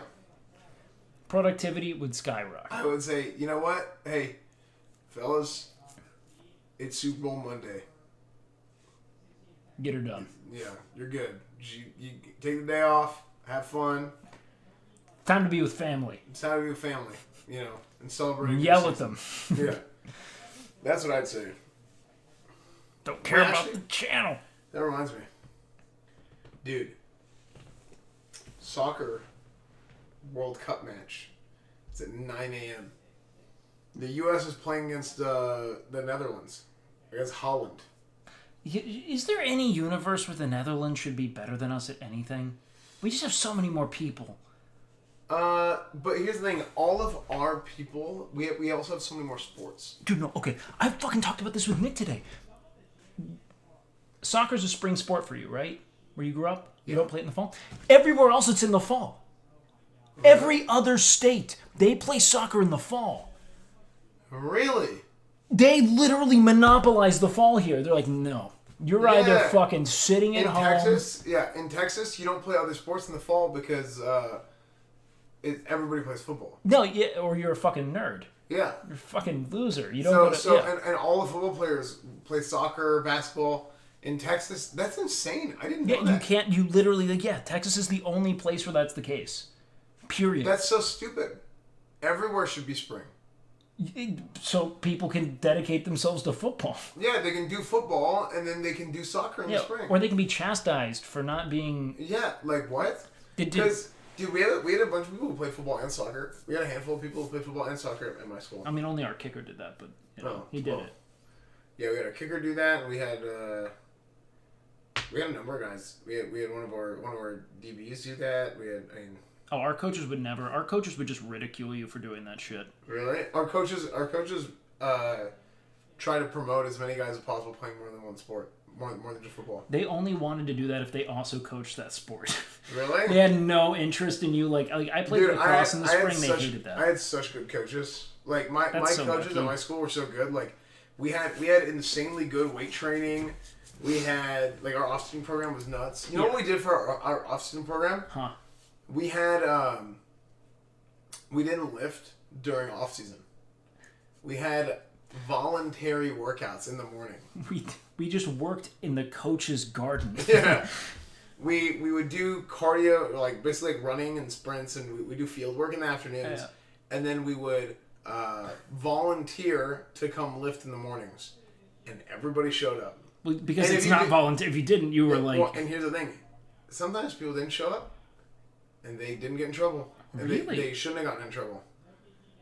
They couldn't have gotten in trouble legally. Yeah, we can't because it's But if voluntary. somebody missed, every other person on the team knew, and everybody was pissed at them. So the peer pressure was so high to not miss We workouts. bullied those fucking nerds Dude, so much. You got peer pressure to hell to come work out. Yeah, we did. Those were all the same strategies. Here's the thing, Esfand, man. I I had phenomenal coaches for my first year and a half of high school football. Mid-spring, my sophomore year, we get called into an assembly. Turns out, this coach, mentor of mine. Like, I was injured my entire sophomore year because I tore my ACL, took an active interest in me, made sure I stayed involved, was, like, really looking forward to me coming back, communicated it. Find out this dude, for the last 2 years, had been dropping high ball bets on all of our games and was funding it. He was funding it by sending us out with these coupon books that we were essentially procuring as a fundraiser for our team, and then just pocketing all of it. Wait, really? The dude was embezzling money from our booster club and then going and pawning school equipment for more money. How? This dude was an amazing coach. It got to the point where I was like, but we're doing really well. Like, do we really want to kick him out for this? Wait. So, I don't understand. Who is betting on high school football games? I'm just as amazed as you. But we were hot, man. Like, we were like by-district champs that year. Like, it was the best. It was the only good stretch of time our football team had ever had. And you got to remember now, it all made sense. The dude was betting his life away on his own football team. He was going to coach him well. You know? Yeah. That dude was a damn good coach because he had stakes invested, which is exactly why I feel proud to announce I'm partnering with Stake.com. All right, Chad? Hey, this is a big deal. You know what I was thinking about? What if you had a beef beefery, like a beef company? Is it called a beefery? I don't know. United Steaks of America. Every steak is branded with an American flag, an American flag griddle. Yeah. United Steaks of America. Look, man, all I gotta say is if Starforge doesn't work out, you got a whole thing to pitch. I'm telling you, hell yeah, United Steaks of America. Yeah, I think that could go a distance, man. I think, Chad, would you buy it? I don't know. I think the Beefery is a better name. That's just the name of the gym. That's what they'll name the gym. See, that's not even Cockhammer Steaks. That's not even thoughtful. There's no meme there. There's no pun. What does that mean? But $100 that's already trademarked? Actually, let's check this out. You're pretty. I bet you're dead on. United Steaks of. Okay. Yeah, literally auto-filled. Oh fuck. Oh, Esfand, this isn't good, man. This isn't good. Really? Dude, you guys are fucking in the second grade. You're like, I'm gonna name it Fuck Shit Piss Steakhouse. Like, it's the best thing you've ever said. Did you ever have that friend who was just like needlessly profane because he was like, "Now this is comedy." Yeah, like it wasn't actually funny enough. No, so he just had to say bad words. Like, yeah, that's some fucking piss shit. And you're like, all right, man. Yeah. He played soccer actually. Yeah, you know what? It's like how they say Will Smith didn't have to cuss in his raps, you know? True. Let me tell you something. If you can crack fucking 5K viewers saying frick, come talk to me then. You know what I mean? There you go. You don't need to say fuck. United States of America. Yeah, so we're here. This is in. They've got the domain name. Shop now. Oh, wow. So this is quite okay, they just sell maps. But you can get a stake of the state of Texas. I imagine that one's sold out. Yeah. I would make real steaks shaped like the states. That's better. Are they magnets? What is this? I don't understand. Okay, wait. It's alphabetical. That's why. Steaks don't look good unless they're real steaks. Yeah, it kind of just looks like it looks like a rotting. It looks like a corpse. You know? It doesn't look good unless it's real. Look, if I'm gonna frame a steak, it's gonna be a real one. All right. Yeah. Wait, is that meat? Is it meat? No. Our story. Wait, they have. Since a young age, this is like someone's like school project. Since a young age, I've had a taste for meat and good artwork. So I decided, why not combine the two and have grade A prime designs that are gluten and vegan friendly. I like to keep my politics out of my work, and I'd rather you enjoy it for what it is. That seemed like an unnecessary caveat. Yeah, I mean, you really don't need to add it. So don't ask if you were thinking about it, all right? We don't support murder. Anyway, it's really irrelevant. I'm gonna email this guy. What are your political takes, man? Yo, Mom, will you get me a Steaks of America for Xmas? Yeah. Prints look great in kitchens, or just as a nice accent piece in your living room. That's the end of his story. This man, since a young age, this is insane. This is AI. This isn't real. Since a young age, I've had a taste for meat and good artwork, so I decided why not combine the two and have grade A prime designs that are gluten and vegan friendly. I like to keep politics out of my work. Dude, it's just, dude, who made this website? It was a viewer right after you mentioned it. They launched it immediately. immediately. They literally cranked it out as fast as possible. This dude's holding the domain. Whether you're looking to decorate your kitchen, dining room, or living space, here's a few snapshots from our customers. We're still waiting to see all 50 steaks. I mean steaks, all on one wall. They even have a fake phone number. Wait, this is in Austin. 123. Wait, this is... Someone literally must have just made this. This is too quick. 123 Steak Street, Austin, Texas. This isn't real? 555555555. I think it's a real number. Bonnie? Why'd you... Did you have something to say? I just want to say that I'm really happy that you were born. Thank you. I still wish you would shut up, wait, because I'm trying to sleep. Shut up. No, I'm just kidding. Are you guys hungry? I'm hungry. There's probably so much food in the fridge. All that, I ordered a bunch of Chinese last night, and it's just all sitting there. Chinese food! Yeah. You did not specify Chinese food. Yeah, well, it is Chinese food. Just so order a bunch of Chinese. yeah. Gotta go get to that. Chinese movies on. Just got a lot of Chinese, just straight from Shenzhen. Yeah, Chinese action movies actually. Just a lot of a lot of old kung fu stuff. Did Bonnie just not check the fridge? Well, why check the fridge when you can say you're hungry? I don't think there are always easier ways to go about things, guys. All right. I want to check this Instagram link, but I'm terrified of what's on it. Hold on. JKS Designs. Oh, it's just this dude's photography page? Sick. This is... Photography. A photograph. I don't think you're pronouncing that right, son. I saw what's that band, Nickelback? They had a song called Photograph. How do you feel about the gold? Just feel like it's a bit much. Like a gold razor. Like, just be good at your job, you know? Oh, I couldn't tell what that was. Yeah, you don't have to sell us on it. I prefer diamond razors. Well, yeah, otherwise it's poor, and being poor is sad, Yeah, you anything know? other than diamonds is poor. So. And that's sad. Yeah, I'm gonna go get a chain. I'm gonna get a diamond chain, OTK chain. I'm gonna go buy a thing. Honestly, you should. You should go to Icebox in Atlanta. You know what that is? Icebox? It's where all the rappers go to get their custom chains. Alright, I'm going there tomorrow.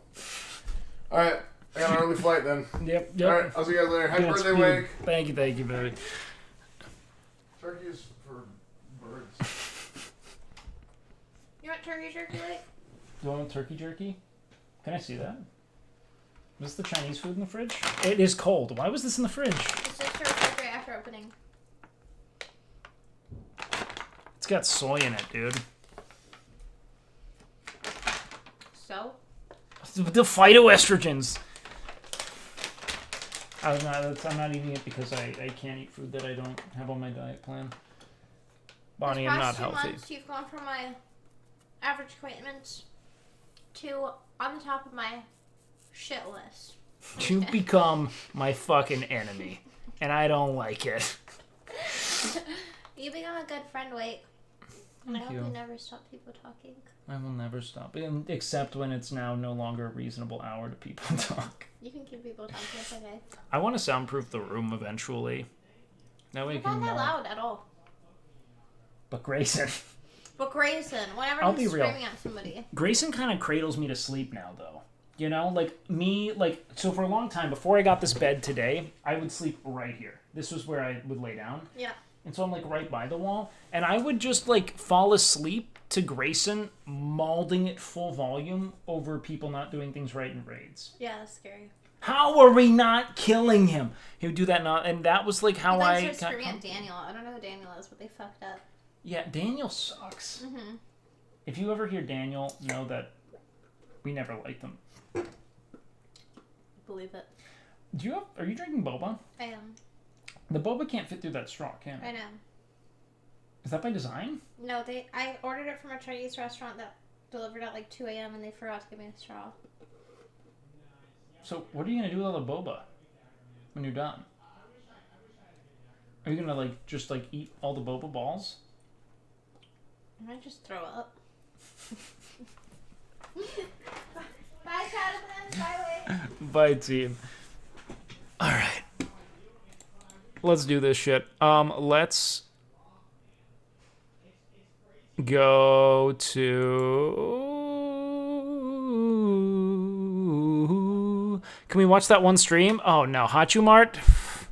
I don't know. Do I want to keep streaming? It has only been like 4.5 hours. Maybe I keep going, or we could raid out and I can rest. Wake, how do you feel about the phytic acid in D's nuts? In D's nuts? You talking about D's? Don't rest, only stream. You have one job. Make big stream. Make money big stream big now. I don't know, man. I feel like what I want to do is have like an actual... I want to do like a real birthday stream. Like I didn't want to just do a desktop. What I really wanted to do was I wanted to like get friends to like come downtown with me and like hang out. We can go buy things, you know? When you stop streaming, you stop existing to me, so you should stream forever. No, that's sweet. No, it's like having like a plan for you guys, because I just went live wanting to chill. That's it. How do you feel about the gargly on these nuts? Is that what you're talking about? Why buy when you can steal? I'll be real. That was kind of a hill to die on. All right. I got a little in too deep, and she was holding me to it, so I was like, fuck. All right, we're going. God damn it. However, that being said, chat, the Walt... I don't think the Walton family's gonna miss it. Like, kind of fuck Walmart, too. Like, they devastate local economies. Like, yeah, I have officially moved to Esfand. I'm all moved. I got a bed.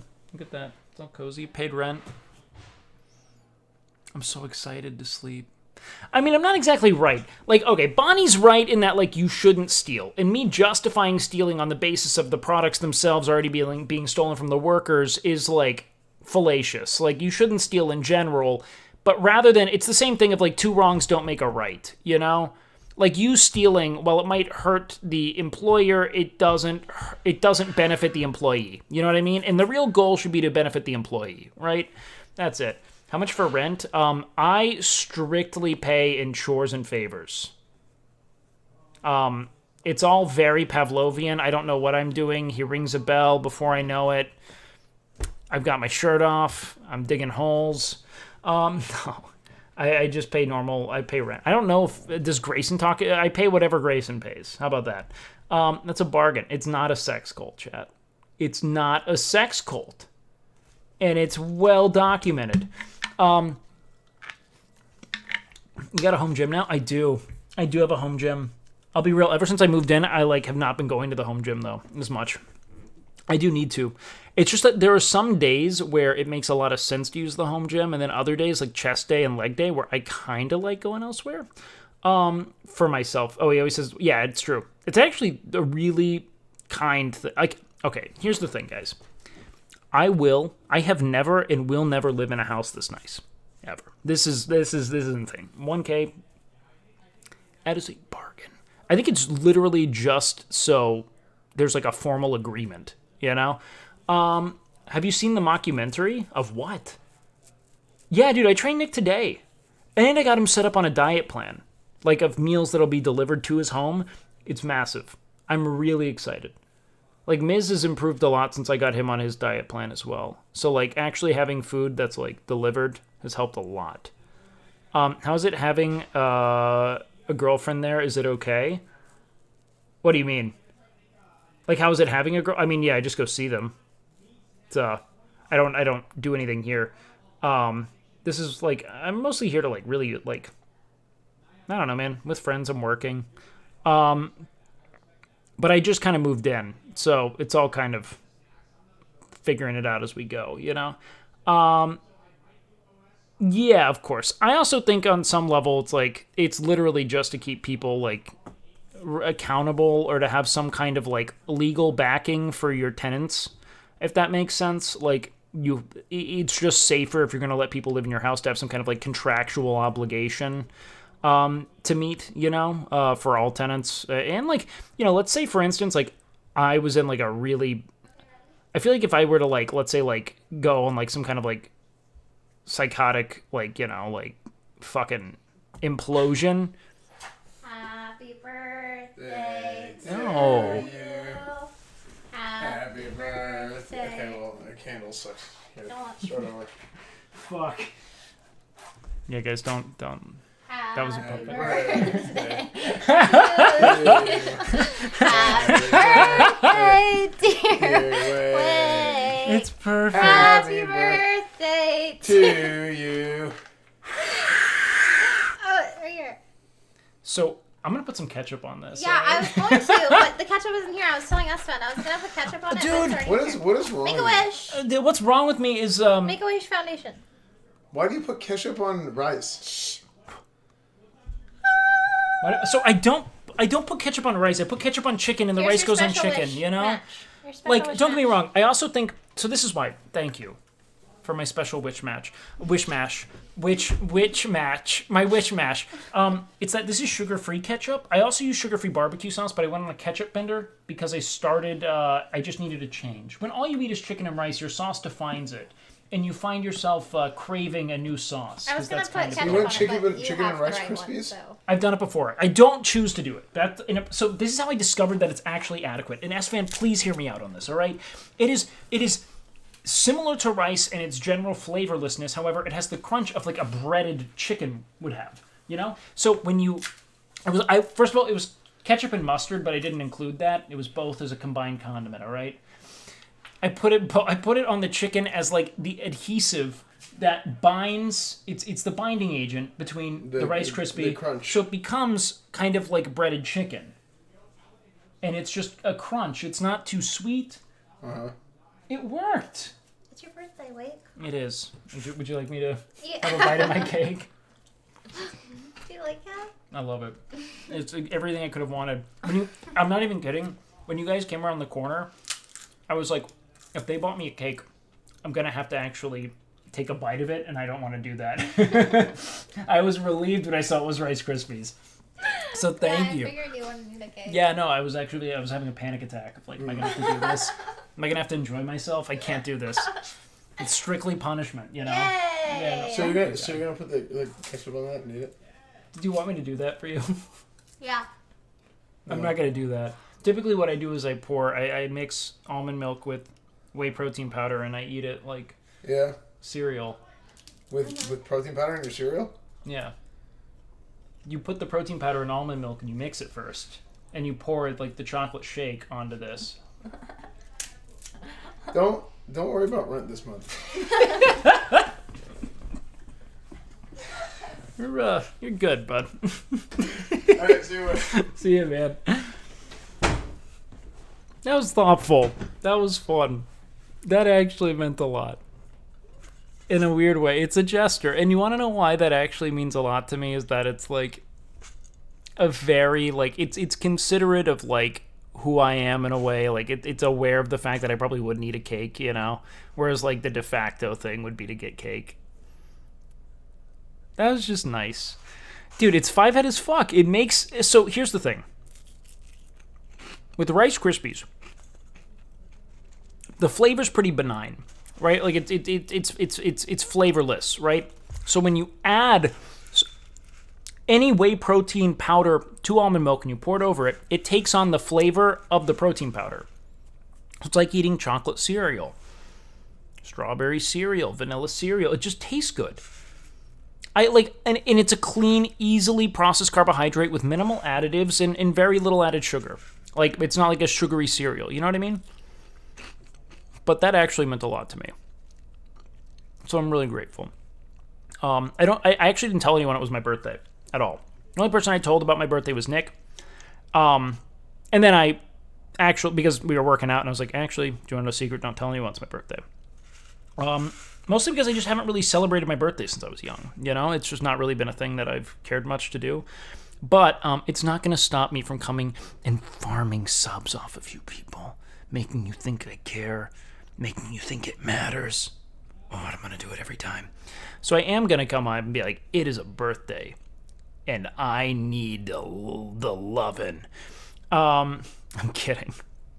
But I did want to have some kind of celebration. So what I really wanted to do, but it was raining in Austin today. Yo, good guy with a gum. Thank you, man. What I really wanted to do, Magic Metal, thank you.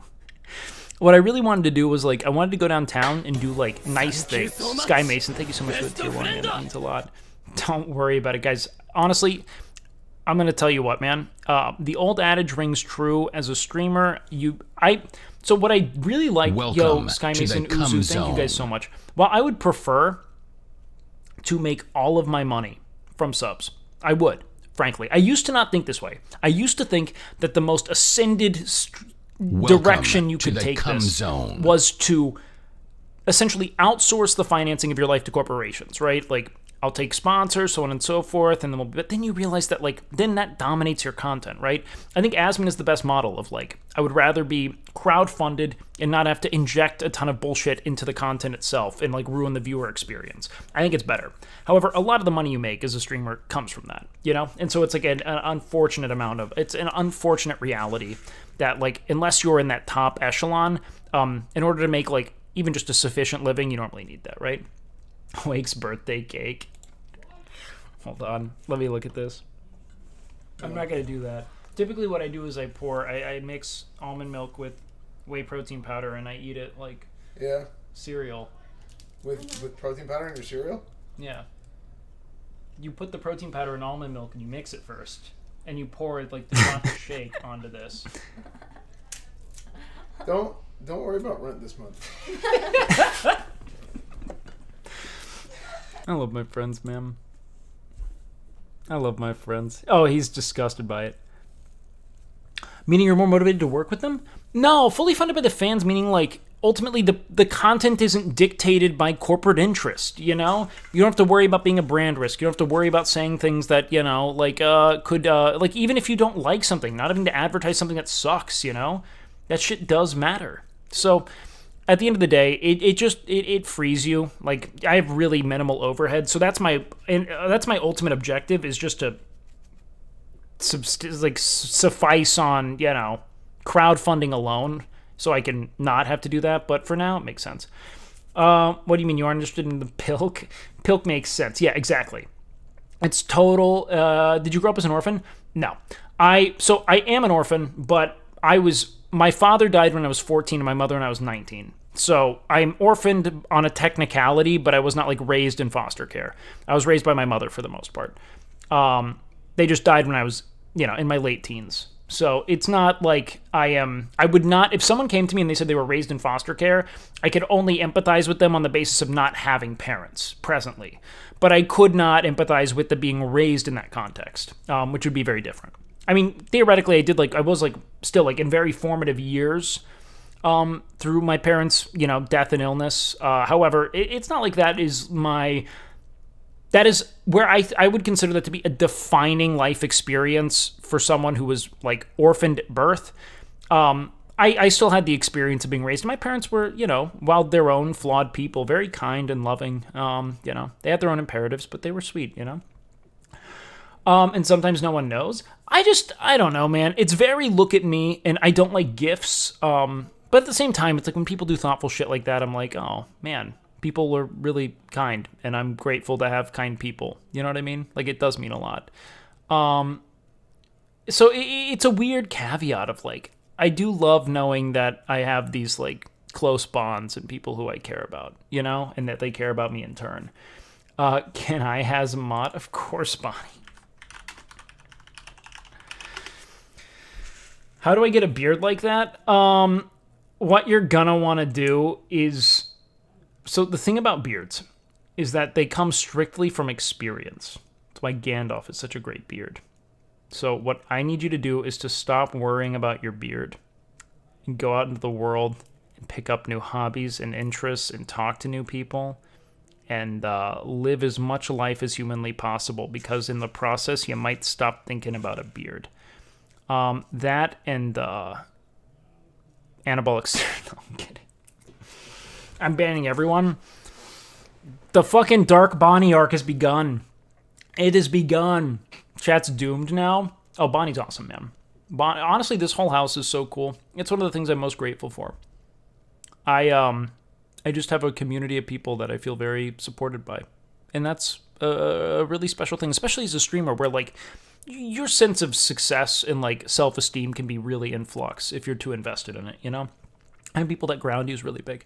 What is the best way to contribute to your stream? I like your stuff, but I am broke. Dude, just hanging out. You being... Okay, everyone here, none of your value is contingent on you spending a dime here.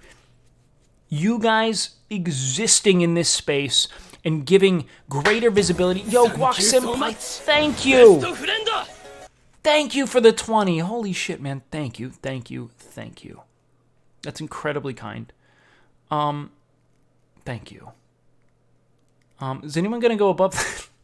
Can I get 21 subs? Thank you so much, man. The best thing, in my opinion, that anyone can do for me, and this will resonate. Yo, thank you, Pinnacle. Thank you, man. Is just to be present in my channel and support the content. Tell me what you want more of. Frankly, that is the apex. You guys being engaged chatters, communicating what you like, talking about what you want to see more of. That is the most valuable asset I could have as a streamer, is like really comprehending what people want from me and what I make every day. Holy shit, Raspberry with the 20.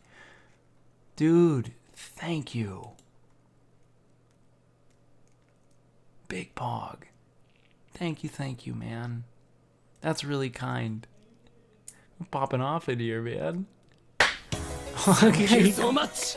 Best of friend. Thanks, man. Thank you, guys. That means a lot. It really, really does. Another one. Man, I'll tell you what. Esfand has cultivated one of the best communities on Twitch. You guys are really kind. And not because you spend money. I'm just kidding. It's only because you spend money. No, man. You guys have just always been so warm and supportive. No one's ever been weird. Iron, Jesus Christ. Best of friend. Thank you, guys. Holy shit, man. Yeah, we're at fucking 990 subs right now. That's insane. You guys have oiled out of your skulls for no reason. And I am fucking grateful. Thank you. Thank you so much. Best of friend. Do more of E-Rob's punishment, stand in corner, sit in closet. Dude, so E-Rob, I want to do a cooking stream with E-Rob. Thank you for the 10, Norsu. That means so much, man. Thank you, guys. Thank you. Look, man, everything I do is because Esfand is, not directly, but implicitly threatening me. He always says, just do it. But the suggestion is always that there will be the divine wrath of the paladin to face. And we're going to bake a lasagna together, boys. You're goddamn right we are. Did Dangerous Spread accidentally get auto-modded? No, I don't know. I think Bonnie banned him. I don't know what he did. I could look real quick and see what he said. He might have asked to be banned. Oh, I can't even see it. We got Dono walled out of it. It's all gone. How much for a full shave? I don't want to shave. Like, I like having a beard. Cosmic Blabber, thank you so much. Like, that's one of those things where, like, I don't know, man. I feel like if I have long hair, I like having the beard. If I only had the beard, if I had short hair, I wouldn't do the beard, you know? There's something about steroids. Wait, Dangerous Spread's actually, like, typically a contributor. What did he say? We'll figure it out. We'll figure it out. Liver King. How much for the chest waxing stream? Actually, not much. I think a chest waxing stream would just be fun. Maybe I'd do it for like a. Honestly, when it comes to anything like augmenting my appearance, yo, happy birthday! Thank you so much, man. Lucky. I'll be joining you in the 28 Club in 9 days. I'll be real, dude. I think that there is such an obsession with. I think that youth obsession is something that only continues to proliferate in this kind of like. It's very like what's the right word for it? There's like a presentation forward kind of component to it where everyone feels as though like, I think it has to do with a lot of people like exalting the achievements of young people and talking about how impressive it is to have accomplished something at a certain age. But not everyone's efforts and like trajectory towards a sort of achievement are going to be identical, and the pace at which you arrive at an end goal has very little to do about your efficacy or value in that space. One of the single most valuable things I can say is to just be persistent, right? Like I wasn't even aware of streaming until like a year and a half ago, you know? A lot of this is just predicated on being at the right place at the right time. And I don't just mean with streaming. I mean with almost any achievement, there's an element of perfect opportunity and like the alignment of that has to be assessed. So like, I guess I want people to know on some level that it is okay to have tried and failed, and like to continue that process of trial and error in pursuit of what ultimately feels best. Because I failed at everything I attempted, in theory, or I left. Like, I either failed at something I wanted to do, or I continued to fail at something long enough to where I realized I didn't want to do it, you know? Or I started to succeed, and the success felt hollow, and I didn't want any part in it. Like, I have never done the same thing for consecutive years. I have had a new job every year of my 20s. I had a new life direction, new fascination, and this is the first thing I've been able to reliably stand beside. And I think a lot of it has to do with the fact that it feels purposed, and I get to actively interface with and help, like, you know, mold a community of people who, you know, are mutually and symbiotically engaged with one another with the objective of, like, you know, forging the best version of themselves they can, you know? And I don't mean best as in most productive. I don't mean best as in most, captivating. I just mean like most authentic to who it is they are and how it is they want to be.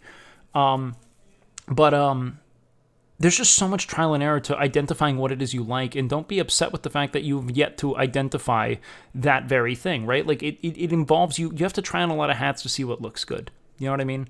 You go into a store, try on different clothes, see what fits, see what doesn't. Some things look great on the rack. They don't feel so good on your body. These are all things that have to be considered, because the life is very similar. And with any hobby, with any interest, with any career endeavor, you have to venture you have to endeavor to try and see to what extent you can stay afloat in that capacity. It's really important, man. So, I don't know. At 28, I have felt as though I have missed my window of opportunity every year of my 20s, you know, because I was constantly comparing myself to those who have arrived at a certain degree of success, or acted with certainty, or knew what it is they wanted. But I was someone who was always infinitely captivated by new shit.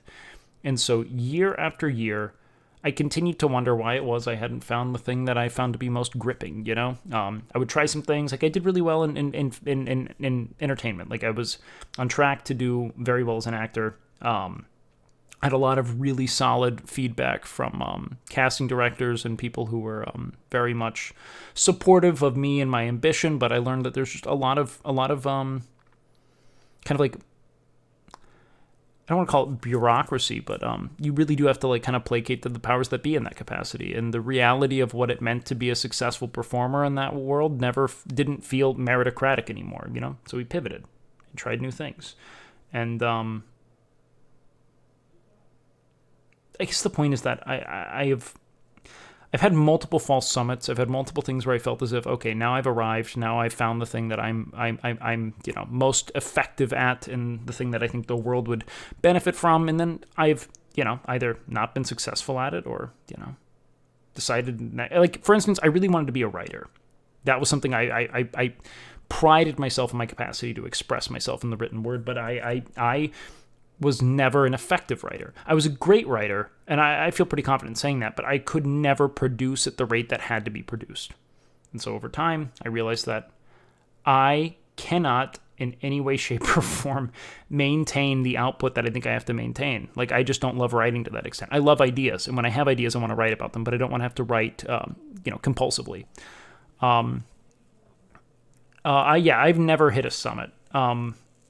everything's always kind of been like, oh, now I think I'm there and I've found my place in the world. But I think that that's in constant flux because we're in constant flux. And while this job feels really good now, maybe it won't in a year. Maybe it won't in, 6 months. But for now, I'm grateful for what I've found. And I guess I didn't think I'd be finding it at this age.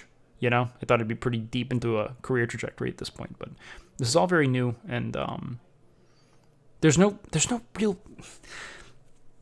Abandon this imperative of like a certain prestige, man. The shit's gonna it will weather you away. Try to find something that when you wake up in the morning, you don't feel miserable committing yourself to it, and it shouldn't be predicated on the praise of people you'll never meet or the, legacy you hope will be maintained long after your passing, because you won't be around to hear those praises be sung. Identify what it is that makes the now less insufferable, like what gives you a sense of purpose and a sense of community, a sense of belonging, and hold on to it, man. And as those feelings change, adapt with them. You never have to, like, the only thing I implore you to not stop doing is growing. And even if that means there's necessary reinvention, then do it. But there's always more to learn. I think that life is just rife with lessons and rife with meaning. It just requires you to be kind of an astute observer and to be courageous in your pursuit of extracting that value. Because it's not something you just kind of like go over and consume. You have to work at it and really try to comprehend it. And there's just a lot of value to be felt here, man. Life doesn't end after you're 21. Life doesn't end after you're 25. There's always a new lesson to be learned and always someone that knows more than you. And to remain receptive to that and open to new experience, new lessons, new axioms, man. I think that's the single most important thing I could ever impress upon you all. And I'm grateful for that. So, I don't know. 27 was a really good year. Probably one of my very best. And I'm excited for all that's to come thereafter. It really does mean the world to me that you guys are so willing to be present for it. And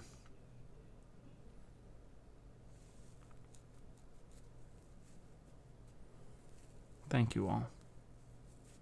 Life does end at 30, though. You're useless at that point.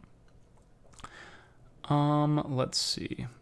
I think I am ready to wind down for the night, because I want to stay on this decent sleeping schedule thing. So guys, for everyone who's here, welcome to the Come Zone. Thank you for the kind words and the gratitude that you extended to me.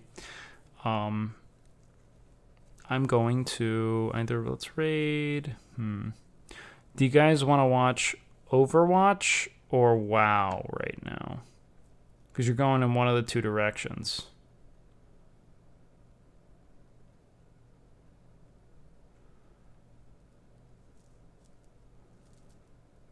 Hey, thank you guys. I'm so grateful for you all.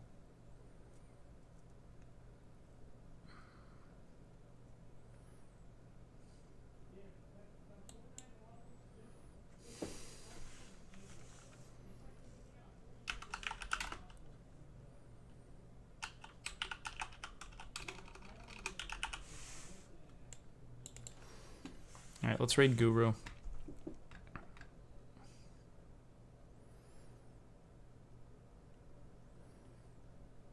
right, man. I really love you guys, man. Thank you for the fun. Thank you for the good times.